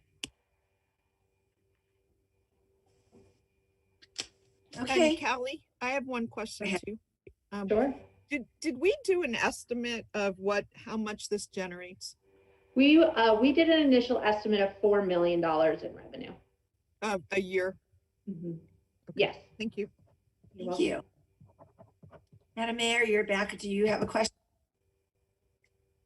No, I don't. Thank you. Okay, thank you. Go ahead, Ms. Wilsey. So next, there are 2 bills that I just wanted to flag for council that are having hearings this Friday. They are sponsored by the Nevada League of Cities, which we're a member. So I just wanted to give you a heads up about them, but AB 3 authorizes the submission of land development and planning maps electronically, as long as local governments such as the county recorder has those processes in place. It's enabling legislation that would allow it, just kind of clears up some gray areas in NRS. I think we've seen kind of the need to ensure that we can go electronic if it's available. The second one is Assembly Bill 63, and this would allow for the use of a stabilization fund in any emergency in which we are declared a state of emergency, not just natural disasters. Right now, the state law says you can use a stabilization fund due to natural disasters. So it's expanding that to also be used in other types of emergencies. So those bills will both be heard on Friday morning, and we're looking forward to participating with the league in that. Good. And then the last update that I wanted to give you, as it is always an important part of our platform, is just related to property tax. So there are 2 bills right now. One is sponsored. Ms. Wilsey, Yes. do you showing a PowerPoint or something? Because we do not see that. No, I just have my notes up, so I'm sorry. I keep looking to the sides to make sure I hit my points. I just want to make sure because I saw you looking. Thank you. I'm sorry. Senate Bill 64 is sponsored by the League, and Senate Bill 10 is sponsored by the Nevada Association of Counties. And both of these are looking at property tax reform, not major changes overall to the system. Both would adjust changes to the formula for calculating the partial abatement. But the League's bill also looks at reducing the rate of appreciation from 1.5 to 1%. Those bills haven't been scheduled for a hearing yet.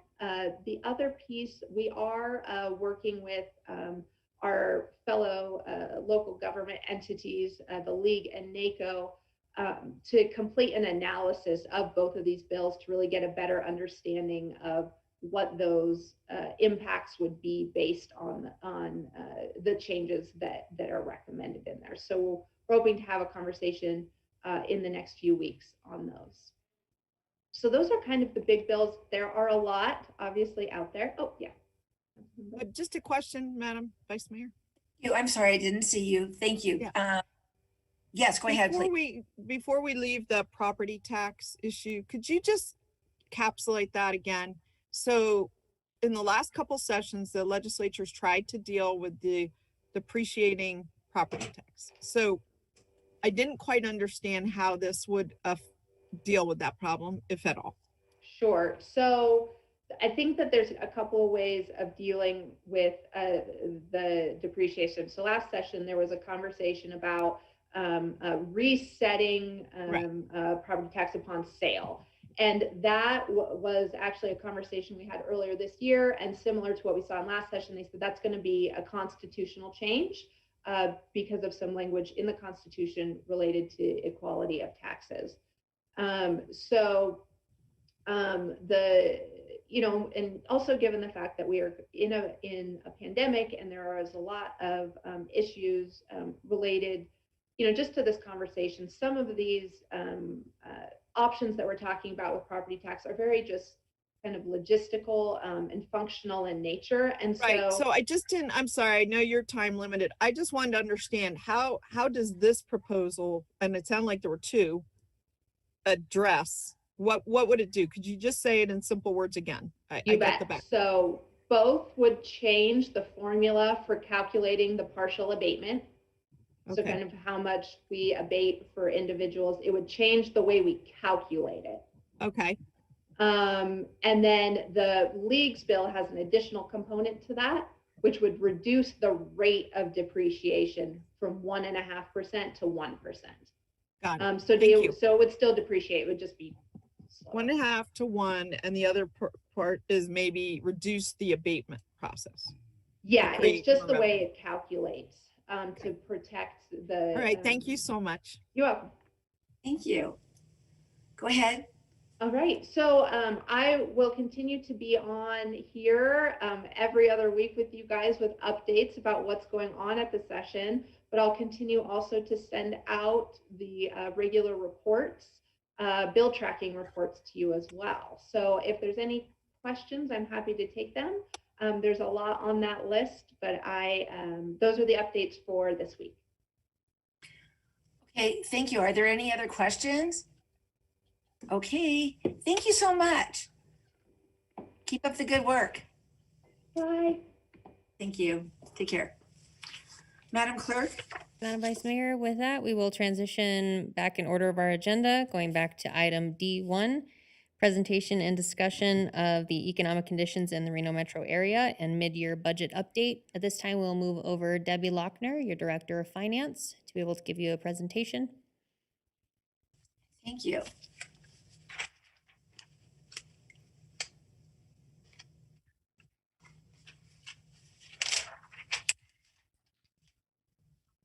There she is.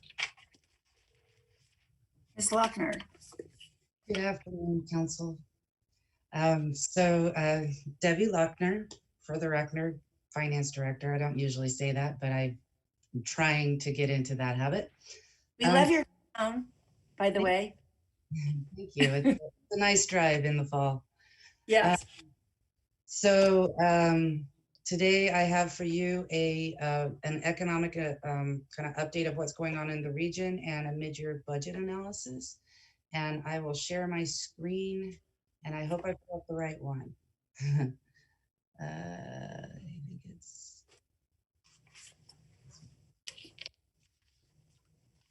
I got it. I have 3 of them up on my desktop getting ready for the next 2 items as well, so it's hard to see them. Anyway, so we will just go right in. So beginning with talking a little bit about our regional's unemployment rates. The city of Reno currently has 5.5. Now, again, these are October numbers. Unemployment rate compared to a year prior at 2.7%. And that is still tracking well below the entire state of Nevada, which is tracking at 9.9% right now compared to 3.4% last year. So this just kind of made it a little bigger so you could see before our dots were light and now our dots are getting darker. But hopefully our dots will start getting lighter again as we continue to recover and ensure that our people remain employed. This really is just to demonstrate within the sectors of our economy what areas are down versus what areas are up year over year. We're looking, this is November 2019 compared to November of 2020. As expected, leisure and hospitality is down significantly, and trade, transportation, and utilities is also down, and the other significant one is government. The sectors that are up is professional and business services, financial activities, and manufacturing. And that makes sense. Financial activities, as we've seen, our community, we continue to sell houses at a pretty high rate, and plus with the low interest rates right now, a lot of people are refinancing. So we're seeing a lot, kind of an uptick in those financial activities. When you look at manufacturing, that also makes sense. At the beginning of the pandemic, these stores were running out of items. And so that we had to continue kind of uptick our manufacturing to make sure we got those items back in the stores.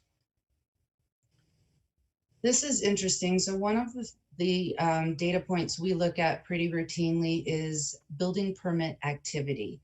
This is one of the precursors of a coming recession when you see the building permit activity decline. We did from 2019 to 2020, we have seen a 5% decline in overall permits. And it's really looks like it's evenly split between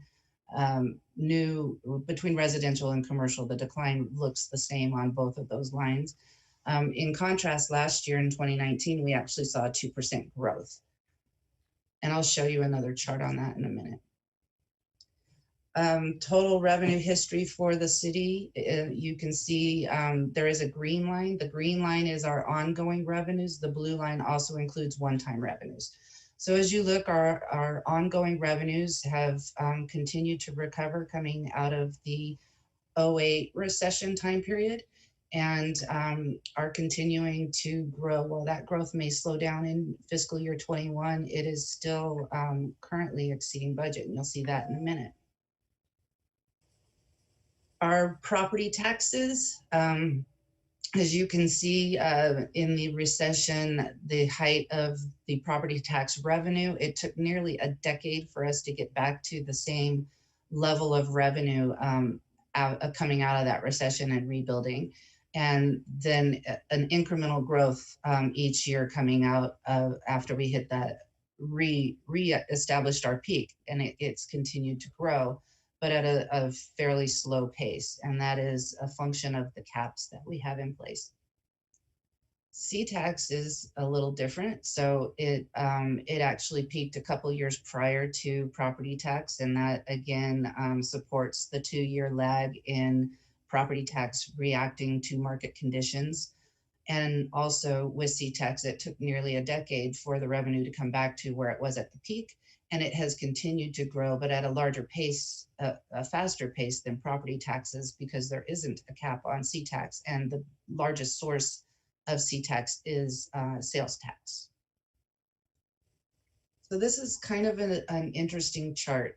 So we have put the property taxes in blue, the C-tax in green, and the building permit activity in the dotted line. And so you can see that building permit activity really does track with your C-tax. So it reacts almost immediately to market conditions.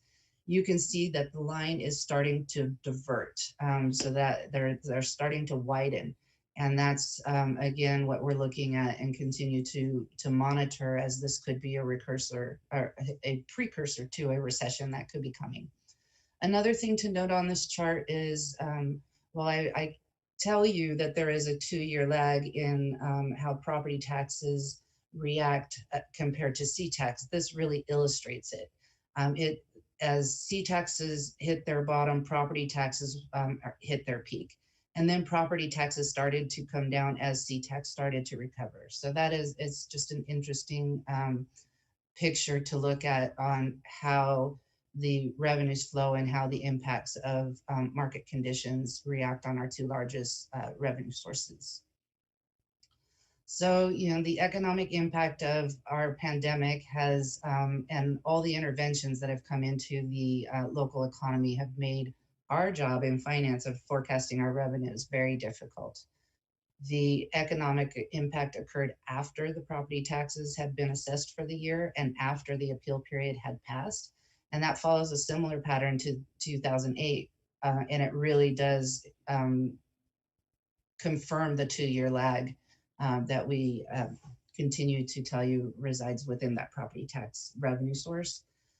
When we look at data nationwide, about 1/3 of the American households are behind on the rent and mortgage payments. So we need to make sure that we are prepared for what looks like a coming additional recession to the local area, and make sure we have plans in place. The federal support for the additional unemployment insurance, the direct support to businesses and individuals from both the federal government as well as the federal government through this the city as a pass through with our $47 million has really helped support our revenues, our C-tax in particular, as we continue to manage through the pandemic. This is a chart I like to show, and as expected, the dark blue and the red lines are the largest. That would be salaries and benefits. We are a service organization, so we would expect our salaries and benefits to be our largest cost. Services and supplies has remained pretty much steady.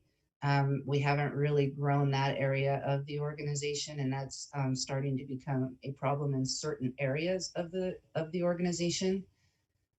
So the next one is that light purple capital outlay. You have to really look hard to find it. And I would love to see that purple line be bigger. We understand we have deferred maintenance in our existing assets. And in addition, we are looking at bringing some new assets online. And we need to make sure that we have a capital program that is robust enough to take care of our existing assets, as well as continue to build our organization citywide to take care of our service demands. When you look at the light blue line, the debt service line, I want that one to get smaller. So I want the purple one bigger and the blue one smaller. And that typically, we're working on that one. And I know the council has been focused on making sure that light blue lines stays as small as possible and reducing our overall debt position within all of our funds. The other financing uses, the line, so there's typically a little bit every year, but the line gets bigger in the years we actually issue debt because we have to book the cost of issuance and some other transactional costs during those years. So again, that's a little volatile, and we want to really get a handle on what that is and make sure that we are looking at it and ensuring that we have a good program going forward. I like to look at fund balance. So this is a history of the general fund's fund balance. The percentages are percentages of unassigned fund balance, which is the most important piece because those are not designated for specific purposes. And that means that is resources available to us to ensure that we have a robust budget and are able to address things that come up during the year.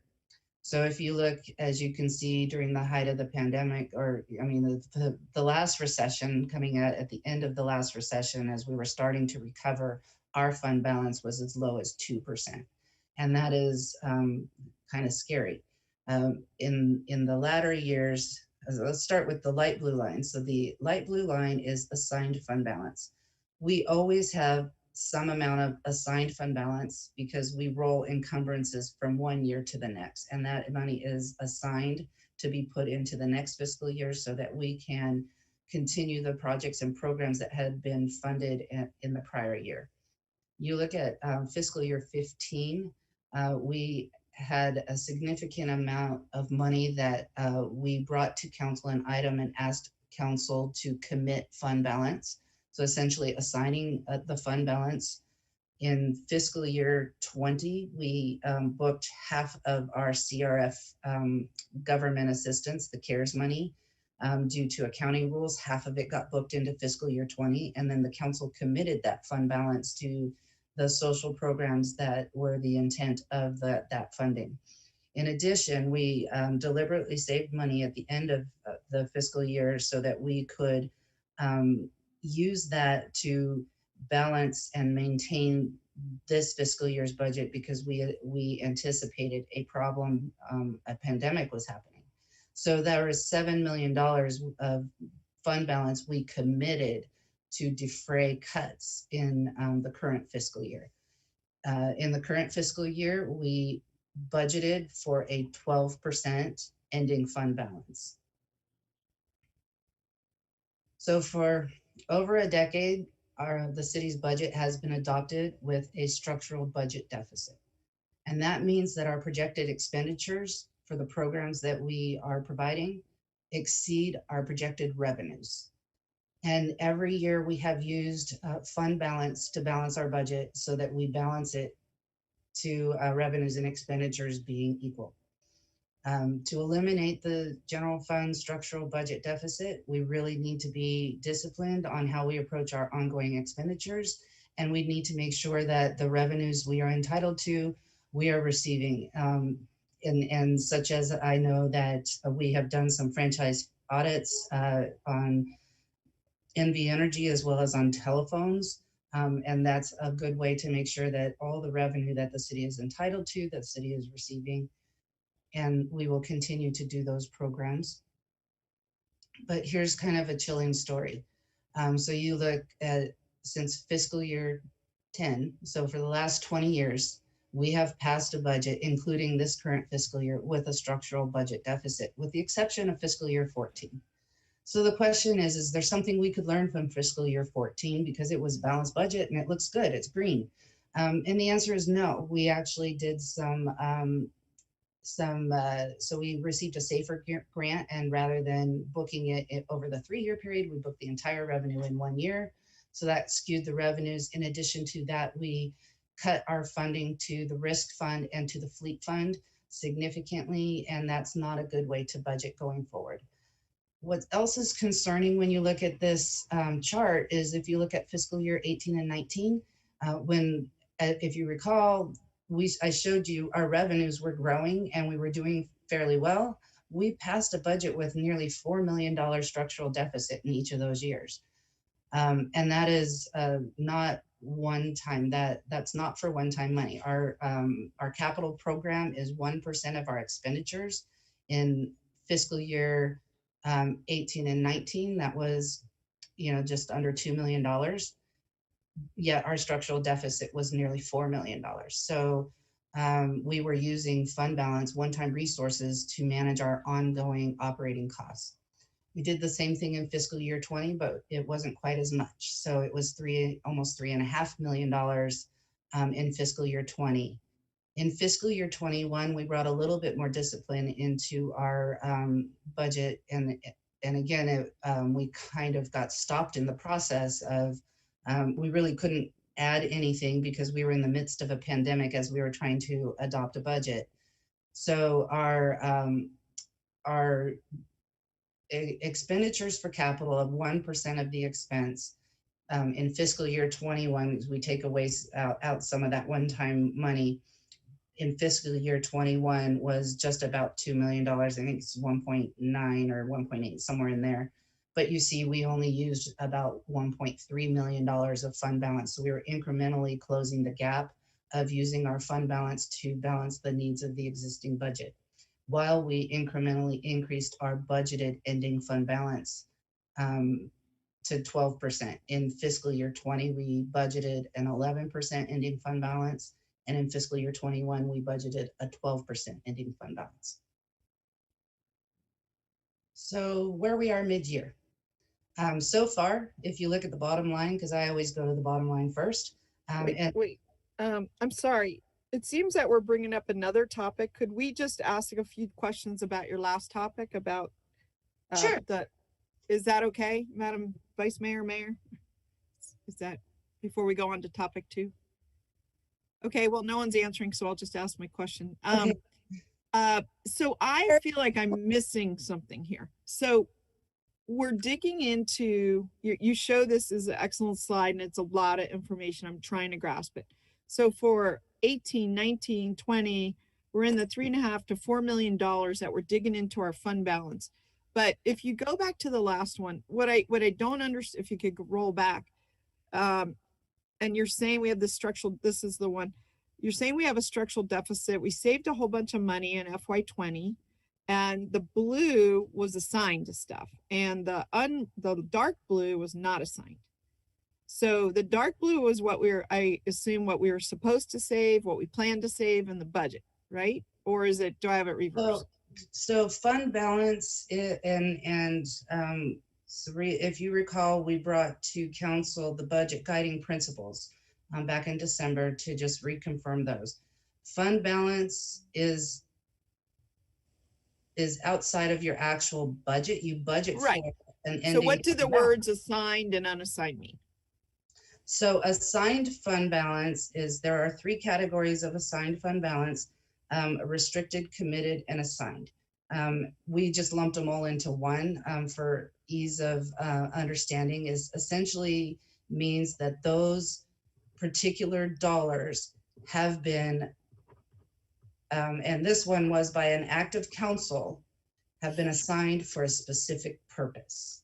Right. So we saved a lot. That, I mean, $30 million, right? We saved $7 million. And plus we received a, $20 million of grant, $23 million of grant. So then we applied, I suppose, the unassigned fund balance, the dark blue, into 2021. Is that why? Otherwise it would be much smaller. Is that right? Yes. So what we did in 2021 is we used, and it's more apparent here, we used $1.3 million of the unassigned fund balance to make the budget balance. Okay. But okay, so now I understand that, I think, the best I am today. But we continue to go up, and we are reducing. You showed only 1.2 million is projected for this year. Something's working. I mean, you're doing a good job. We're doing a good job. We're trying to get ahead of this, right? Yes, and if you recall, this year we passed the budget. We essentially stopped the process and said, we are not going to add anything to this budget. We're going to pass the budget as is, and then we would look at some strategic plans on how we get through the end of the year. Okay, well, this helps me. Thank you for letting me ask those questions. I wanted to make sure I had the foundation before you started delving into more stuff. Right, and fund balance is really, so in the guiding principles, it says we'll have between 8.3 and 25% fund balance. That would be the unassigned fund balance. And that allows, as things come up through the year and it becomes an issue or a really important thing to do, if we have fund balance, we can tap into it and not have to adjust our operating. One last question. The percentage numbers that you have on each bar, is that just go with the light blue, or is that for the total? It's just for the dark blue. Oh, the dark blue, the unassigned, which is money that is not obligated to anything else. And we've been working on, you know, again, it went from 2% and we kind of gone up. These are actual numbers. Fiscal year 21 is budget. So in fiscal year 19, I believe we budgeted at 10%. In fiscal year 20, we budgeted for 11% ending fund balance. So we did better in those years than we had budgeted for.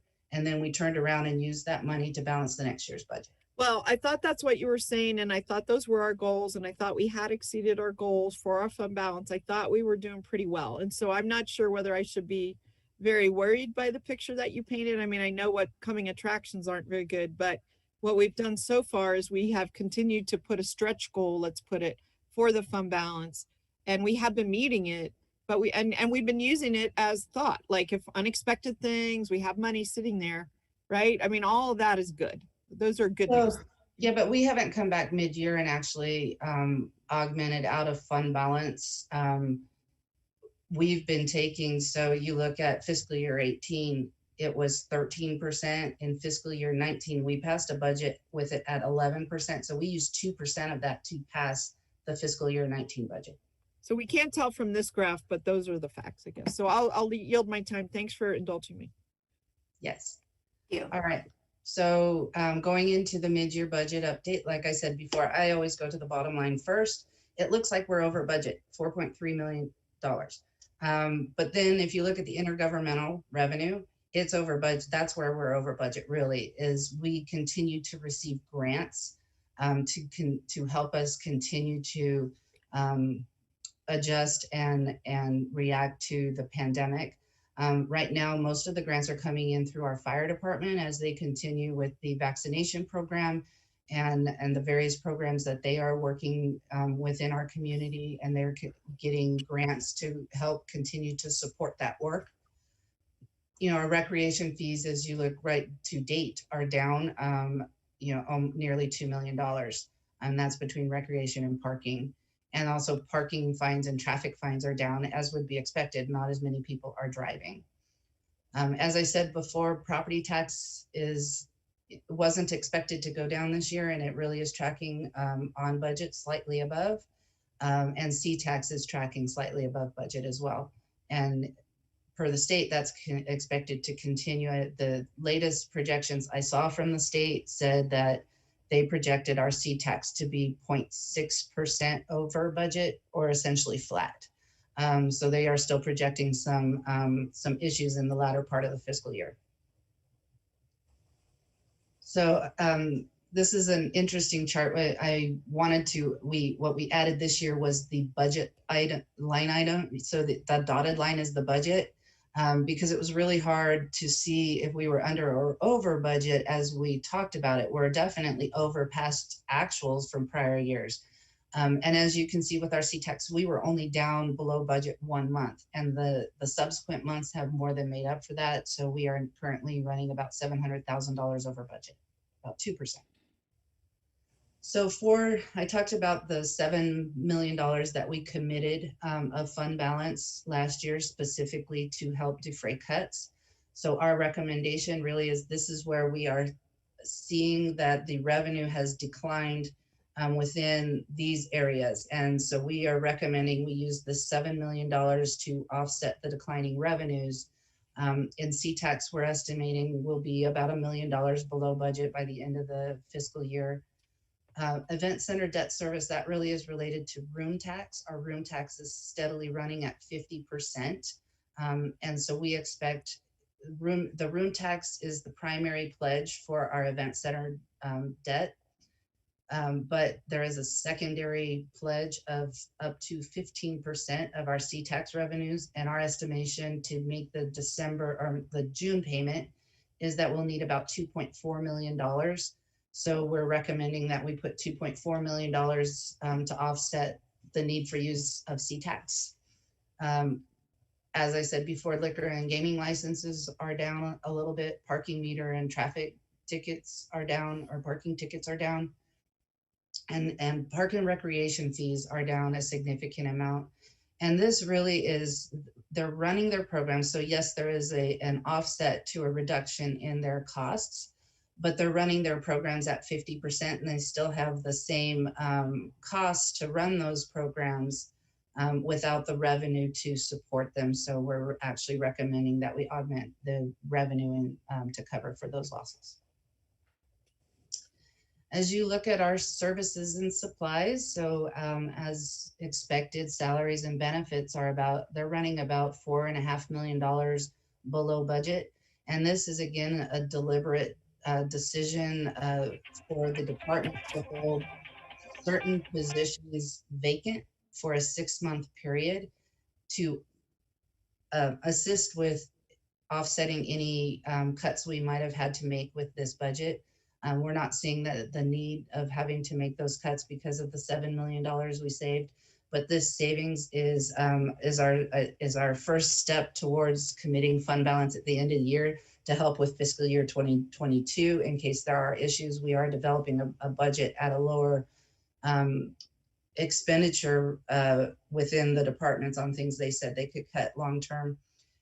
But we will also ask the council to commit funds so that we can defray any additional issues that might come up in that budget. And then we would come back at mid-year if we didn't need to use the committed funds with some options for council on programs and projects that staff has suggested should go forward.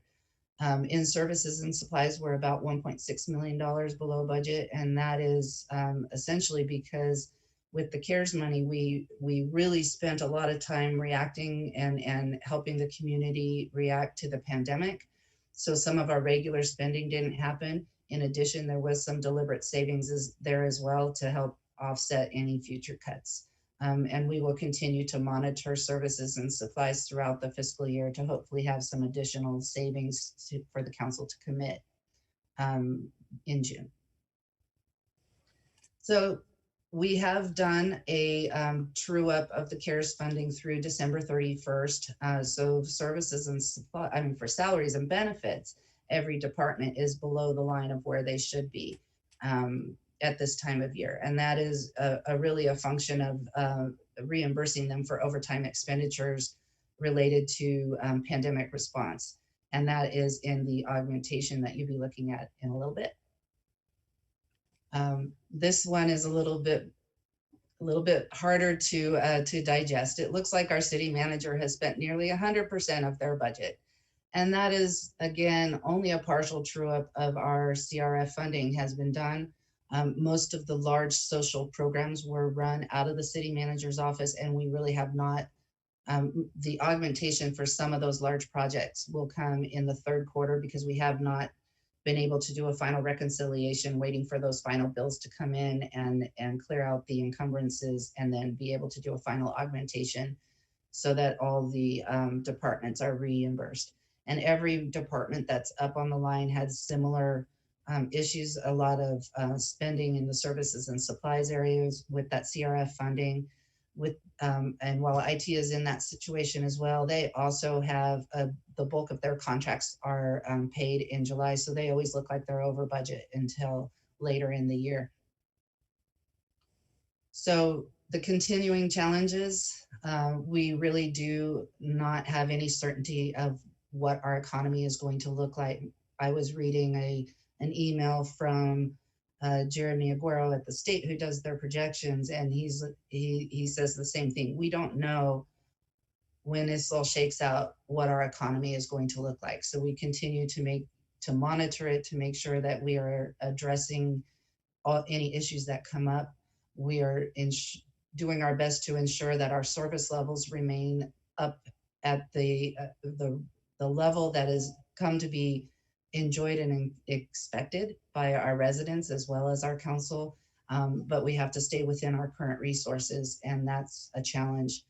In addition, we have aging and deteriorating infrastructure, deferred maintenance, and we do need to increase our general fund funding in our CIP and our capital maintenance programs. And we're working out plans for how to do that. And we need to continue to maintain the funding for our long-term liabilities, such as OPEB and workers' compensation. And that really is the end of my presentation. Well, thank you very much. Are there questions? Vice Mayor, I have a question. This is Thank you. Councilman. Go ahead, Councilman Reese. Thank you so much. And I'm not sure I'll be very lengthy, but first of all, Ms. Lochner, I want to say thank you for this presentation. You often do very incredible presentations and very thorough. This one kind of hits it out of the park for me in many ways. So I just want to say publicly thank you for the information. It was digestible, but it was also realistic. Let me just see if I can understand the takeaways for me as a policymaker. I obviously don't have your level of acumen and skill, and so I want to see if I've received what I need to. First of all, we're doing okay. But in about 1.5 to 2 years, we certainly could be in trouble. And that's related largely to our need to eliminate the way we have structurally operated and the structural deficit that has been created. Now, it looks like there was a year where you were able to encourage us and move us to getting it much lower, about 1.5 million. And I believe that before the pandemic hit, you had a chart, and I would have to go back to my file, which I didn't bring home with me, that showed us basically eliminating the structural deficit in another 2 years. So you were very close. Am I right about that? My recollection is that you had us on a path that would have eliminated it in about another 1.5 years. That was provided we were able to do status quo budget and get there. So we need to hold the line for 1 to 2 years. If we're able to do that, we would be out of that structural deficit situation. Yeah, and as I recall, it was like in year 1, we were getting closer, and by year 2, we were down to like $70,000. And so I'm just trying to dust my own recollection off. What are we going to do as today as council members to ensure that we can move us towards eliminating that structural deficit? It feels to me like the way that we held ourselves together through the first year of this pandemic was really by avoiding transfers to things that we didn't necessarily have to do, like OPEB, workers' comp. We made some significant holding of the line on salary and benefits by freezing positions. What are we going to do? What is your path for us, and what are your recommendations for us as we move into this next budget cycle that will benefit not only this body, but the body that exists here in 2 years? Because that's the one that I'm sort of seeing as the problem based on the presentation. So first of all, just to let you know, we did not cut any of our funding to our long-term liabilities within this budget. They were options that we provided to the council of places we could go if we needed to, if it became much worse than it was.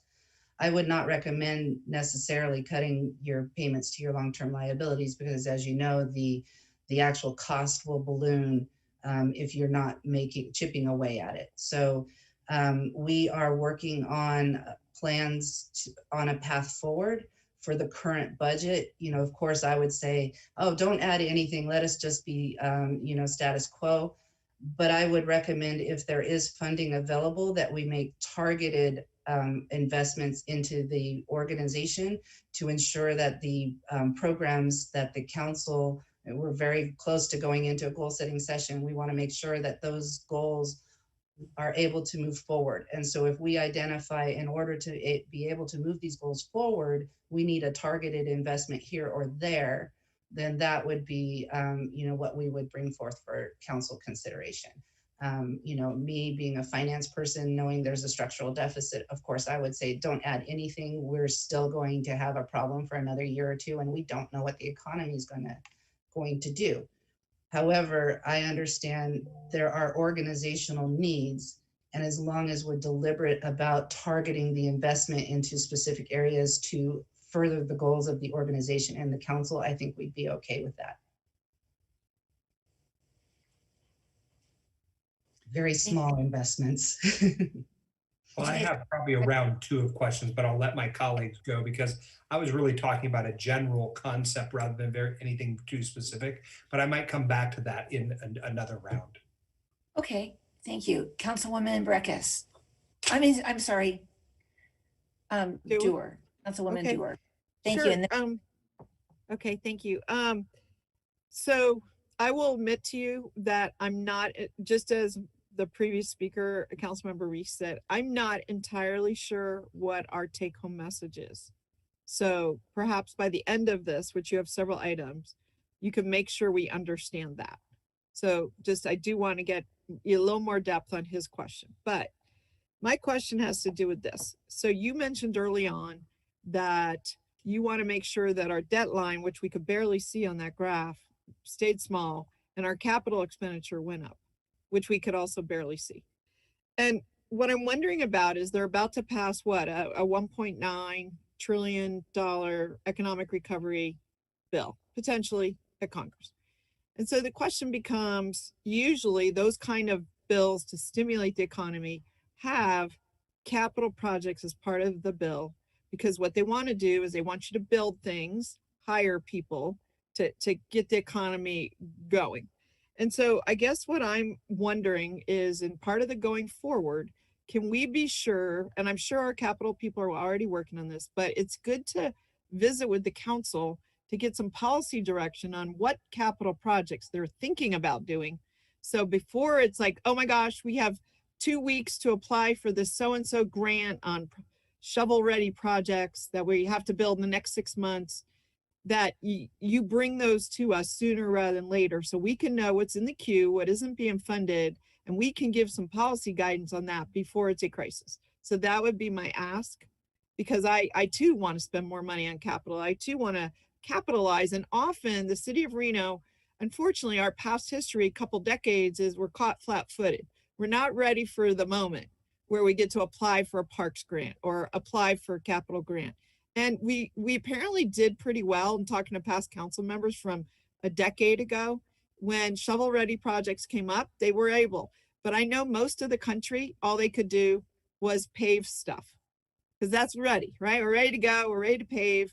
And paving stuff, while that's good, and it puts pavers to work, it doesn't really move our capital needs. You know, it doesn't really build stuff or address, let's say, a leaking roof or a, you know, some repair that's needed.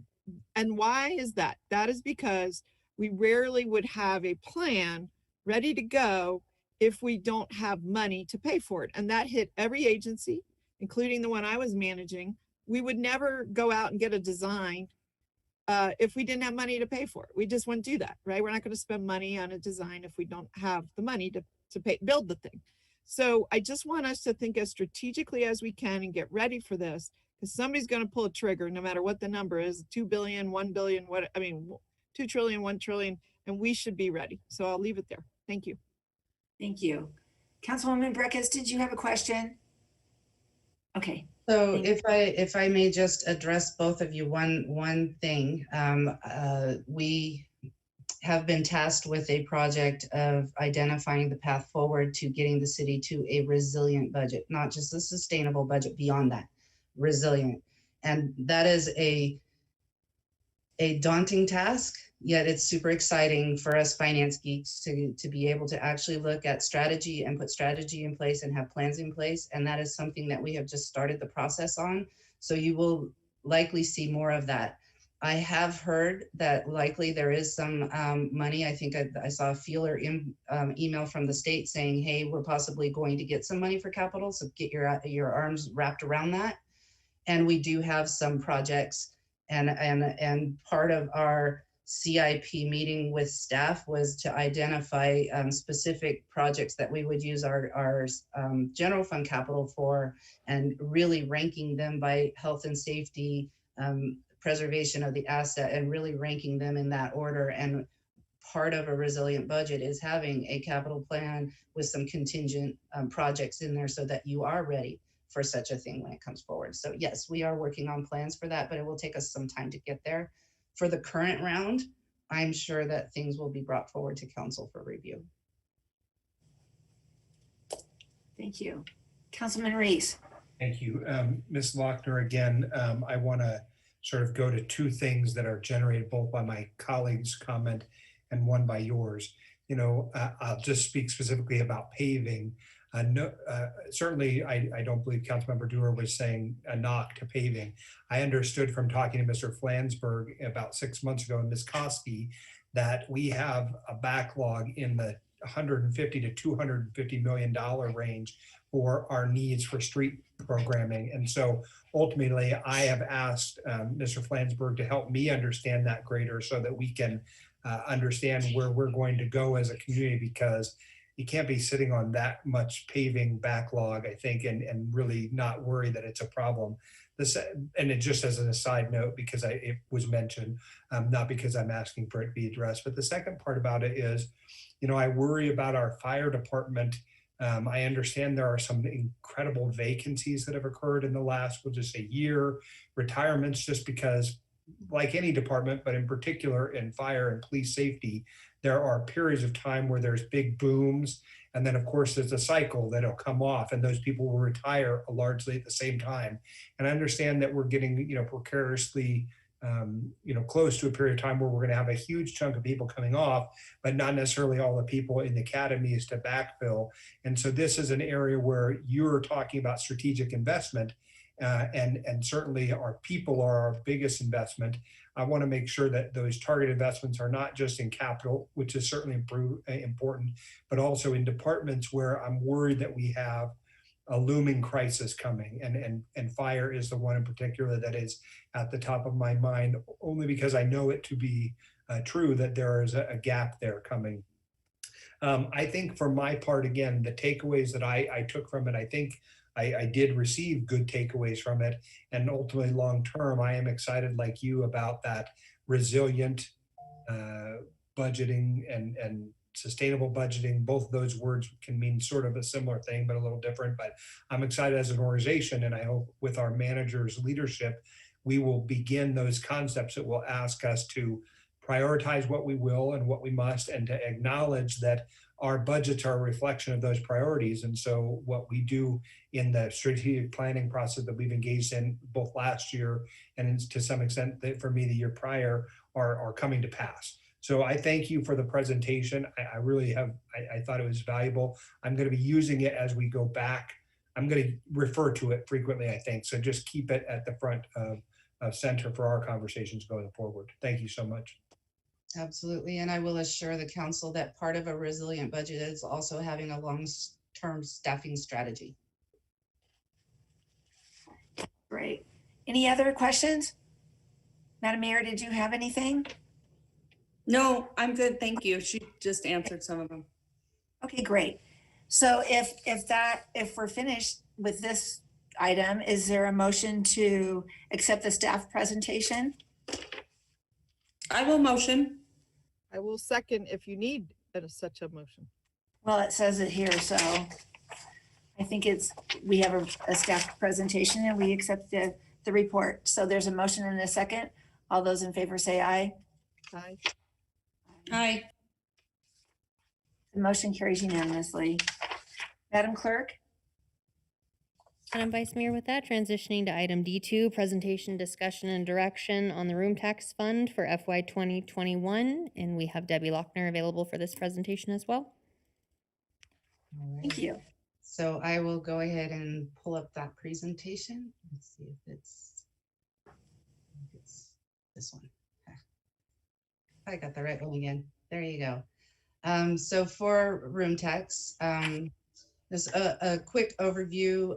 The revenues come from a 1% tax on all the room rents collected within the city limits of Reno. This 1% tax on those rented rooms in hotels and motels is split 50-50 between parks and council. Parks portion of it is used to fund per the ordinance for the purpose of developing, building, maintaining, expanding, or repairing city parks and other recreational facilities. We primarily just use it for park maintenance, and occasionally we'll add a park project in there, which you'll see in a minute is part of where we're going to get funds. So half of the funds go to the council for city improvements and programs with the primary purpose of impacting tourism and visitors.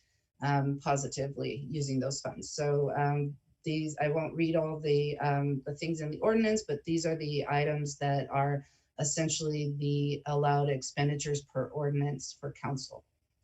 This chart really just shows how we have split the money 50-50 over the past 4 years, and how our revenue has actually grew, and then it's went down again in fiscal year 1920. So what we do when we budget for room tax, we include all of the prior year unappropriated monies and the current year anticipated revenue, and we budget for that. Previously, we anticipated only a 30% decline in room tax revenue for the entire fiscal year. But as we get the data, our room tax has been steadily coming in at 50% of the revenue. So we need to cut another 20% out of the spending plan for the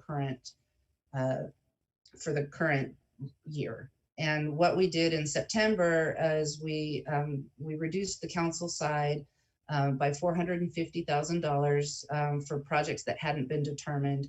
We rescinded the transfer to the Affordable Housing Fund, the remaining balance of $443,000, and we reduced the general fund transfer to special events by $100,000.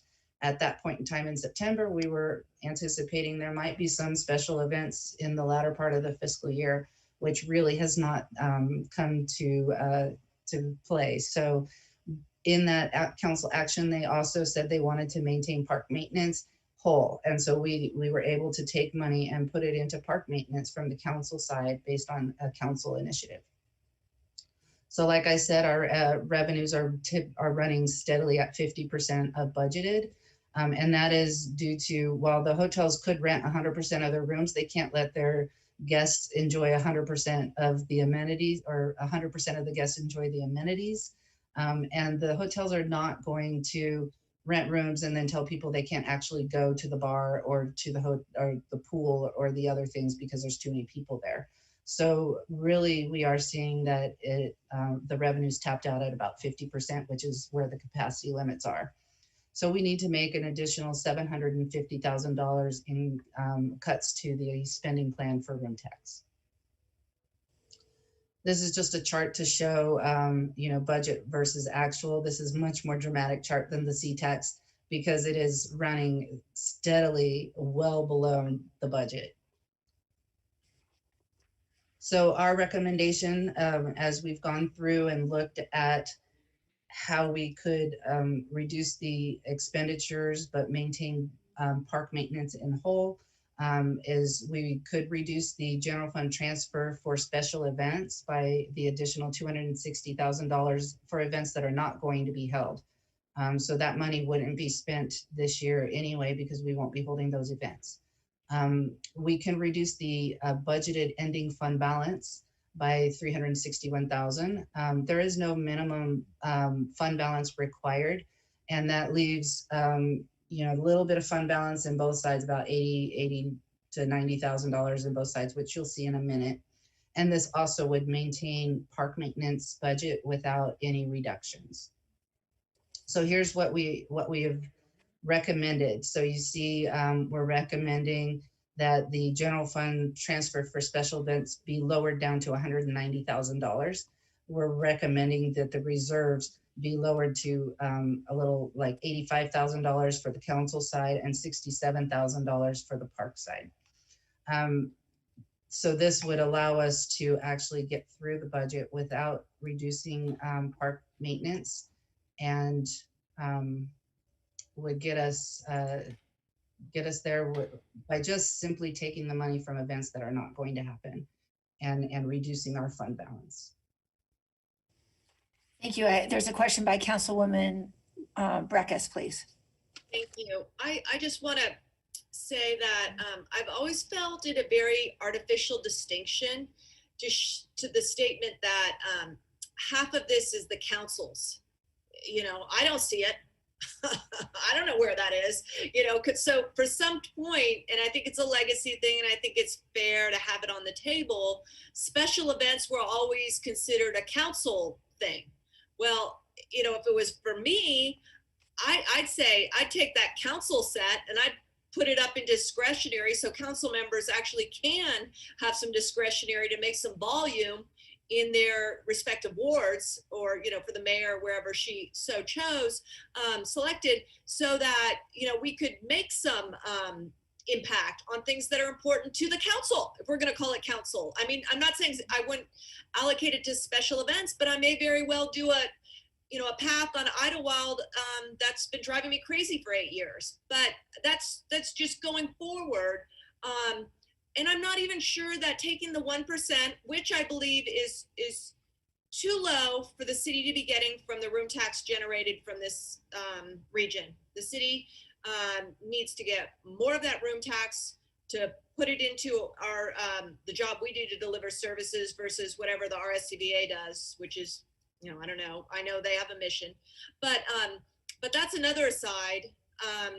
But I think that this earmark that we do for this is something that we should discuss going forward on our budget. Was always told that Reno doesn't operate with a lot of earmarks. This is one of the very few ones, and I don't think it helps parks. I don't think it helps arts. I think it needs to go into the mix, and then annual budget, we should look forward. So that's discussion going forward. I did have a couple of questions. Is those special events that aren't going to occur, you know, do we have a listing of them and no, they're not going to occur? And then also, I heard somewhere, maybe on the radio, that the Arts Commission is soliciting proposals right now for artists and arts grants. And I'm wondering if those, I mean, we just granted some. Are there more openings to put those resources out? Because maybe those should be on a competitive par in light of what they're doing, you know, like the special events and some of the money that they've already received. So that's one comment. And then also, I do notice that our town still stays. Oh, Let's go to the next person. We'll come back. Okay. Thank you. Councilwoman Dewar. Yeah. Could you put up your last slide, Debbie? You skipped by it too quickly for me to really understand. Get back there. Sure.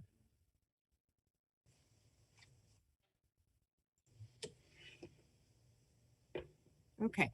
I just wanted to make sure I understood this. So we had an adopted budget council, well, adopted budget, I guess, by council. That was for which year? Was that 21? This is fiscal year 2021, the current all of it. Year. And then you had a revised budget council, and you have a star, includes prior year carry forward. So it was about the same. Then you had adopted, and this one only speaks to parks, and I'm a little bit confused. Do the other line items continue across, or are they gone? Did parks appears to have gone from 637,000 to 1.45 million. I'm just a little bit confused about the presentation. All right, look at the top section. Those three lines are revenue. So if you look at the third line in the council side, it says transfer to parks and recreation. So you have an expense on the council, and then you see the revenue going into parks to maintain their budget of 1.45 million. My question is that roughly 2.5 times more than what the budget was? Or I just don't know how we get from the 637 to the 1.45. Like, so the 1.45 is the adopted budget for park maintenance. The revised budget, so our revised budget is showing, instead of $1.45 million in revenue, we're going to get $725,000 in revenue to be deployed on each side. So that's like $1.4 million. Right, but I'm still just trying to understand. We were going to transfer 637, but now we're transferring 1.4. No, we transferred $637,000. So that is the second line where it says transfer from councils to parks. So that was the action we took in September when we thought it was only going to be a 30% reduction. So we only needed $637,000 to maintain parks. So maybe I'm not explaining this right. On the budget side, the expense side. Yes. We adopted a budget first. I'm just trying to find the line item for parks expenditures. Is it 1.4 million? Yes, so the gray highlighted is the original adopted budget. So of maybe I'm expended- not asking this very clearly. Are these other line items still in the budget? Do we still have, like they just said, art in public places, 162,000? Do we still have Virginia Street? Did that go away? Do we have Art Town sponsorship? I'm just trying to understand what's there. And So what's in the white line, that's what's still budgeted. The green highlighted ones are what changed. That's going away. Well, no, it's not going away. It's getting reduced to that level. So when you reduce the general Like, fund just transfer one to special example will event- help me. So special events was 550, would now go to 190 or It will 190? now- It will now go to 190. Okay, so there's about 350,000 or something that's been taken away. And those are the events that aren't happening? Correct. To Councilwoman Breckus's point, can we just get a list of those so we know going forward what, like, is the rib cook-off happening? Is the air races happening? Whatever, balloons, what's happening? And that would be helpful just so we know. Right. Not now, but yes, later. yes, we can provide that. I know that list exists because we had to get it from the special events folks to determine what we could support taking from that line item. So I Right, know and then on the that other list hand, exists. what's gonna stay? The 190, what events are we doing? And that'd be a great capsule for us. So the $190,000 is really the people that are funded through this. So it's like a quarter of a person to bring them to full-time and one full-time person. Well, you'll just provide it to us later. I don't need to know it right now, but I mean, I'm impressed with what you've done here. You found the money, you've kept the parks maintenance whole. I mean, those are the takeaways for me. You've kept the rest of the budget there. I think it's a great news story, really. Thank you, Councilwoman Dewar. And I agree. I think we need to have the list. I think there is a special event subcommittee coming up here in the next week or two. Okay, thank you. Are there any other questions? I'm sorry, I don't have a screen to see it. It's so you'll have- Councilmember Breckus. Thank you, go ahead. Yeah, I mean, oh shoot, came off of that. I almost think, I know we're getting into the third quarter of the year. Are we already in the third? We're in the third quarter of the FY. Yes. But I think that in between your two columns, you should put a column in there that shows what's not yet encumbered of these amounts to give the council some flexibility coming into the home stretch. And frankly, I almost think that you should put a freeze on those to let the council, think about those sort of things that are not encumbered. Now, and I'll just say maybe the arts allocation of art in public space, we may have an artist contract for 190,000, whatever, that's encumbered. But Art Town, I think I asked as a side issue, not related to this week, and it was told to me, I think that $60,000 of that budgeted is not encumbered right now. And likewise, I'd like to know of the $310,000 that the Arts Commission has, how much of that is encumbered? So I don't know. I think that when we have such little choices, such difficult choices, I think that particularly because this is the council's quality of life concept, I would prefer to proceed that way, in that you put a freeze, you come back and tell us what's unencumbered, and so we can make decisions if we want to, move around, particularly on once we know who has or has not already received some of their funding and is still on the table on the special events. Thank you. Are there other questions? And if there are, please speak up. There you go.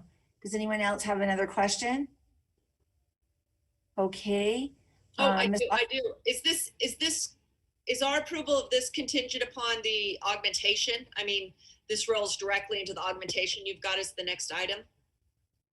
I don't believe we've included this particular piece in the augmentation, but I'd have to confirm that. I can find out real quick. But I mean, you could say, if you didn't want to approve this and you just say, if it is in the augmentation, you could just say, we're not doing it, and we'll take it out.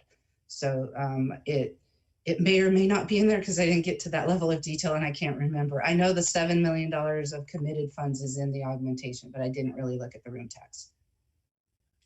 Madam Vice Mayor, Councilmember Reckes, if I could offer, we might just be able to open up the next agenda item if you don't want to make a decision on this one in the absence of hearing Ms. Lochner's presentation on the augmentation, and then we can take both motions at the same time. Well, I mean, okay. I think that's a great idea. I didn't see a motion here for this item, so let's go ahead and Debbie, if you want to, Ms. Lochner, if you'd like to move on and go into the next item. Oh, absolutely. I'd be happy to. So our next item is our augmentation. Oh, yeah, I did it again. So this is just a brief overview of what the second quarter augmentation includes. So essentially, this is October 1st through December 31st. It includes augmentations, which are essentially additions to the budget or moving from one fund to another, but not just line item revisions, but there are revisions that we make. This includes the money that we receive from federal assistance, the CRF CARES money.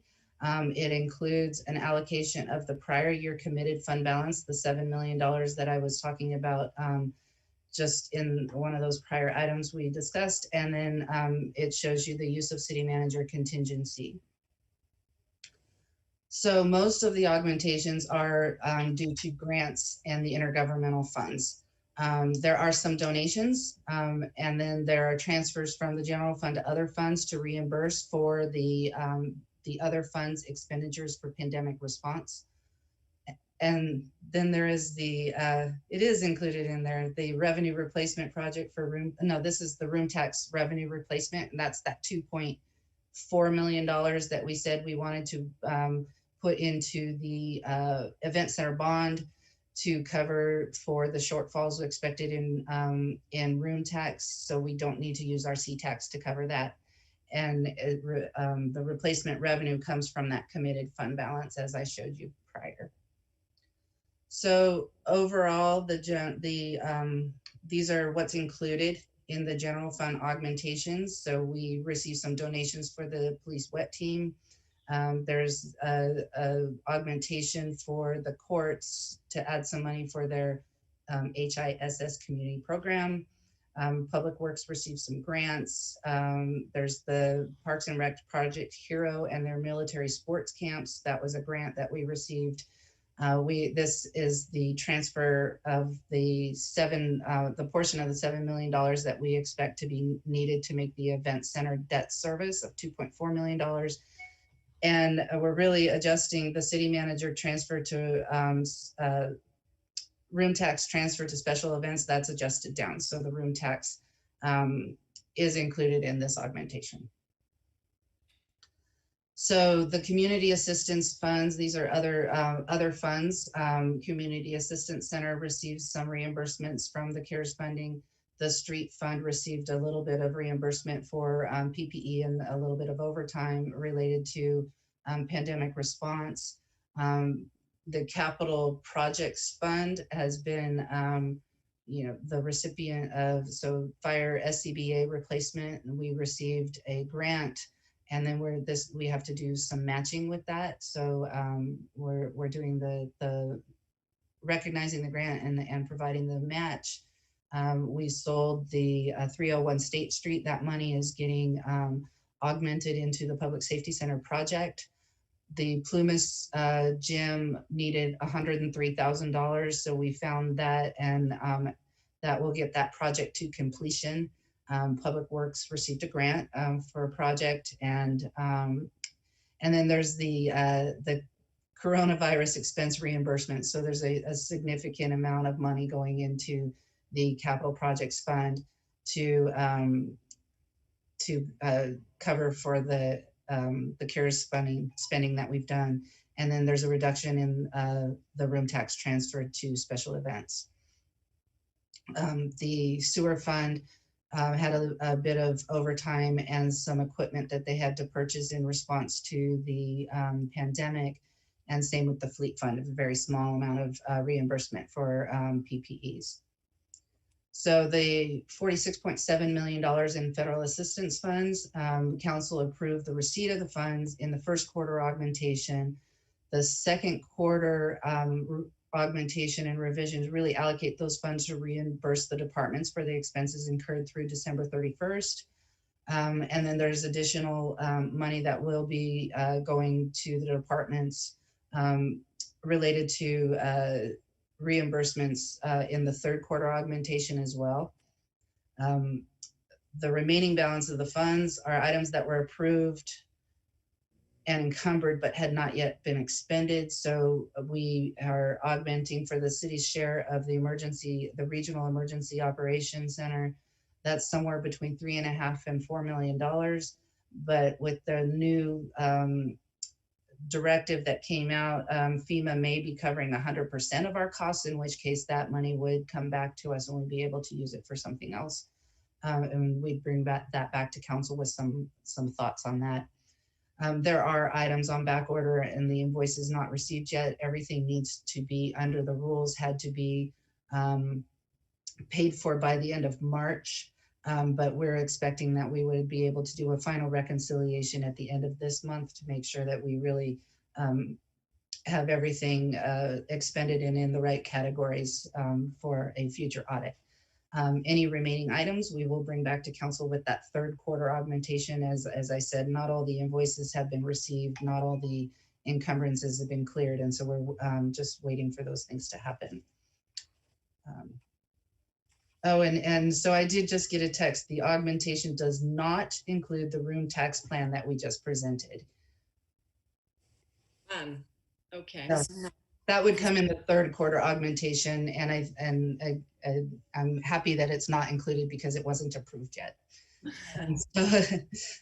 So overall, when we look in the general fund, just we wanted to give you a list of how the money was deployed in the general fund for the use of the CARES grant. So the general fund didn't spend all of it. There is some in other funds as well, but you can see really the biggest portion, as I showed you in the mid-year update, city manager's office actually had the bulk of those projects at $17 million. Most of those programs were managed out of the city manager's office.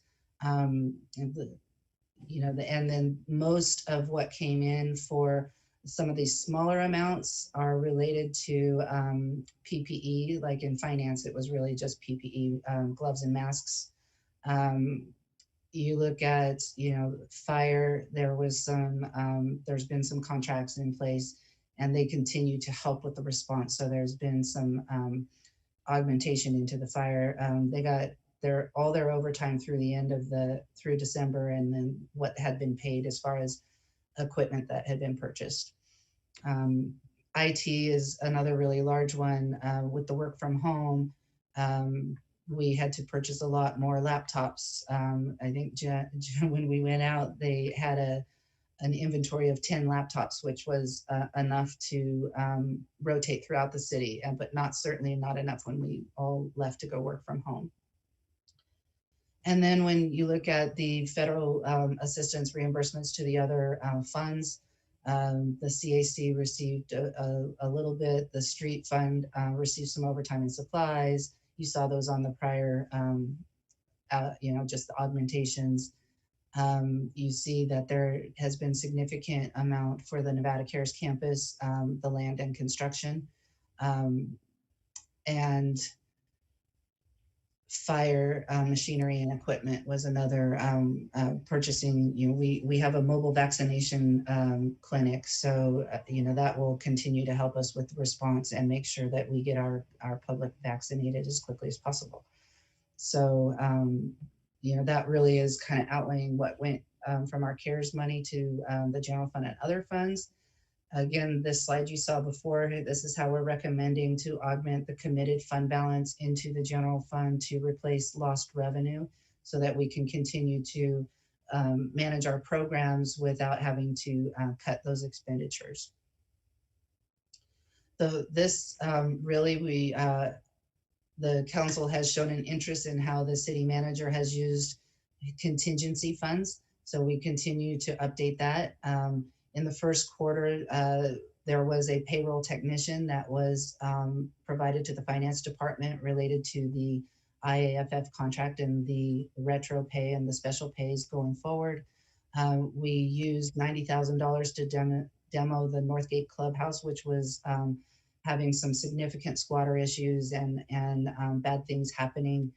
The finance, our check printer and our copier kind of died, and check printer is kind of a key piece of equipment for us. So city manager allowed us to use some money to get that replaced. And then we have used a small amount of the grant required for the SCBA replacement program to match the grant that they received. A portion of that has come from the city manager contingency. And that is my presentation.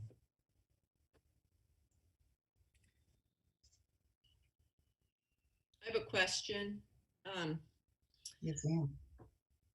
The State Street sale, I don't recall going through a public auction on that like we did for Zero Mayberry. When did we do that? I do not know. I know there was a council action to sell it, and it may not have been by public auction. It may have been, I'd have to ask Lori what the actual terms were around that particular sale.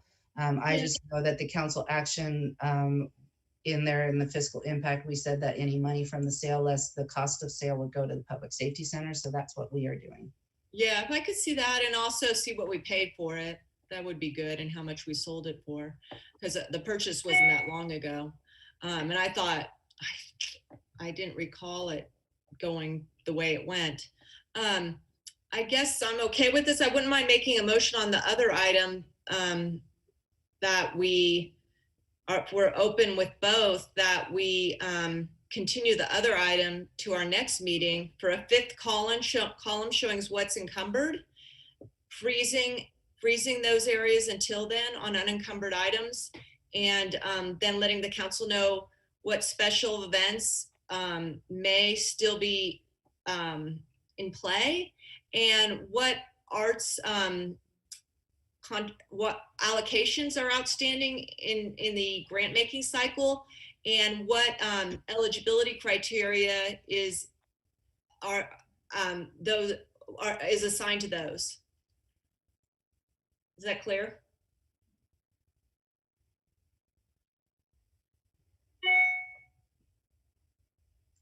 No, it was not clear to me. So maybe you could restate. Okay, the prior item, there was a 4-column slide on the 1% of room tax that we get.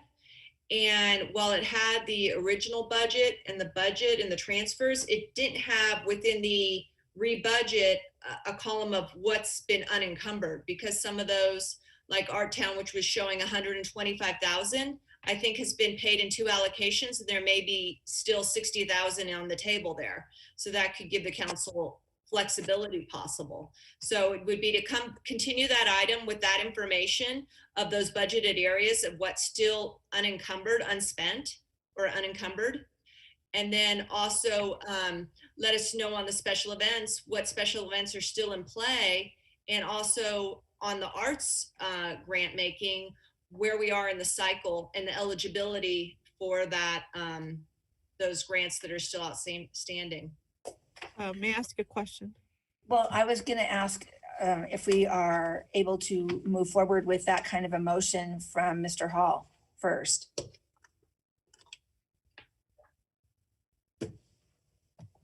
As I understand it, it is essentially a motion to continue and request for additional information. Yes, that would be an appropriate motion.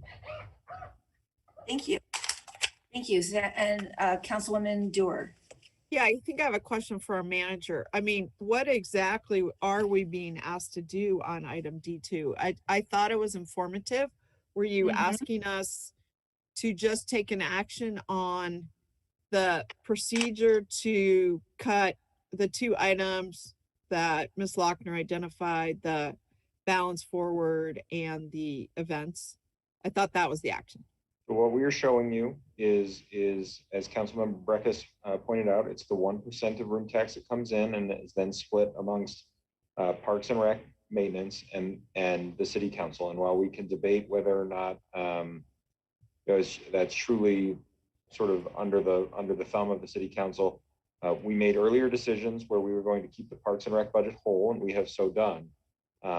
The question that we are asking is, how would the council like to cut the other side of the ledger? And so, Well, thank you for identifying that. I'm fine to do the staff recommendation. I just want to make that clear. Even with the additional information, I would still go with the staff recommendation. I mean, it's informative. That's why I asked for the information on events. I'm not presuming I know what events. I just wanted to know. So when the public asked me, is balloons still going forward, I could say yes or no.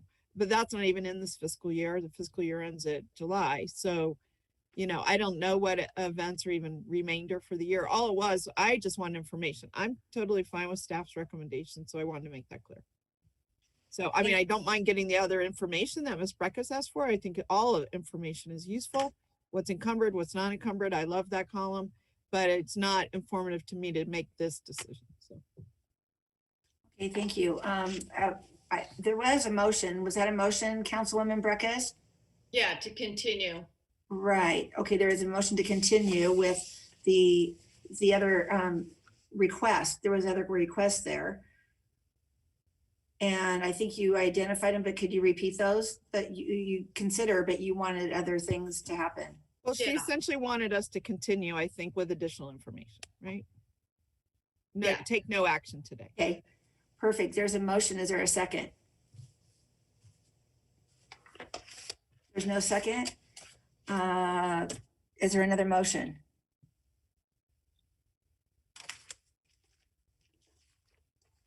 Okay, well, it didn't require a motion.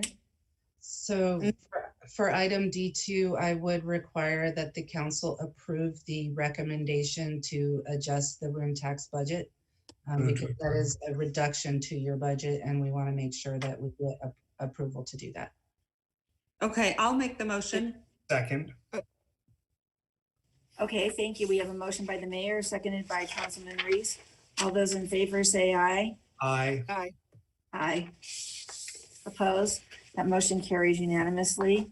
Madam Mayor, did you want to go to back to D3?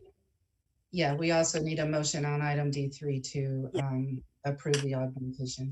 I will make the motion to approve the augmentation. There's a motion to make the augmentation by the mayor. Is there a second? Second. There's a second by Councilman Reese and Councilwoman Dewar at the same time. All those in favor? Aye. Just go with Reese, that's fine. Aye. Opposed? That motion carries unanimously. Thank you so much. Thank Can I just say, great job to our staff. That was so informative, and you laid it out. I mean, I'm still going to come in for a separate training session just to make sure I truly understand, but it was really good. Thank you. It's great. And I'm happy to provide a training session anytime you would like. Thank you.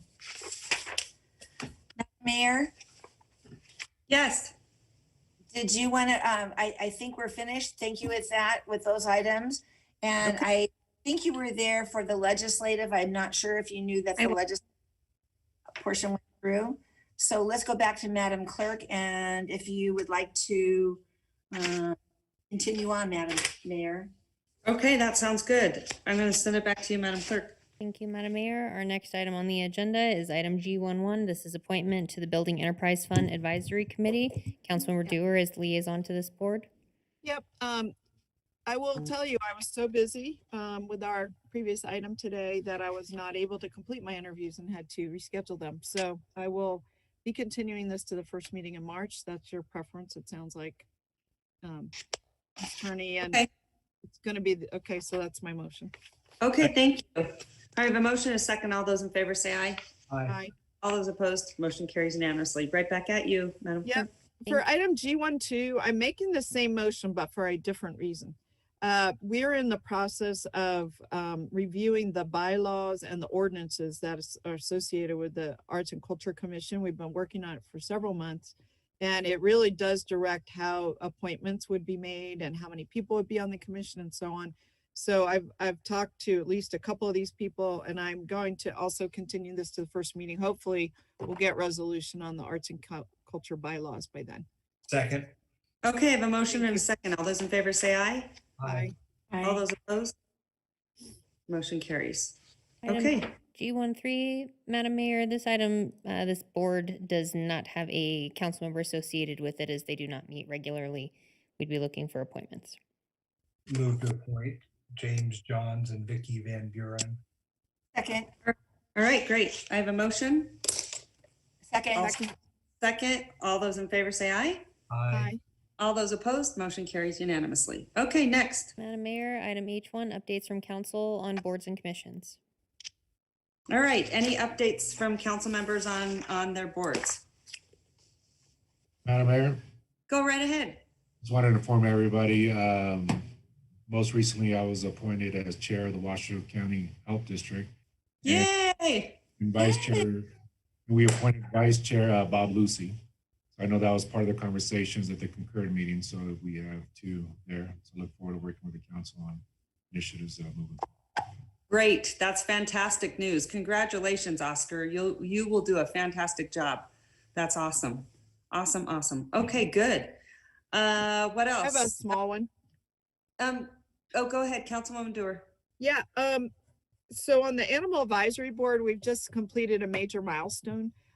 They're going to produce, and we've approved it at Animal Advisory Board, which they made me chair again. I think it's the fourth year, I'm not sure, lost track. But for the first time ever, we are going to present a report to the County Commission on our activities. Unfortunately, it's covering activities from 2 years ago. They've never done it. So they're going to present it in February. Our board is going to participate in that presentation. They've done a tremendous amount. And sometime when we have a little bit of time, I'd love to schedule them for an update to the council so that now that they've finished their annual report, well, it's a multi-year report, just to tell you about some of what they've been doing and to get some input from this council on some other things you might want them to tackle. So they're not just hearing from me, but sort of everyone. You know that we got one of the significant milestones that we did was we passed an ordinance restricting puppy sales here in Reno. And but that's not even in the report because that's too recent, even though it was a year ago. It's not covered in this annual report. So they're working on potentially getting that done in Sparks and Washoe County as well. But there hasn't been a lot of progress there, but there has been a tremendous amount of progress. It's important too to understand how the pandemic has affected the animal community. So there's been some positive changes where people are more present in their homes. But there's also been some really negative changes in terms of egregious behaviors of people against animals.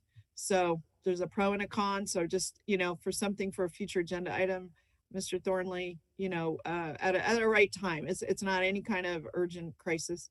And I think I'll leave it there, except to say I sense the flood board that the mayor and I serve on is starting to make some progress again. They're actually going to hold their meeting on Friday. They've canceled or postponed the last few meetings. And so, Mayor, I hope that you and I can both be there because it looks like we have a pretty packed agenda for that one. That's it for right now. Okay, great. Anything else? No? Okay, moving on. We don't have to take any motions on that, Madam Clerk. Madam Mayor, on that, the last item that we have is your 6 p.m. hearing, in which council will need to come back at 6 p.m. in order to either decide to continue that as the ward representative is not here, or proceed. Okay, thanks so much. Okay, you guys, I will see you back here in about 45 minutes. So get up, stretch, breathe, and then get something to eat if you can. And we'll see everyone back at 6. Madam Mayor, are we in a position to take closing public comment now if there would be? or We, no? we certainly can. Madam Clerk, I'm I gonna don't know send if it. there is any. Hang on just 1 second, please. Yes, the only thing to note is if we do well, I guess I would actually be looking at the attorneys. My concern is that if anything comes in prior to the adjournment, we will need to reopen closing public comment. So it's something that we can do now. However, we will have to revisit it if anything comes in. No worries. I just wasn't sure if we could. If we can't, we can't, and we'll be in recess as the mayor said. Thank you for efficiency. We'll be back at 6 p.m.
Hi. Hi. I feel like I just saw you. Oh, wait, I did. Madam Mayor, if you would like to call your meeting back to order, you may do so, as you do have a quorum of the body present. Okay, so who do we have on? We've got You Councilman have, Burke, Councilman Reese, Vice Mayor Weber. Is Councilwoman Breckus there? Yes. she is, yes, she just doesn't have her video on, and then Councilman Burdette Councilman is also there. Okay, all right, perfect. Madam Clerk. Madam Mayor, with this item is the I-1, which is a public hearing for LDC 200003 for Stan Lucas Mortensen Ranch. At this time, Madam Mayor, we can open your public hearing. As was noted with the original agenda approval of the body, the ward representative for this red is not with us today, so council may have the choice to either open this and hear it, or we may continue it to a time and date certain. Okay, and I would just ask for clarification. Don't we need to open this item anyway, regardless? That is correct. Yes, Okay, ma'am. so with that being said, at this time, Madam Clerk, I will now open the public hearing. Can you please tell me, was proper notice given and any correspondence received? Yes, Madam Mayor, proper notice was given, and the city clerk's office received 44 letters in opposition, 22 letters of concern. Additionally, we do have multiple voicemails for this item.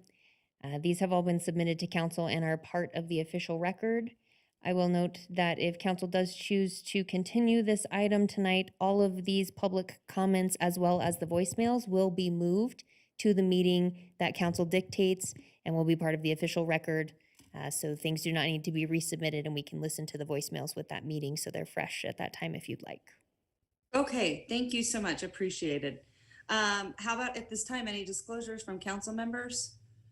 Seeing that there are none, I would ask that. Madam Mayor, I probably should make a disclosure. Oh, go ahead. I did not speak to anyone opposed to this, but I did speak to the appellant, called and spoke to me. So I Okay. wanted that to go on the record. Okay, thank you. All right. I'd make a motion to move this hearing to March 10th. I just feel like without the ward representative, it's just not an appropriate venue. So I'll make a motion. For my purposes, I want to make sure that the public understands that I want to hear all of their comments, and very important to me, and to have read their many letters. But I also want those to be moved in advance to the next meeting so that we consider them all at that time if the motion should pass. So that would be my motion. Okay, thank you so much. Before we do that, I believe, I just want to get clarification from our city attorney. Do you have to read, I think you have to read the hearing? I don't have to read it at this time, Your Honor. I can read it if it's continued. Oh, you want to, okay. All right, so with that being said, I have a motion from Councilman Reese. Is that a second from Councilwoman Breckus or? No, I had questions. Madam Mayor. I don't know if you heard. Perfect. So I have a motion and a second and sending it to Councilwoman Breckus for questions. Go ahead. Yeah, I mean, my number one question was, this is an unusual item because it's a remand from the court. Are we on any timing sensitivity from the court? No. Okay. I'm not going to support the motion, and I want to explain why. I think when these items come to us, we need to address them in a timely fashion. I understand that my colleagues want to give some deference to the ward representative's absence today.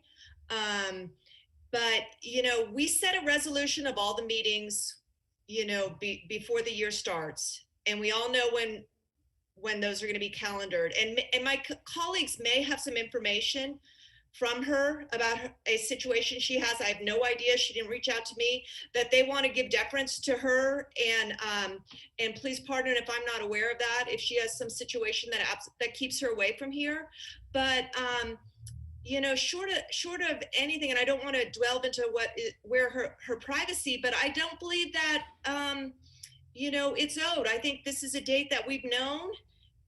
We have a council meeting, and we should be willing to be here, or you know, not stop business. And the fear I have in stopping business is, you know, a couple things. Is one is I think our new manager is doing a good job scheduling these meetings, which we've always had very long meetings, and there's a ripple effect. When we don't take business on a complex matter like this, it crowds out other issues, and I think it causes calendaring problems. But more so is I hear all the time from people in the development community that our development process is too lengthy, too timely, not streamlined. And that's why when these things come forward, I don't want to push them off for a month. A deference because a council member's not here. I want to hear them in a timely fashion so I can defend our development processes as timely when people make those, you know, kind of, you know, indications that they think it takes too long to get anything done in Reno. Well, you know, no, it doesn't. I'm always defending staff and our processes, and here we are sitting on something for a month. So I don't think it's right. I think we should go. Councilman Brown, thank you. Thank you. I appreciate your comments. I really do. One of the things that I always ask all of you when you have development projects coming forward is that you meet with the applicant. You saw Councilman Dewar do that today, and did a great job. So I want to respect Councilwoman Jardin's privacy. And it was absolutely not possible for her to be here today. And she has not met with the applicant. So I, you know, especially since she hasn't met with them, I absolutely want to give her deference in this. I think it's only fair. So I have a motion and a second. All those in favor say aye. Aye. All those opposed? I'm opposed. Carries. All right. Thank you. With that, I look forward to everyone's comments, especially the public comments, when we hear this item next. And I think you, Madam or Mr. Manager, do you have to give us a time, or Madam Clerk? Madam Mayor, my motion was for a date certain, March 10th. Okay. Because it has to be a date certain, as I understood it.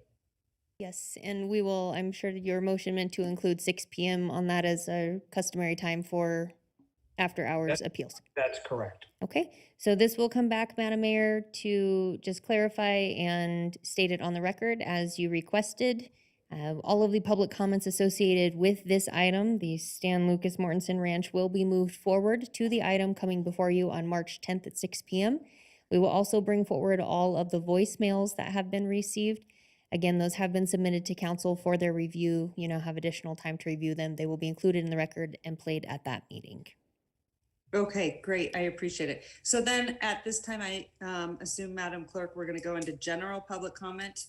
And that comments relating not to any specific item, correct? That is correct, Madam Mayor. Items under J1 are either not specific to this agenda, or they are items that were received after 4 p.m. yesterday. They have been submitted to council. Many of these did apply to item I1 and were received after 4 p.m. Again, we received comments from Erica and Brian White, Paul and Jill Keel, John Doran, Tamara Gertz, John A. Svan, Susan Alcevich, and then a general voicemail from Myron Green that we will listen to at this time for general public comment.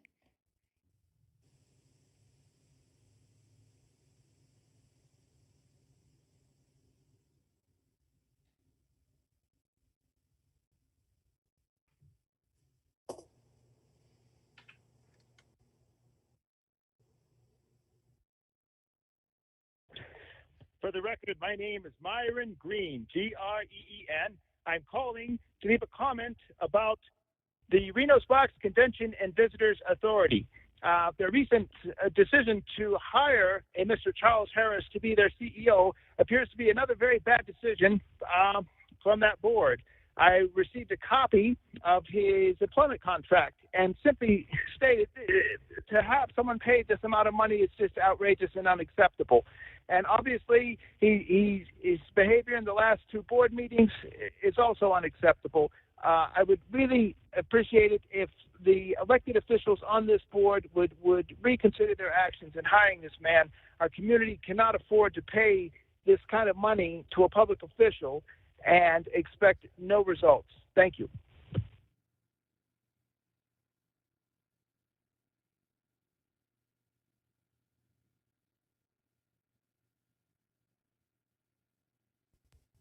And Madam Mayor and Council, with that, you have no further general public comment. We would be looking for a motion to adjourn. Move to. Okay. I have a motion. I have a second. All those in favor say aye. Aye. All those opposed. Motion carries. All right. Good night, everyone. Anything else, Madam Clerk? No, Madam Mayor, thank you to Council today. Thanks, you guys. Great job. I appreciate all of you, even though sometimes we're on the opposite sides. I really do. Thanks. Thank you. Bye.